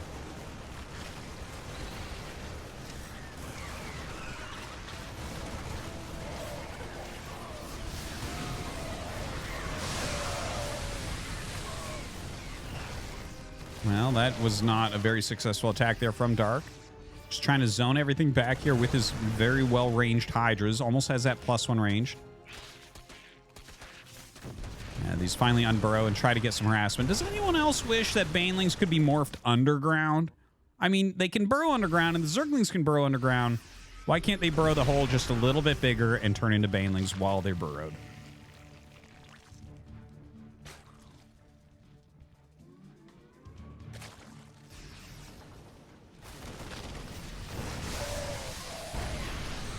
Well-placed siege tank right there. A few mines coming up as well. He does have drilling claws. Really important. Good spread. This brain a lot straightforward here. Picks off a couple immediately. Good beginning of the engagement for Dark, but then does have to pull back. I think rightfully so. Very annoying Marauder up there at the front. Woo! Keep him alive! That Marauder's a hero right now. That Marauder's actually screwing up the math pretty hard. He wants to kill that thing so bad. Now there's another one. He's got his buddy up there too. Okay, finally does take those out.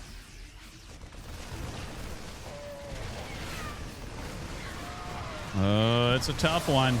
Rolling back. He has a lot of mines in here. Mine's not doing as well as I thought they might there, honestly. You know, a lot of people don't really like mines against Lingbane Hydra. But Siege Tank's going to be fantastic. And look at that. Dark is going to be able to kill everything off. Push it all back as well. Still very even supplies. Very even economies. Which, when it's an even economy, that's generally winning for Terran. Damn. What a game these two are putting out here.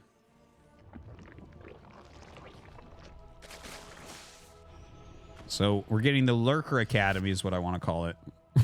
In the Lurker Academy. Now going to teach those Hydras how to morph into Lurkers. Viper's coming out.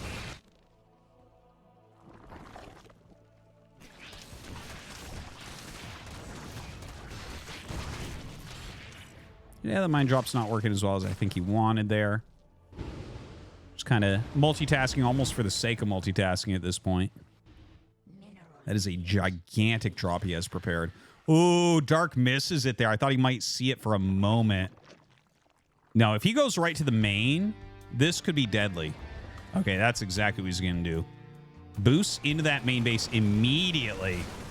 One siege tank. Few mines in here. Oh, the Baneling's rolling in. Don't get the connection that they wanted. Oh, God, those parasitic bombs are so good. Oh, my God. Did anyone see that parasitic bomb jump up and down in the medevac that flew away at the top right of the screen? These 3D graphics are broken. Anyways, this army will get wiped out completely. You know, I think the parasitic bomb's a great touch there. I actually thought that that was going to do a lot better for Clem, and he certainly did as well, because that did not feel like that was impactful in a positive way for Clem. A few drones died, okay, but I don't think that's what you were looking for a trade that had that many medevacs involved. Really an issue. Speaking of which, Mapu just showed us there's only one starport. There's 3 factories, but 1 starport. So if you just lost 6 medevacs or whatever that was, dude, that's going to take a while to refill. That's actually a bigger issue even than I thought it was. I just assumed he had 2 starports.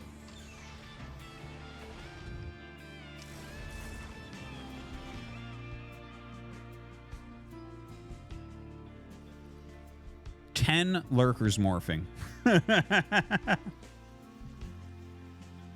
Getting the Talons upgrade here, and well, that's going to be pretty fearsome to break through. Now, that being said, Clem does have 5 base. He's making a lot of command centers, right? So he's got that type of economy. where you can play these kind of long half map games. Notice he's adding a second armory. He's getting vehicle weapons. These are all really important things. Now, when you're getting into this area of Terran vs. Zerg, excuse me, something caught in my throat there. Okay, so excuse me there. When you get into this section of the late game, there's several different ways you can try to play it, okay? One thing I got to say, first off, Maru is the best at this stage of the game. A few things to note. You can still fly around a little bit with Medivacs and Harass, but in general, the pushing that he's been doing with the types of armies he's been pushing with no longer works at this point in the game. We're kind of getting into the I have infinity stuff area, right? Where it's like, okay, well, now we have Lurkers and Vipers in there and the well-upgraded Hydraling Bane. So you can't really push like you were pushing before. Now, I haven't seen Clem in this position as often as Maru. Obviously, he gets here because he is a great Terran player, especially in this matchup. I do wonder which composition he's going to go for. I love to see the double armory. In my opinion, like, I really like some of the stuff that Maru does with Thors later on in the game. Obviously, right this second wouldn't be the right time for Thor. Like, what you kind of can do, though, is force him into a situation where... you're going to end up seeing some Broodlords and whatnot, right? Like, if you start getting, like, this impenetrable force where there's a ton of siege tanks, you're sitting behind planetaries and stuff like that, like, what breaks that? What breaks that? Well, at that point, a lot of times, you can try to do moves like this. You can try to be Armani and throw away 48 Lurkers to kill a planetary. Maybe it'll work. Like, he kills a planetary there. Okay, I mean, he's doing a little bit with that one. But once you realize that this is the plan for Dark, you can start to counter it pretty hard. And at that point, I do think that you need to get a Greater Spire. Broodlord did have kind of a buff recently as far as movement goes, but, like, a little nerf to the Broodlings. So I haven't actually seen the new Broodlord in action, I don't think, in the last 4 weeks. I'm trying to think. I probably did once, but it's not coming to my brain right now. Definitely not in this matchup. Either way, he's continuing forward with those upgrades. A lot of ghosts being added in. As long as you have a good amount of tanks, a good amount of mines, a good amount of ghosts, you're going to be getting pretty damn cost efficient here against Dark. And so that's where Dark has to start being a little creative with the way that he wants to play this. So we'll see. I think we will see, the Spires getting added in. He's going to need to get a couple of them for upgrades. Eventually, you're going to hit the moment where you realize, like, oh, we can't kill each other. So, while I say that, I, like, watch the production tab here for Dark, and he's just like, well, what about more Hydras and Lurkers? Well, I mean, I guess you can, Dark, but... if he's sitting there with Liberator, Ghost, Siege Tank, Mine, buildings, turrets and stuff, it's like, well, I don't know. Are you going to be able to break in there? Dark is one of the best players in the world at this type of late game Zerg. I think he has more experience in it than Clem probably has experience against it, especially considering it's Dark. Because Dark plays it a bit different than I think most Zergs play this portion of the game. All right, that is a lot of Banelings being made right now. Some Parasitic Bombs going out. Parasitic Bomb, the Viper in general, but Parasitic Bomb I think especially, one of the best grindy spells for late game.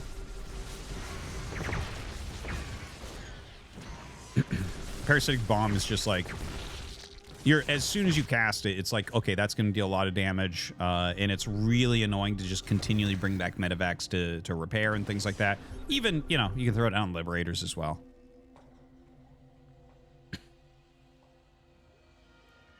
Clem ultra turtled right now. I love all the sensor towers he's putting down, by the way.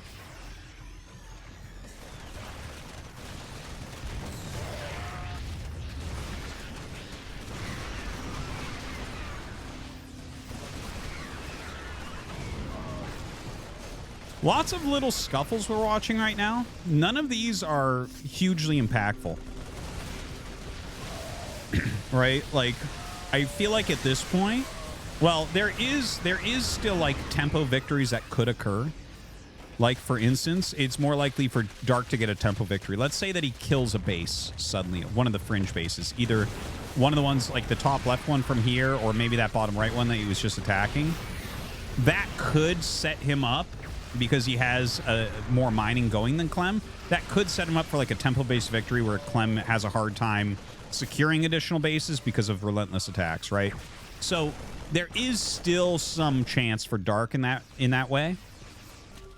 As far as Clem goes, that's not as likely, right? Like, Clem has to kind of do a slow crawl around the map. Push what you can, harass what you can, but probably more than anything, keep your bases up and running.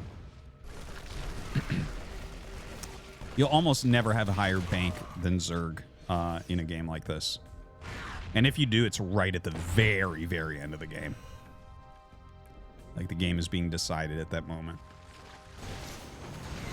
All right, Liberator range only now starting, actually. That's a little bit surprising. You got that fusion core a while ago. All right, coming in, that is a lot of lurkers in there. A lot of banelings rolling through here as well. Definitely heard some ghost deaths, but I think he has enough to be able to push us back reasonably well. Dark trying to break through some of these areas. Actually, that is the old natural base, in case you kind of lost track of where we're at on the map. We've been jumping all over the place. So kind of funny, killing a little bit of the infrastructure, right? Gets rid of a factory there. I don't think that that's that impactful right now. You know, because we haven't gone up to anything such as Broodlords, you don't really need, you know, a bunch of factories producing right now. I gotta say, one thing to mention about the way that this is being played, it's more Liberator heavy, more Ghost heavy. That's actually closer to the way that TY generally, historically, has liked to play these Supreme late game Terran vs. Zergs. You know, there was a point in time where no Terrans could really beat Zerg in this late game, and then TY kind of came up with Mass Missile Turret Liberator Ghost, and was able to take out Zergs with that, right? So I'm kind of feel like I'm seeing a little bit of that here from Clem. It's not exact, Obviously, that was many, many years ago that I'm talking about, and still something that TY is very good at. But not a comp that we see quite as often in this matchup. It almost looks like a more TVP comp rather than a TVZ comp in a way. Right now, the new medevac upgrade coming, it like boosts the mana regeneration by like 100%, I believe, is exactly the technical term of it or whatever. Yeah, regeneration rate of medevac's 100%. There you go.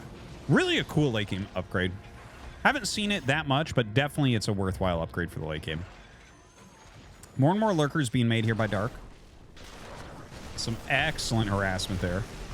Gold base being attacked. Now, Dark is flooding the natural again. He's looking to get on top of production, which is always a good way to try to take Terran out. Terran units, as they pop out of production, are absolutely wretched alone. Like, you really need to hit critical mass. So, like, these units popping out going to have a little bit of a hard time clearing this. The Ghost being cloaked is a nice little add. He's killing off a lot of those very important tech buildings right now. Dark really going for it. Clem on the warpath, though, with the counterattack. All right, Clem ends up saving most of his main base, but I believe he lost the fusion core. He lost an armory that was upgrading. I believe it was plus air attacks that it was upgrading.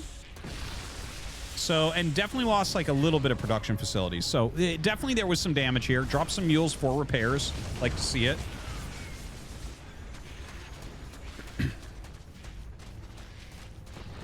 Clem is a little bit disjointed right now. I'm really starting to feel this game for Dark. Still similar supplies on both sides.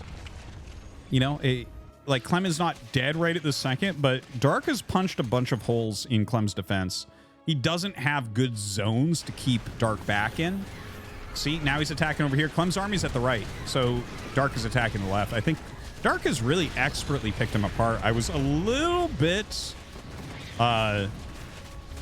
maybe I was underestimating his usage of the Hydra Lurker Lingbane here. You know, I don't see generally a player of Clem's caliber, like, Not able to like cost efficiently hold that off, but it feels like, you know what, he reduced that siege tank count some. He did a great series of attacks. He gave up a couple bases, but attacked nicely and destroyed everything basically on the left side of the map. So Clem is only on the right side now. And you can see units lost. Like, Clem has been more cost efficient, but Dark is just, he's mining a lot. Now, that being said, he is getting a little bit low on that as well, right? Dark's bases are not looking so hot right now. Look at that. Very reduced mineral patches all over. Way out of gas all over the place. That is a rich geyser, the purple geyser. So that's a good one for him to be mining from. Yeah, it looks like Mapu finding some of the geysers that actually haven't been mined out. Oh, he decides to get a Spire at 26 minutes. Nice. All right, great surround here. Nice pick up there from Clem, saving what he can. Yeah, the 26-minute Spire. There you go. All right, this is a lot of Lings going up into that main base. Clem is maxed out right now, so he certainly can deal with, like, mass circling without any question, but look at the movement from Dark. This is such an excellent game from these two. A Cyclone? I don't know what he wants out of that Cyclone, actually. That is not a unit I would think about making right now, honestly. That's, huh. I'm very interested to see what he wants to do with it and if he makes more than one. Yeah, parasitic bombs being utilized slowly but surely to knock out that Liberator. Lurker Harass being very, very annoying. Some Infestors joining in. Finally, Corruptors coming out. Now, the Corruptors are 0-0. So the Medivacs can almost beat them in a fight. Not quite, but almost.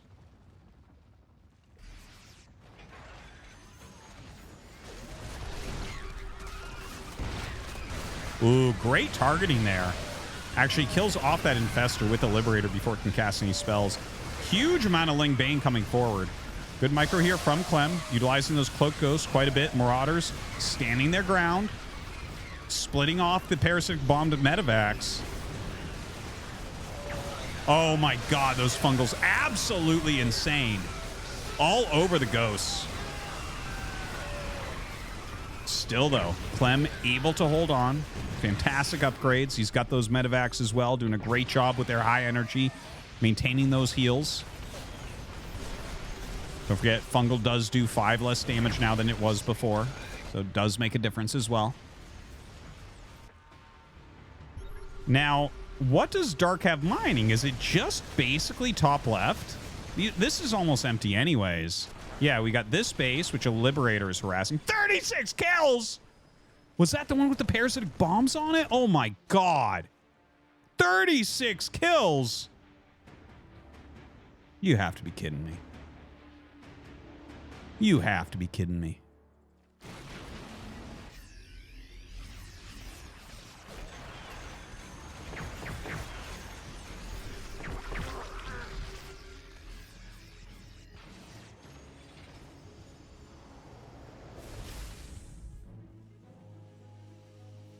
This is an absolutely wild game.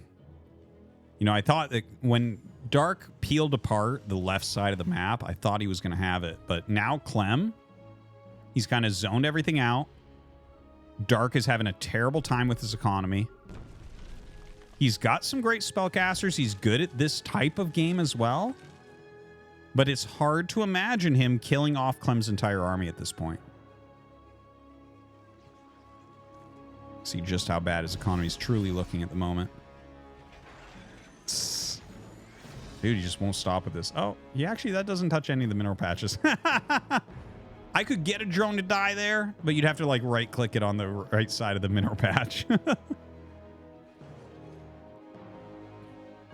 Some Infestors laying traps.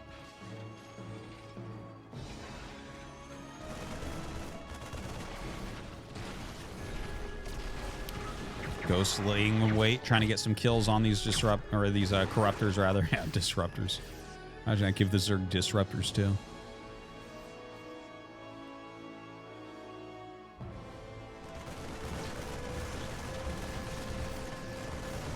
That's actually a big portion of Dark's economy right now.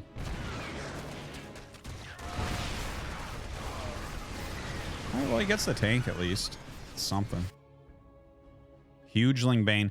Yeah, see, this might be the real problem here. Clem actually has a bank, and like the army is heavily Ling Bane for Dark. So you have to replace it as soon as you fight. Even if he killed Clem's army, he couldn't replace, and Clem could. I think this game is over.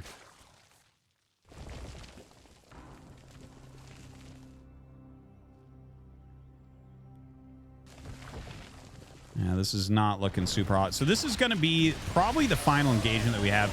2 nice unburrows into fungal growths going down, but he's going to need more than that. EMP goes down to make sure that no more fungals are going to hit him. Sets up a million liberators. I think Dark sees the writing on the wall. He's going to try to make something happen since he still has a lot of spellcasters in here as well. Easy snipes going down. And as Clem pushes towards this top left base, that is the last mining base here for Dark. Some good parasitic bombs going down. Again, none of this really should be enough. Look at that. 5 health. Damn. Kills for days.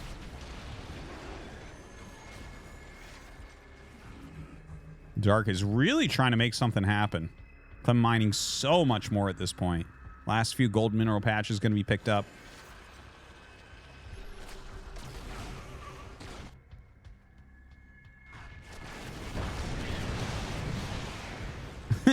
I'm not sure what that was, but... All right, here we go. This should be the last moments of this game. Yeah, GG. And Clem takes it 2-1, is going to go on to the finals, where he is going to be facing Max Pax. Damn, that was a good series right there. Let's take a quick look at the bracket. Max Pax awaits Clem. We'll be jumping over the European server, doing some map vetoes and getting this going ASAP. Very late for them right now. But another Clem versus Max Pax finals, definitely something you see from time to time. Thanks, everyone, for tuning in. Please make sure you follow my channel. We cast this every single week. Big shout out to Mapu. You can use the command Mapu in chat to follow his stuff. He's doing all the observing here for us today. That's why the observing is so beautiful instead of completely shitty and just me clicking dragging boxes on everything and missing drops. Aren't you glad it's not that? I obs the first week for myself. The first week I did one of these, I was like, never again. Literally never again. So big shout out to Mapu. Thank you very much. So do follow the channel, please. And you can use the command Starcraft 2. There's now a Starcraft 2 YouTube channel where we're just uploading the VODs of all the casts. So, yeah, check that out. Hey, Joey. What's up, buddy? Good to see you, man. Been a bit.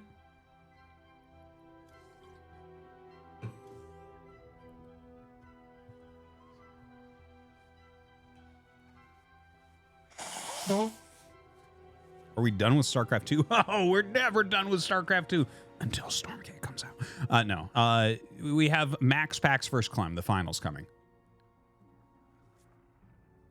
Yeah, man, absolutely. You too. Mine are all good.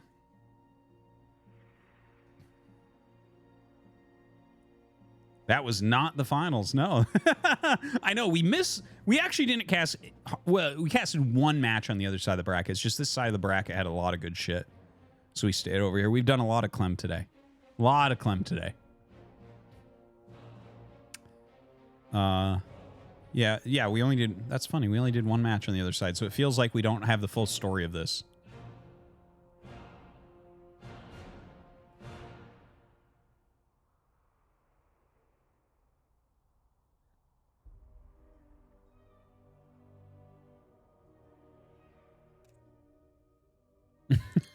Clem wins every week. This is a recording.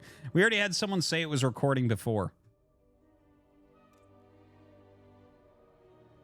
And they said Max Pax won. Oh yeah, we have to replay this dono, sorry. The Truth donated $3. This is going to be a really quick night, he said. This will be over really fast, he said. It is fucking 9:30 and we aren't even in the finals yet. Lies about Terran being the hardest race, lies about Protoss imbalance, and lies about SC2 finish time. Fuck you. It did look like it was going to be fast tonight. It really did. It really did. We had some good games though. That's what's happened.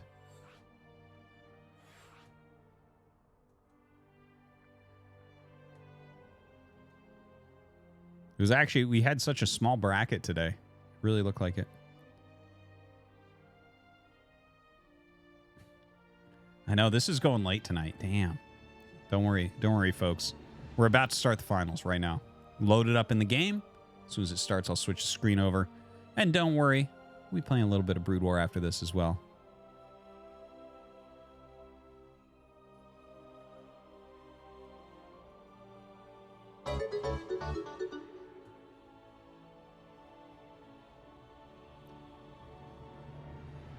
Skill on our hard work. Thank you very much for gifting a sub. Appreciate it. To Mapu, nonetheless. My general estimate, Clem or Max packs?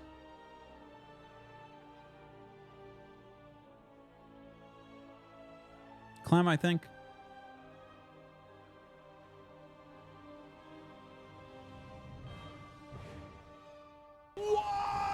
Profane donated $3. Don't forget he lies about having had sex, too. He's like, oh, these kids are mine. Yeah, sure, I heard that shit you said about game theory and there's no chance. That was the nerdiest shit I've ever heard, and I handle taxes. Damn. Damn.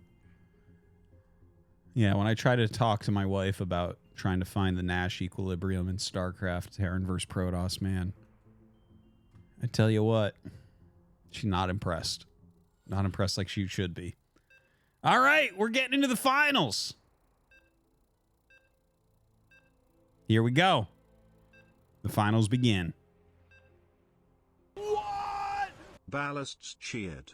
X300. Tonight I got a ping for my stolen is that cars one of them last Dungeons known and location. Dragons things like Nervously, my son Bobby I drove plays? in the dark When you 30 play minutes dress up looking like an through alien and jump around like... Fuck. Okay, hold on. I couldn't hear anything there. What? We'll play the Tangia after. Cheered.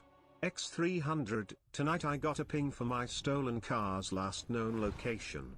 Nervously, I drove in the dark 30 minutes looking through an abandoned parking lot and wooded areas. Nervous that some villain was going to kill me while I attempted to reclaim what was mine. Needless to say, the car was not there. It is still gone. Still stolen. So I came home and did what I do best to recover. I came here. To this shithole. With you guys. Oh, Ballas, I'm sorry. I'm sorry about your stolen car. But at least you're in this shithole with these guys in the chat. All right. We're in the finals, guys. We'll play the rest of the donos at the end. Sorry about that. And yeah, so we're on Equilibrium, which I actually have not seen even one game on this map. So this should be fun. I don't know how that happened.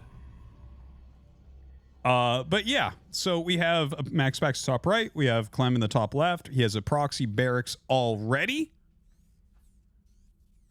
And we'll see what he gets done with that.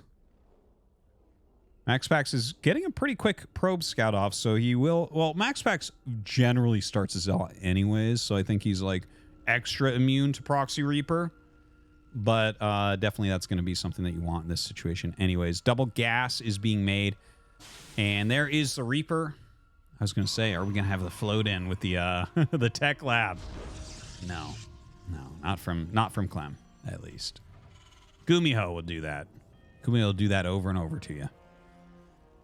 Now, the probe just kind of scouting around. Max Pax literally not caring at all that there is a barracks missing. I'm surprised because, like, again, very oftentimes he does open a Zala anyways. And generally, the way that you block this Reaper is by making a Zealot. Now, he'll chrono boost out either a Stalker or a Sentry. He's going for a Stalker, which takes just slightly longer, right? But this should get at least 2 probes.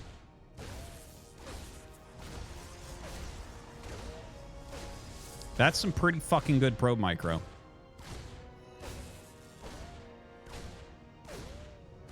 One. Dude, seriously. Like, normally it gets 2 probes.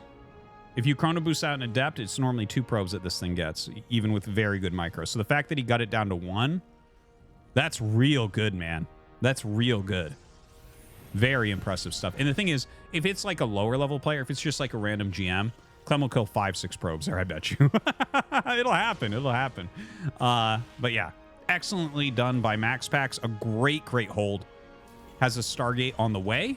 Dude, when I see something like that defense there, it's like, all right, this is a beautiful game.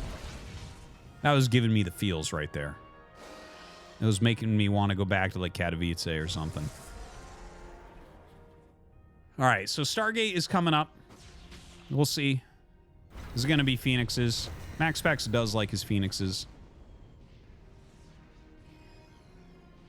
There it is.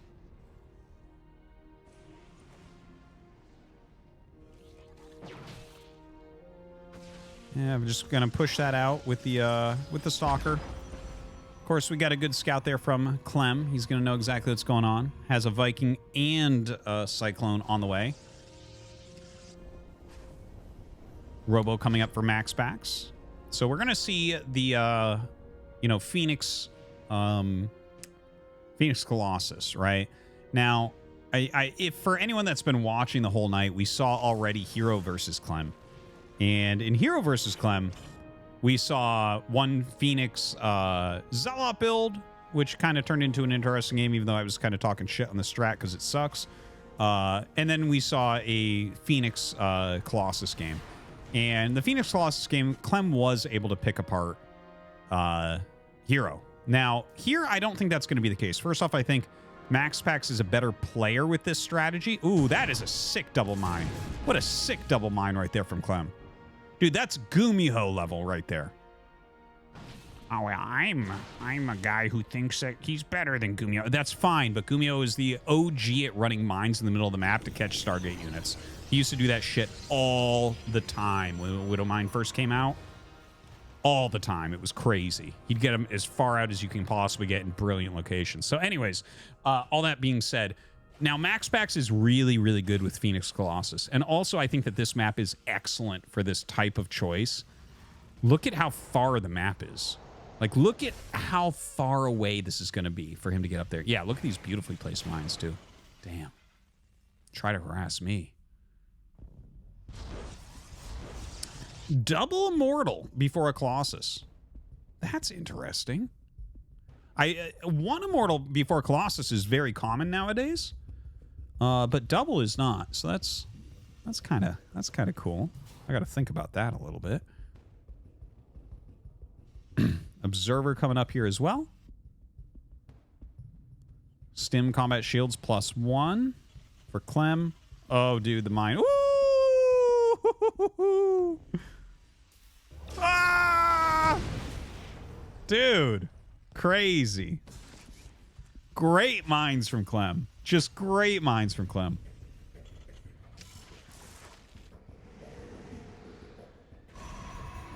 So Forge and Twilight on the way. Already the first Colossus is coming. Dude, this game is really interesting for me. Okay, so Clem has done a ridiculously good job defending the Phoenixes. The Phoenixes have done very little, but if you look at the army, like MaxPax has really skimped as hard as you can possibly skimp. His army is so tiny right now. It's so technical. Double Immortal. He has like 3 Phoenixes, one of which is red. He's going to have a Colossus, 2 Stalkers, and I'm not sure what else. Honestly, not sure what else. His army's tiny. But it's good stuff. It's like really, it's well scaling too, having 2 Immortals in it already. All right, some Zealots coming out. Those are going to be mostly for tanking, since they aren't going to be able to close on this army very well. Ooh, sick pickup, sick pickup. What a big moment right there. Okay, doesn't actually get the second one, so good save. But that's like every single unit you can pick off right now is very important. Clem pushing forward. Yeah, look at how small MaxPax's army is. But, you know, it's taking time for Clem to get over here, for Clem to feel like he's in the right position to push forward. He might not even, you know? He might just roam a bit and see if he can catch anything. Couple medevacs coming out to join. Another good mine hit. These Phoenixes, man, he has not been able to keep them together. He's not been able to get harassment damage. You know, I guess there hasn't been any drops that have hurt him really, but that's about it. That's the only thing you can say for those Phoenixes thus far. Good force field. Good solid force field. Yeah, that was nice. That was nice.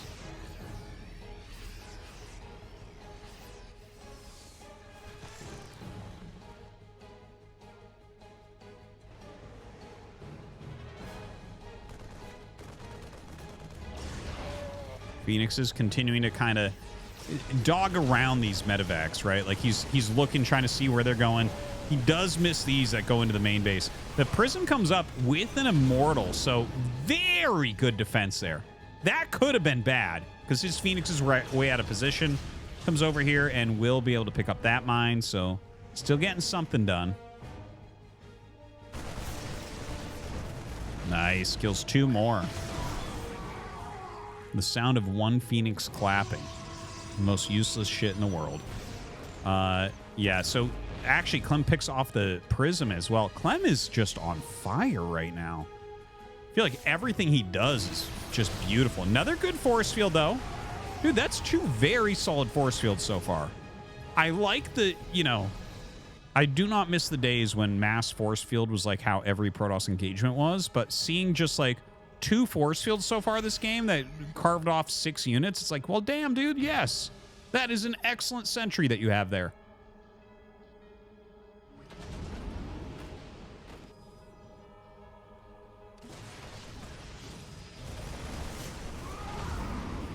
All right, little groups of charge lots here. Maybe going to come in for a flank. All right, mine does hit the... Ooh, the Zealot's having a hard time. They're wasting their charges on these as well. So that does make the engagement a lot harder. Looks like I think we just had like maybe a hallucinated Phoenix pop out or something like that. I didn't really see it. Just kind of flashed quickly. No, maybe not. Okay, I don't know. Anyways, Vikings around in the middle right now. Blink is on the way, as well as that +1 armor. Max Pack's just fitting what he can. He has that gold base now. Couple mines almost randomly in the middle of the map. That's going to actually catch this little group of Zealots that he split off a long time ago. Dude, that, like, you're going to have 2 less Zealots and everything's going to be damaged. That's fantastic. It's fantastic.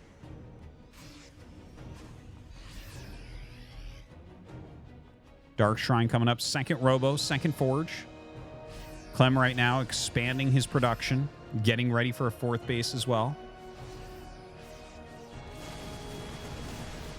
MaxPax is waiting for Clem to come a little bit forward before he sends his Zealots in, I think. I believe that's what he's wanting here. Also setting up a Prism over here. This could be a harass for the 3rd and the natural. That might be what he's going for. I don't think he's going to try to fly into the main. Flying into the main, I think there's no way Clem would allow that right now. Okay, so here he goes. Sends the 2 groups. Look at that. Oh my God. So he has a bunker here and 2 mines. Nothing in that bunker, but good blocking. Only 4 damage Zealots make it into the natural. Still some damage being dealt, but Clem's preemptive mines in these locations doing some serious work on this harassment. Definitely not doing as well as I think MaxPax thought it might. Now, during this, MaxPax has taken a 5th base.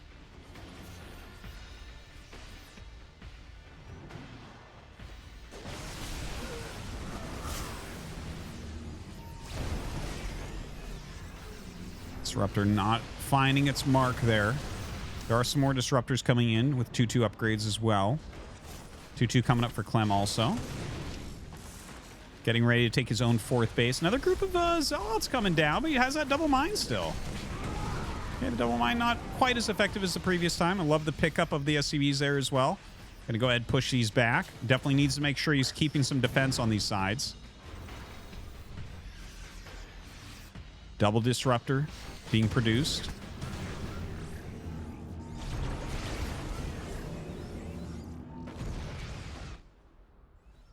We're actually in a pretty interesting spot right now. They're both maxed out. They both have good, solid economies, right? 4 base versus 5 base, very playable on both sides. Good amount of disruptors, solid upgrades coming on both sides as well. Right, we're getting ready for Dark Templars also. Feels like Clem is doing a very good job of zoning out anything from really happening on his side of the map. We have these continued Zealot run-bys that are occurring, but they haven't done a ton of damage yet. right? They killed a few SCVs here and there, but you're losing a lot of Zealots as well. Comes up onto this planetary, but of course, you know, okay, he's kind of targeting down some SCVs, but this is not a great long-term play, so he does pull back. Clem going to collapse on those Zealots and pick them up. I think it's time for another base here for Max Packs, honestly. Gonna lose a bunch of those Zealots there. Now, there's a group of Dark Templars going out. Also, yeah, Max Packs tries to poke through the center. This army he has, it's very good, it's very technical, but it can't attack. He cannot attack with that right now. That is an engagement army, not an attack army. So, like, see how he's roaming about? That's actually how he has to do it. Like, he was looking for a poke, but as soon as he saw any sort of real problem there, any sort of real amount of units there, he backed right up. Now, where are those DTs? Where do those DTs go? He had like 6 DTs. Oh, I think they're down at the bottom right now. And you can see right now he's just kind of poking. He tried to get in there with the prism, and here come the DTs now. There is a planetary there. Blinks to the other side. Okay, will end up getting it. So he gets the planetary and does a recall. Now, here's that poke again, and he has disruptors, so he can zone out other incoming units. Pulls back immediately. I think that pullback is actually really, really good. Because, again, his army is not that good for attacking. It's good for engages. It's like to try to take out fortified positions. You can do it, but he's sitting here on 75 probes. And he has huge groups of units that are running around harassing. So his actual like death ballish looking army is not actually that big. It's just very technical. It is scary looking. It's got all the units you don't want to fight against. But look at this position he's taken. Just zoning everything out with these disruptors. Gonna pick off this command center. Beautifully done. Beautifully done. Damn. This is how you play Protoss here.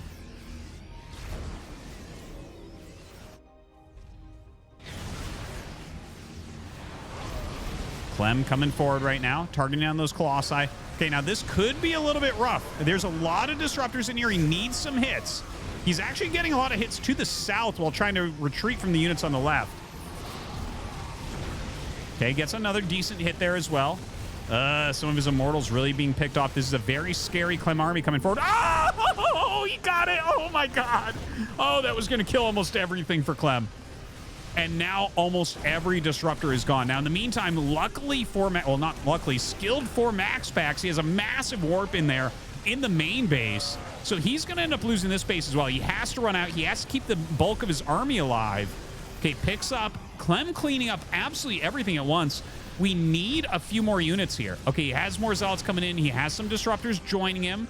Zoning it out. That's buying him some seconds at least. Ooh. What a crazy game one. What a crazy game one we have here.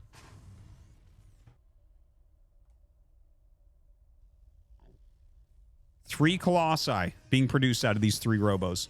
Max Packs retaking some bases. Okay, he did take that bottom base, by the way. I don't think we talked about that yet. Clem, he's taking his gold as well. I don't think we talked about that either. So these guys both still continuing to expand. Clem sitting here on 4. 5 bases, 4 Max Packs. Although those numbers are changing. No. We'll play it later. Now this army moving forward from Clem, it's like strong, but we've gone past like the unit composition that we were on before, right? This is becoming very charge lot, blink stalker, disruptor. That's oftentimes the late game comp. Like after you lose your main comp, you end up going into this. Now he did make 3 Colossi, which kind of like balances out his army a bit, but I'm not sure where those are. I'm really not. There they are. Okay, he finally brings them out with him. Definitely wants those in the army for their consistency of damage. It's a big group of Marauders in here, mostly. A few Marines as well. Gonna be able to shut through this Nexus so quickly. Ooh. Well, not as good a disruptor as it could have been, unfortunately. Picking off everything as it comes up. Dude, Clem just being so efficient with this. Kills a base, gets rid of those disruptors. More Zealots being warped in all around him. I feel like I'm watching the single player where you're trying to run through the stage with all the units in your Zeratul. It's like there's just like Zealots appearing on every side as Clem's army tries to get out of here. Prism trying to escape right now. The Vikings chasing it down. Maxpax looking for an engagement. He knows that this is a smaller bit of the army than he's likely to face anytime soon. Obviously can't face it with just a portion of his army. He needs to kind of make sure everything's there at once. Another group of charge lots coming in for a bit of a counterattack.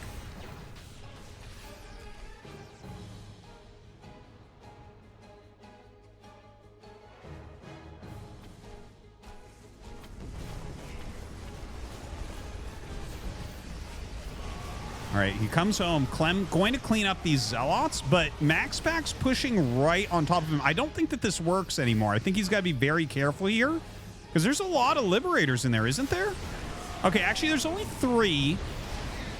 He has those Vikings as well, though. Sets up the Liberators, flanking from 2 sides. Wow, a lot of Stalkers end up going down. And you know what? His Colossi going to fall as well. And without the Stalkers there, it's mostly charge lots running away.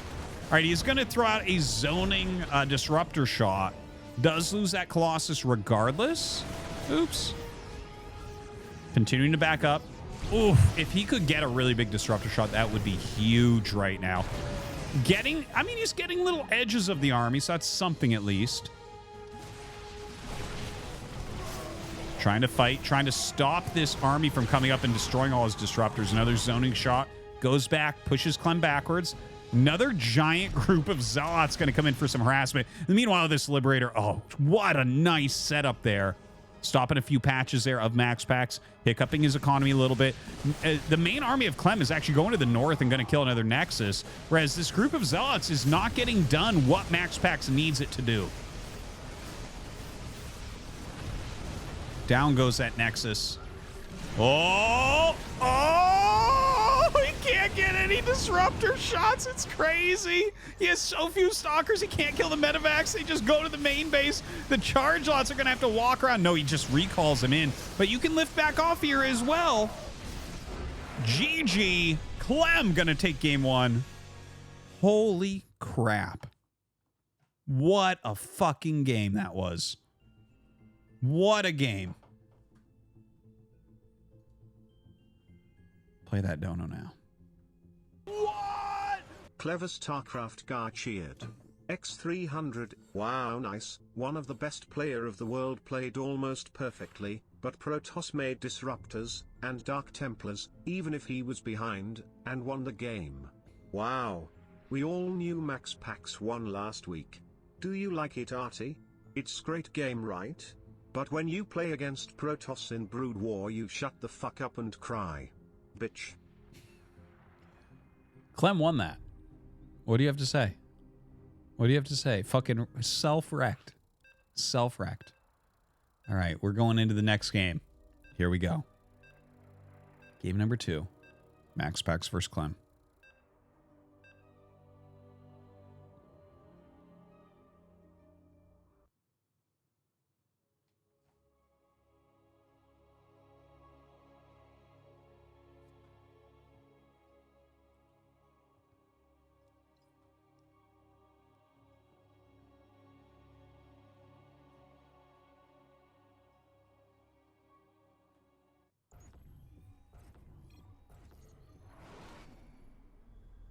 All right. In the top left of Oceanborn, we have Maxpax. Bottom right, we have Clem.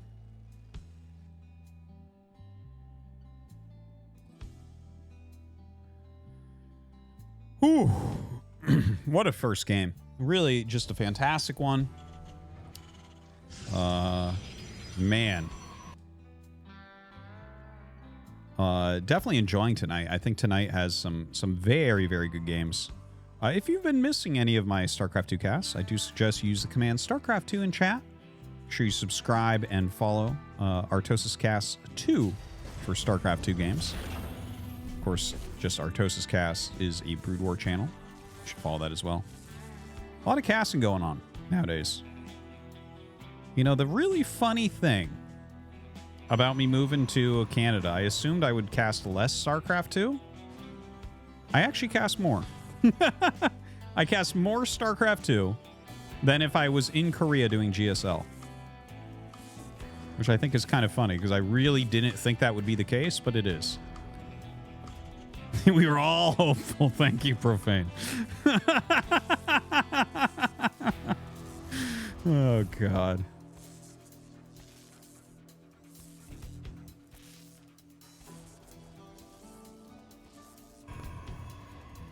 Okay. Well, no, Max Pack's just kind of maximizing his probe here, trying to get as much damage as he can, be annoying as possible, cause any lost minerals or anything. Right? You harass what you can and send it out of there. You don't want to lose it to that Reaper. It would really all be for naught.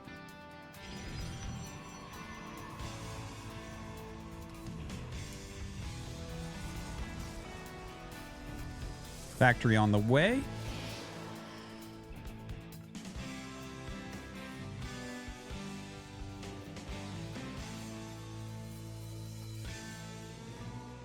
Not really sure what we're going to see here. Kind of an interesting pylon placement from Max Packs. I assume that this will be for a Stargate. I mean, I guess it could be like a gateway, but you wouldn't make it right now, I think. Well, maybe you'd make the pylon just to, you know, have that probe do something out there, have it ready. I'd imagine Stargate, though. Let's see. No, it is gateway. All right, cool. So maybe some gateway pressure going to be coming out of Max Packs.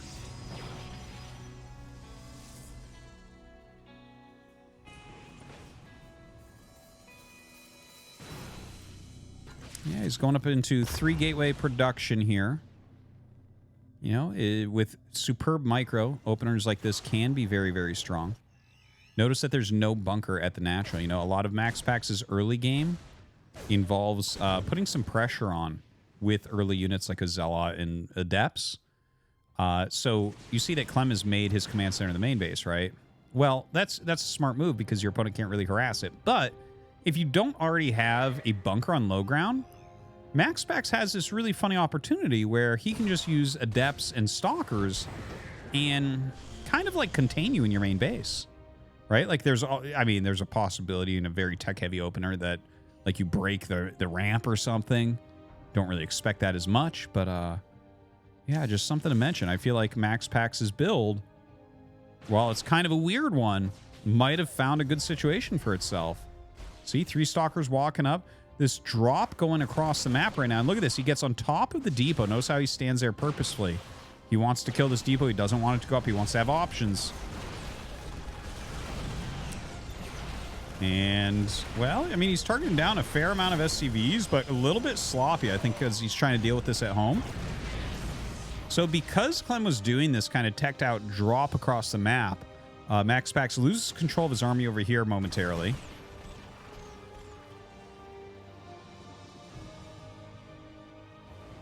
Ooh, that would have been nasty.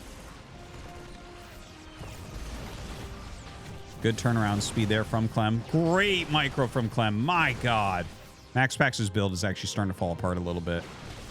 You know, you definitely have potential with 3-gate Stalker early on before a Terran really has a lot of upgrades or a lot of units where you can really out-micro them with that superior range Stalker. But it feels like Clem is doing more than well enough with what he has. He's actually making a Liberator right now. It's kind of funny. Didn't expect to see a Liberator, but that can work. Yeah, without Blink, you can't really get in on top of it. Sets up a couple Cyclones, just backs up so the Liberator covers him. Now all he needs to do is repair a little bit. I think this is basically hell. There is a Prism coming across the map, which maybe gives him some opportunity here.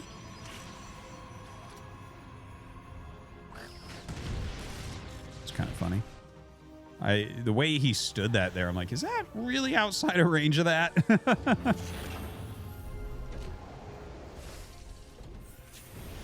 All right, so the Prism bringing the 4 Stalkers up. Now, 4 Stalkers, 1 shot in SCV. So it's a great number of Stalkers to fit into Prism and get up here and do some harassment with. So kills 4 workers right off the bat. Great juggles as well. Gonna get out of there without taking any real damage. Nothing in that bunker. Oof. I had a little opportunity there. Takes 3 Liberator shots to kill those Stalkers. Could have picked that off. Didn't want to risk it. Didn't want to sacrifice. Sending up his Observer. The Liberator going elsewhere. So he wants to get some harassment done with it.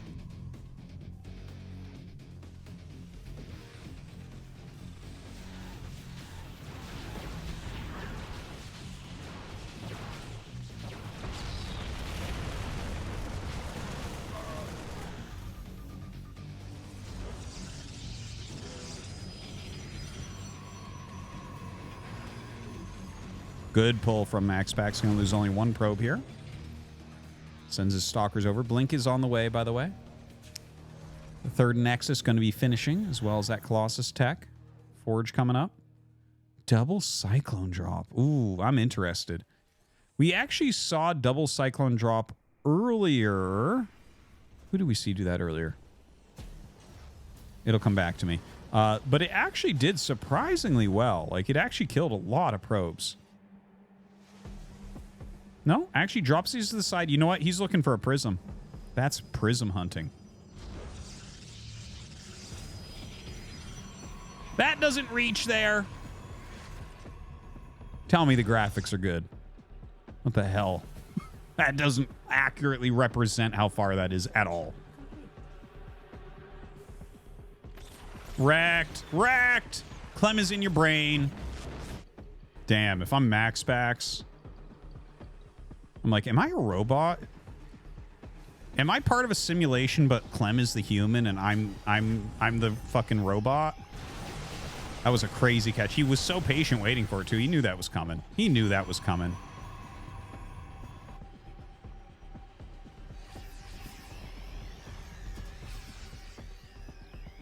All right, Colossi coming up. Charge after Blink. Thermal Lance almost done. A lot of gateways being added here.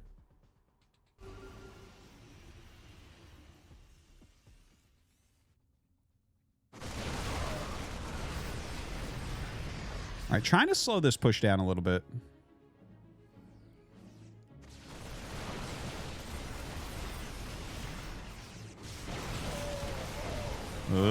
It's a scary push, man. Holy crap. If that force field had been there, he might have been able to hold this, but Clem is coming in hot right now. All right, does get that mine, which is kind of nice. Wow, sets up a really nice Liberator. Going to be able to kill off one of these. Not a great blink there from Max Pax. Max Pax army's so small. Lots of very slow Zealots right now. This is a perfect engagement time.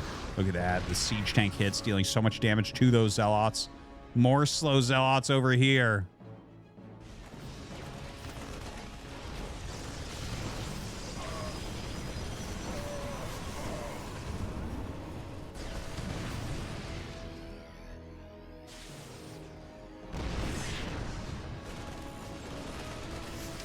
Little drop up here from Max Pax. Ooh. Dude, Max Pax is in so much trouble right now. Finally has that charge done, but he is losing probes all over the place. Clem keeping so much pressure on right now. Just crazy.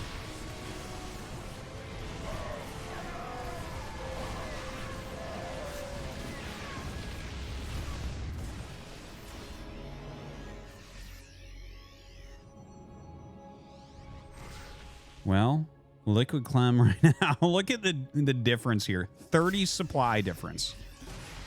Clem, well, he's finally going to clear this out. You know, he is getting up into that armory so he can get more upgrades as well. Max Pax right now, not looking too hot. You know, he's trying to remake some of these Colossi. He's, you know, he has his Stalkers around. He's trying to send some Zealots. Look at that, 4 mines. Dude, he's so inside Max Pax's brain right now. Like, every move Max Pax tries, Clem has already countered several minutes ago. It's kind of crazy to see.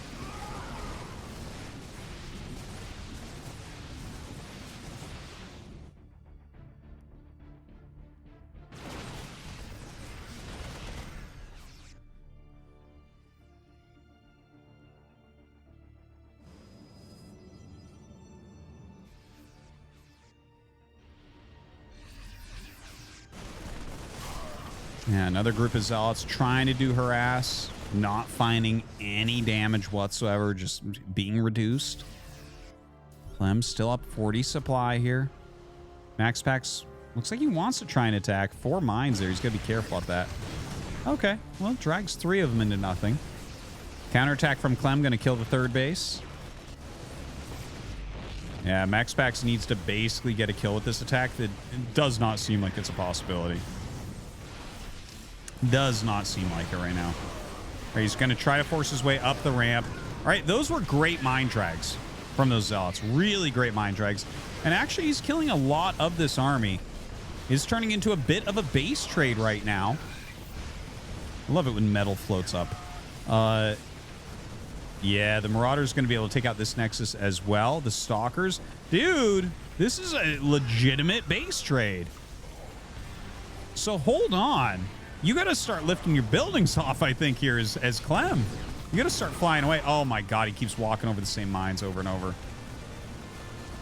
I think those mines actually are going to be what seals it. Oh! Catches a lot of the probes as well. The Dark Shrine is almost finished. DTs really can switch the way that this goes. But he's got the you know, mobile scans here.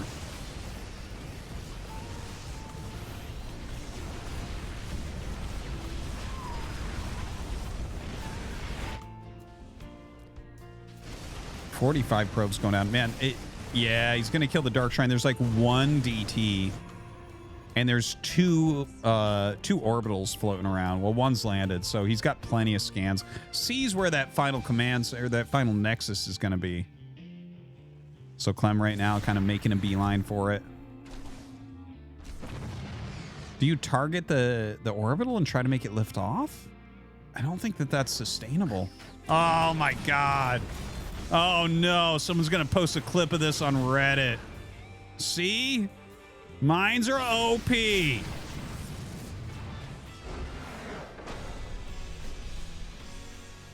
Sick, guys. You win.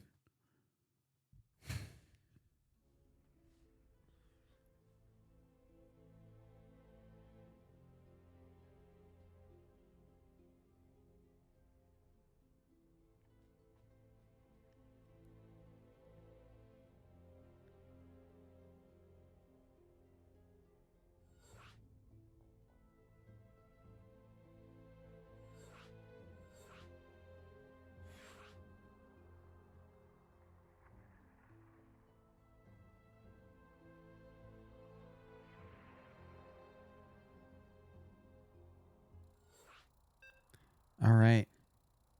We're going to game 3. Might be the last game. We'll see. Can Max Pax start his comeback?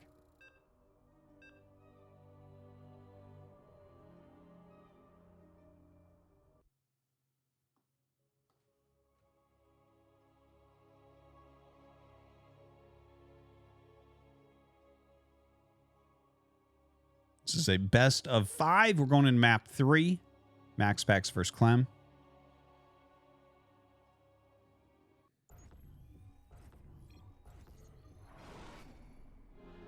In the bottom right of Golden Aura, we have Max Pax.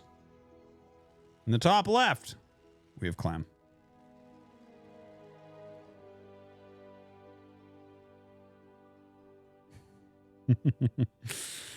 Oh my God.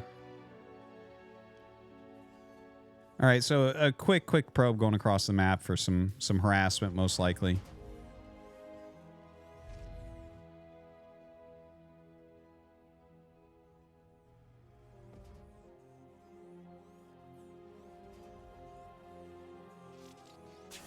Probe comes up.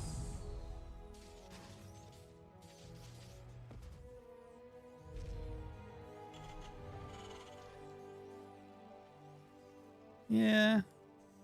Hasn't really done that much this time, but Protoss seemed to like this. Getting in there, trying to harass a little bit early on.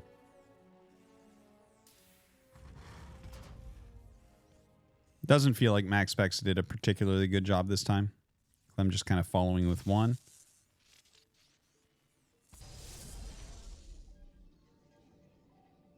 And we got to wait a moment. See where this game is going to lead us. Who would win, Brood War Protoss or Starcraft 2 Protoss? Damn. That's like asking what would win, the sun or the moon. Dude, we don't know, man. They're both huge. Either one of them could win.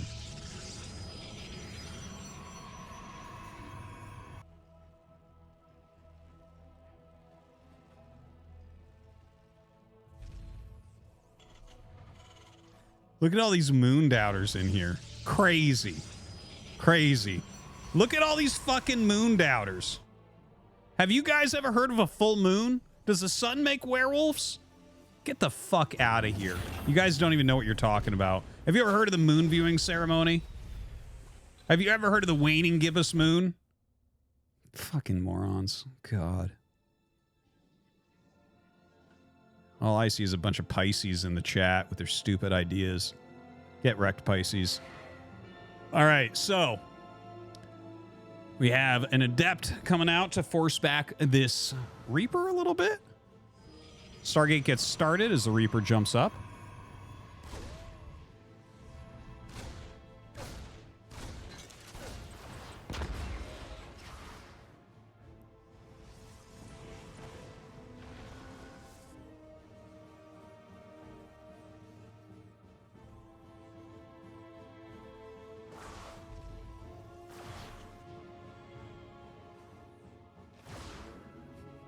You guys are so dumb reading the chat.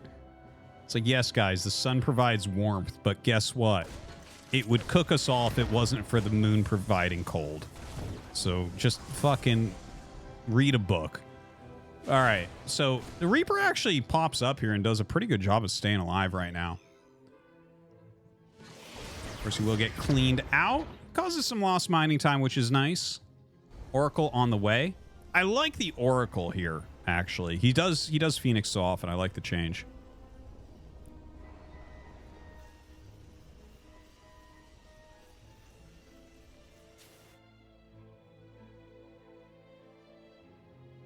Couple of depths out to the center of the map.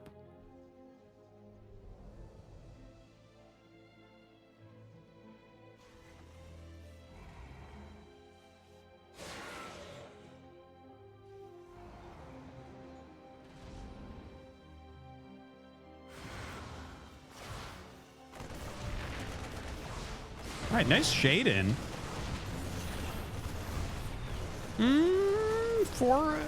No, you know, that was dealt with like pretty reasonably well. That felt like Clem did well enough there. But honestly, there has been enough worker damage that I am getting a little bit nervous here for Clem. Right? 27 workers only. Getting a little bit low there.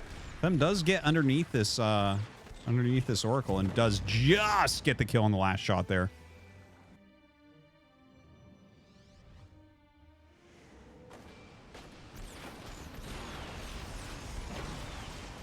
Nice little counter punch here from Clem. You know, sometimes we do see little pushes like this do really well right now since the patch came out. I've seen a few games that kind of looked like this, where it's like a couple cyclones come across the map and you just don't really have the defense. Like, how do you actually... with no battery here, I don't think you actually save that Nexus. Right?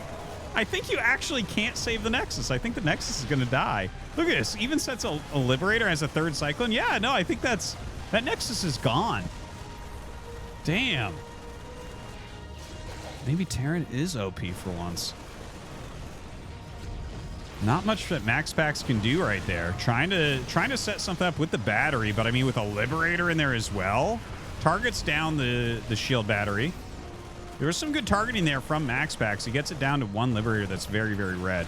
So I think he will just barely, maybe, just barely hold this. Oh, just barely not.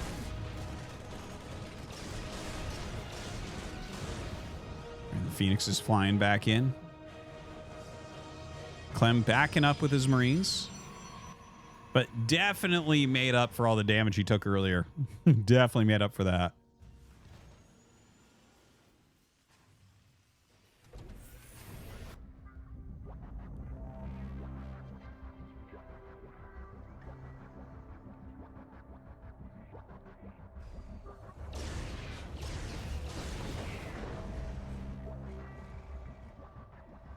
Quite a few Marines being stacked up. Stim almost done.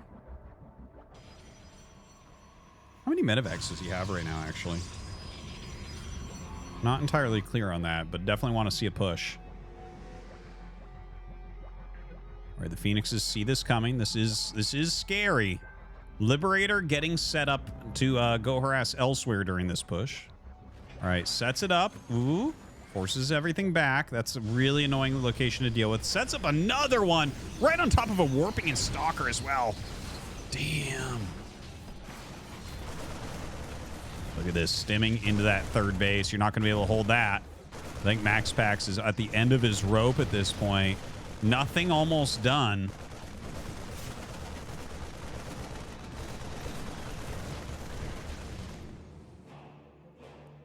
$12 more probes fall. Max Pax barely holding on right now.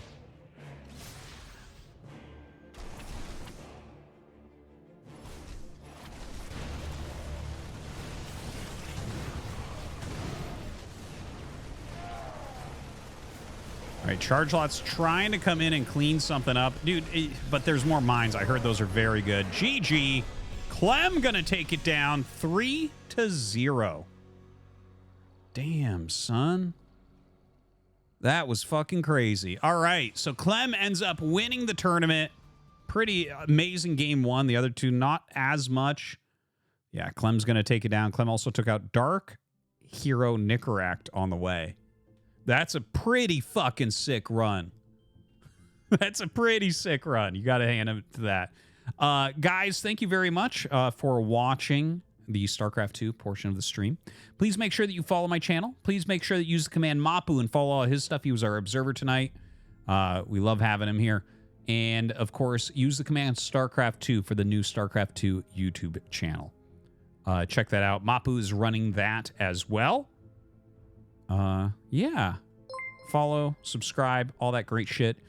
And we're gonna play a quick game of Brood War because I owe that to the guys in the chat.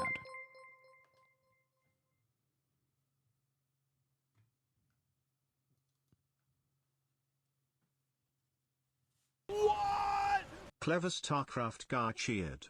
X300, okay guys, I know what you will say. Widow mines are broken in StarCraft 2, which is true, but the real scandal is vulture mines. You see, one SC2 mine costs 75 and 25 gas. For just the minerals you get 3 mines and a vulture on Brood War. Incredibly broken.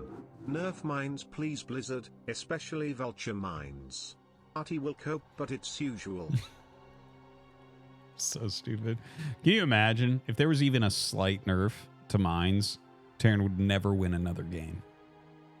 The slightest nerf. -1 damage. Never win another game.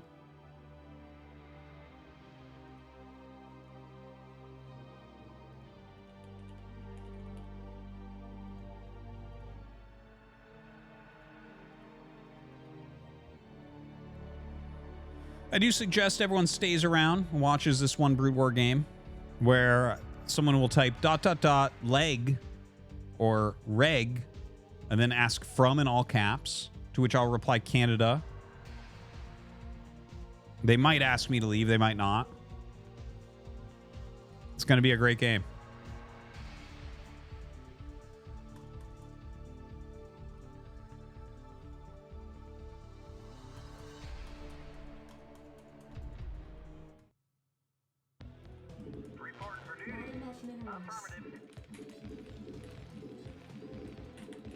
This is a good wallable position.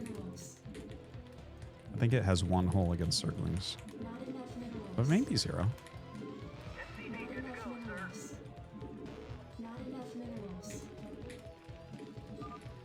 There it is. Not all caps, though.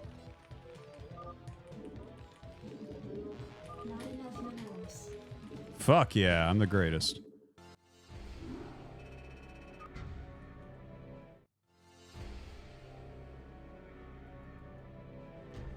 All right, guys, it's been a great stream.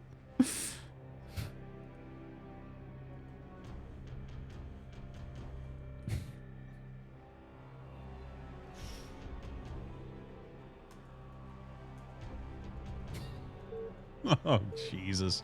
I guess we're going to farm him a few times.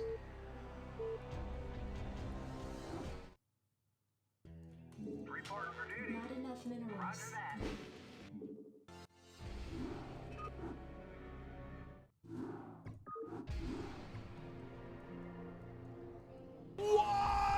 Uriel _ Lost cheered. X300, dear Lord Clemlader whooping on Max Pax. The Protoss Illuminati can't be happy with that. I bet they'll get mines nerfed the same way they nerfed Reapers twice 3 times by now just for Beyond. Definitely anti-Terran bias in SC2 when it comes to nerfs. Still waiting for them to nerf Cyril with map pool the way they did Flash when he was on his hot streak. Yeah. Not enough minerals. Yeah, honestly, there is no Protoss Illuminati, which is part of the problem. The fucking whining section for Protoss isn't big. There's like no one. Just a bunch of people got GM easily and fucking don't care. They're too busy at the gym and fucking having 10 girlfriends and shit because they play Protoss. Not enough minerals. Fucking turn rate 8. Fuck me. SCP good to go, sir.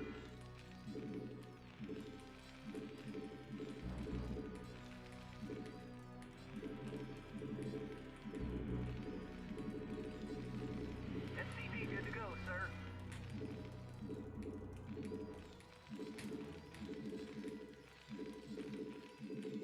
I'm gonna be throwing away my first 2 Marines. I wasn't planning on it. SCP good to go, sir. Not enough minerals. Not enough minerals.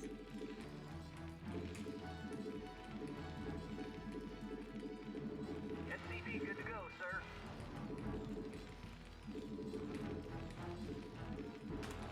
Reporting for duty.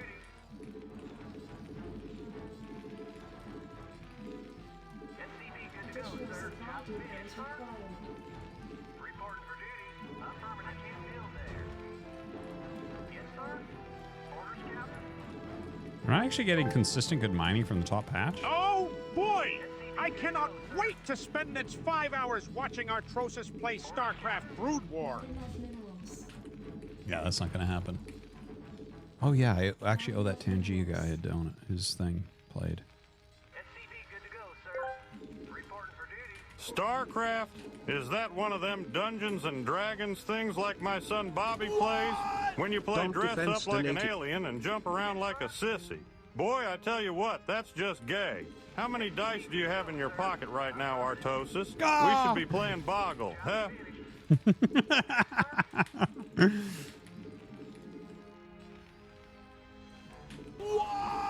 Don't Defense donated $3.33. Thank you for casting SC2 Artie.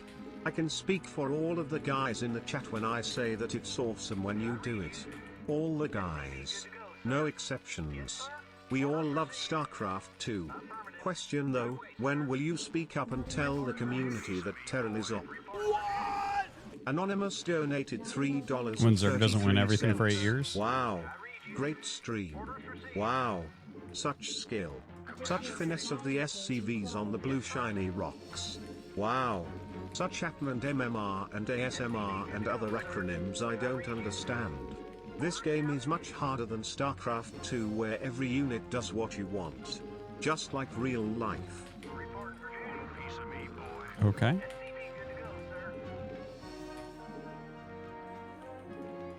Reporting for duty. I read you. Orders received. Standing by. Reporting for duty. Commander. SCP good to go, sir. Right away, sir. Orders received. Orders, Captain. Reporting for duty. Job finished. Orders, Captain. Yes, sir. Orders, Captain. Not enough minerals. Not enough minerals. Not enough minerals. Dude, why did that take that long? Oh, of course. Fucking of course that's what it is. Of course I scout him last and it's a fucking command center first. What else could it fucking possibly be? Yes, sir. SCP good to go, sir. It couldn't have been anything else. That's the only thing I play against. makes perfect fucking sense. Job checked up and good to go. Yes, sir? Yeah? No problem. Good to go, sir. Reporting for duty.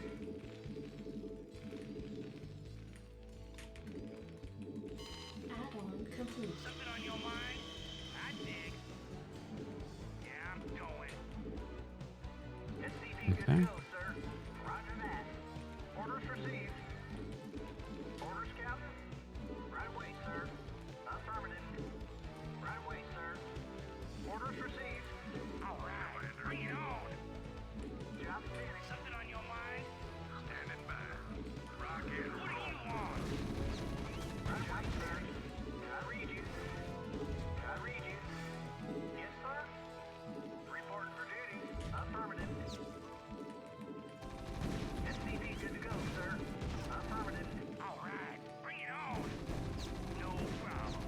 SCV good to go, sir.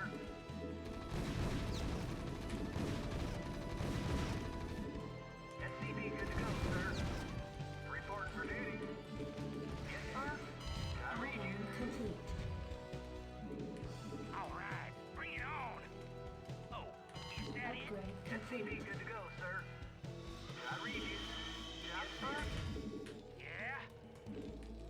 What do you want? Not enough minerals. Yeah? I read you. Not enough SCV minerals. good to go, sir. Standing by. Go, go, go. Reporting for duty. Orders received. Something on your mind? Can I take your order?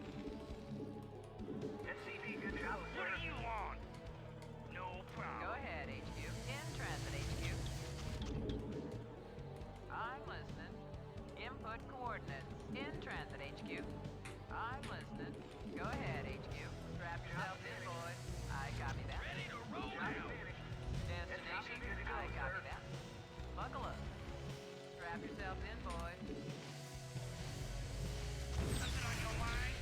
No problem. Buckle up. Base is under Reporting for attack. duty. Orders, Captain? Go ahead, HQ. Destination? Yeah? Hang on. We're in for some chops.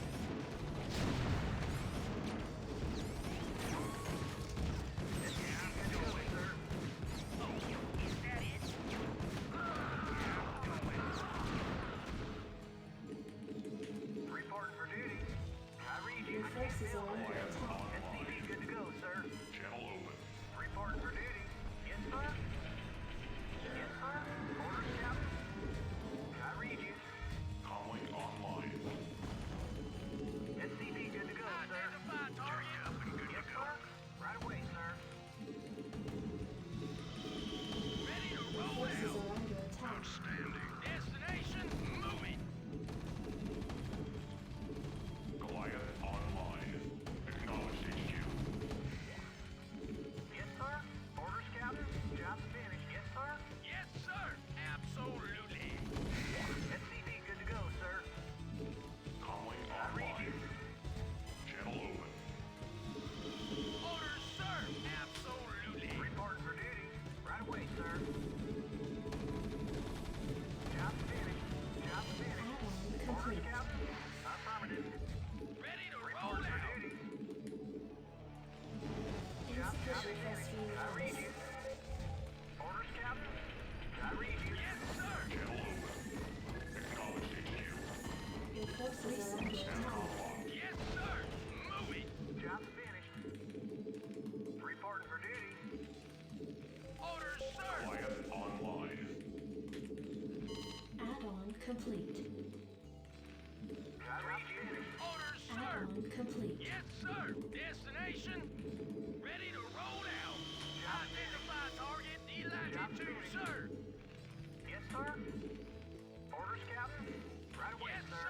Orders, sir. Proceed. Good to go, sir. Destination. Absolutely. Calling online. Your forces are under attack. Orders, sir. Proceeding. Moving.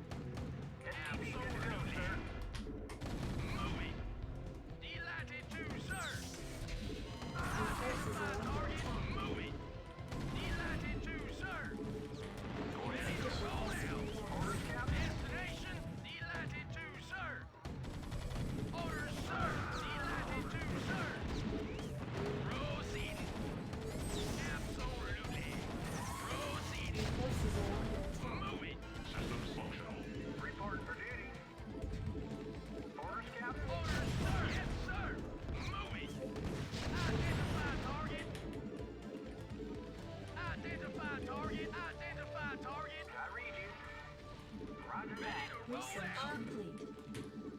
Not enough minerals are under attack. Orders, Captain? Destination? Absolutely. Identify target.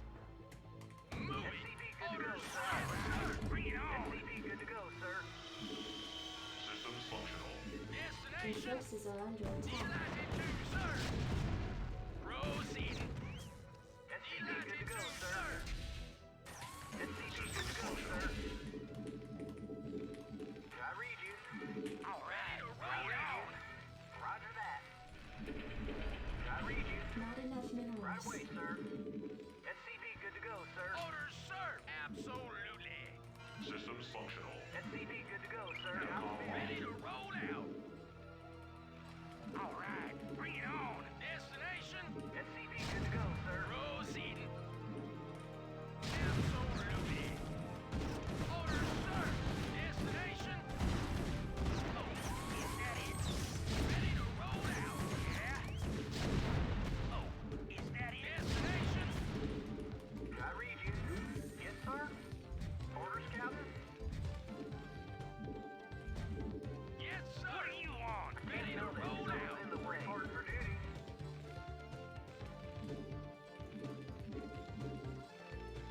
Yes, sir. Orders, Captain? All right. Bring it on. Yeah? Yeah?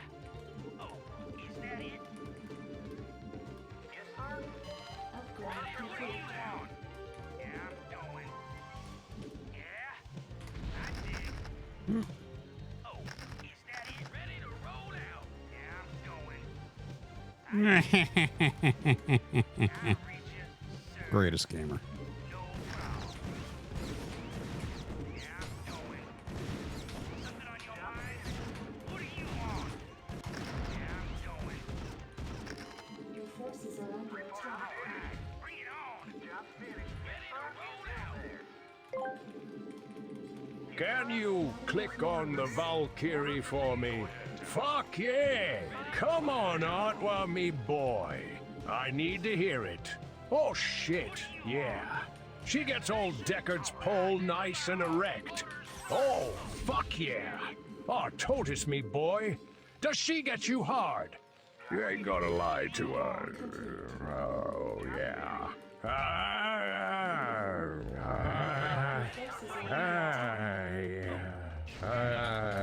Additional support minerals required.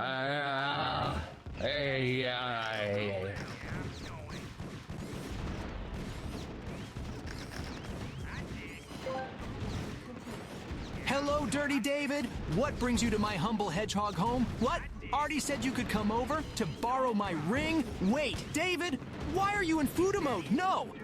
Help, Artie. Why? Why would you let this happen, Artie? No. Little Artie. Upgrade complete. Your forces are under attack. Sit. Oh my god, no pregnant body is being put to it.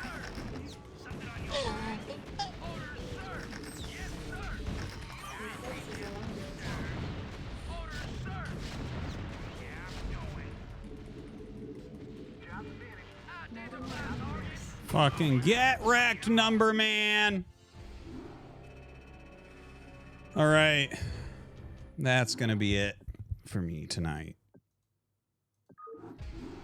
Thank you guys for tuning in.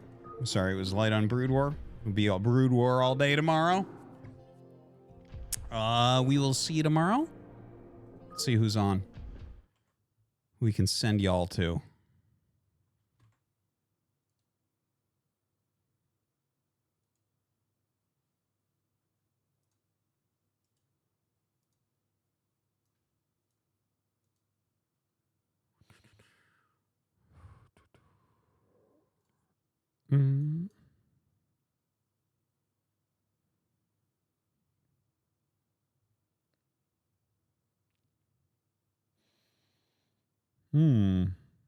You know what?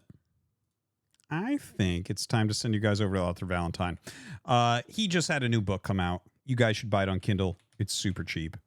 He's a good author.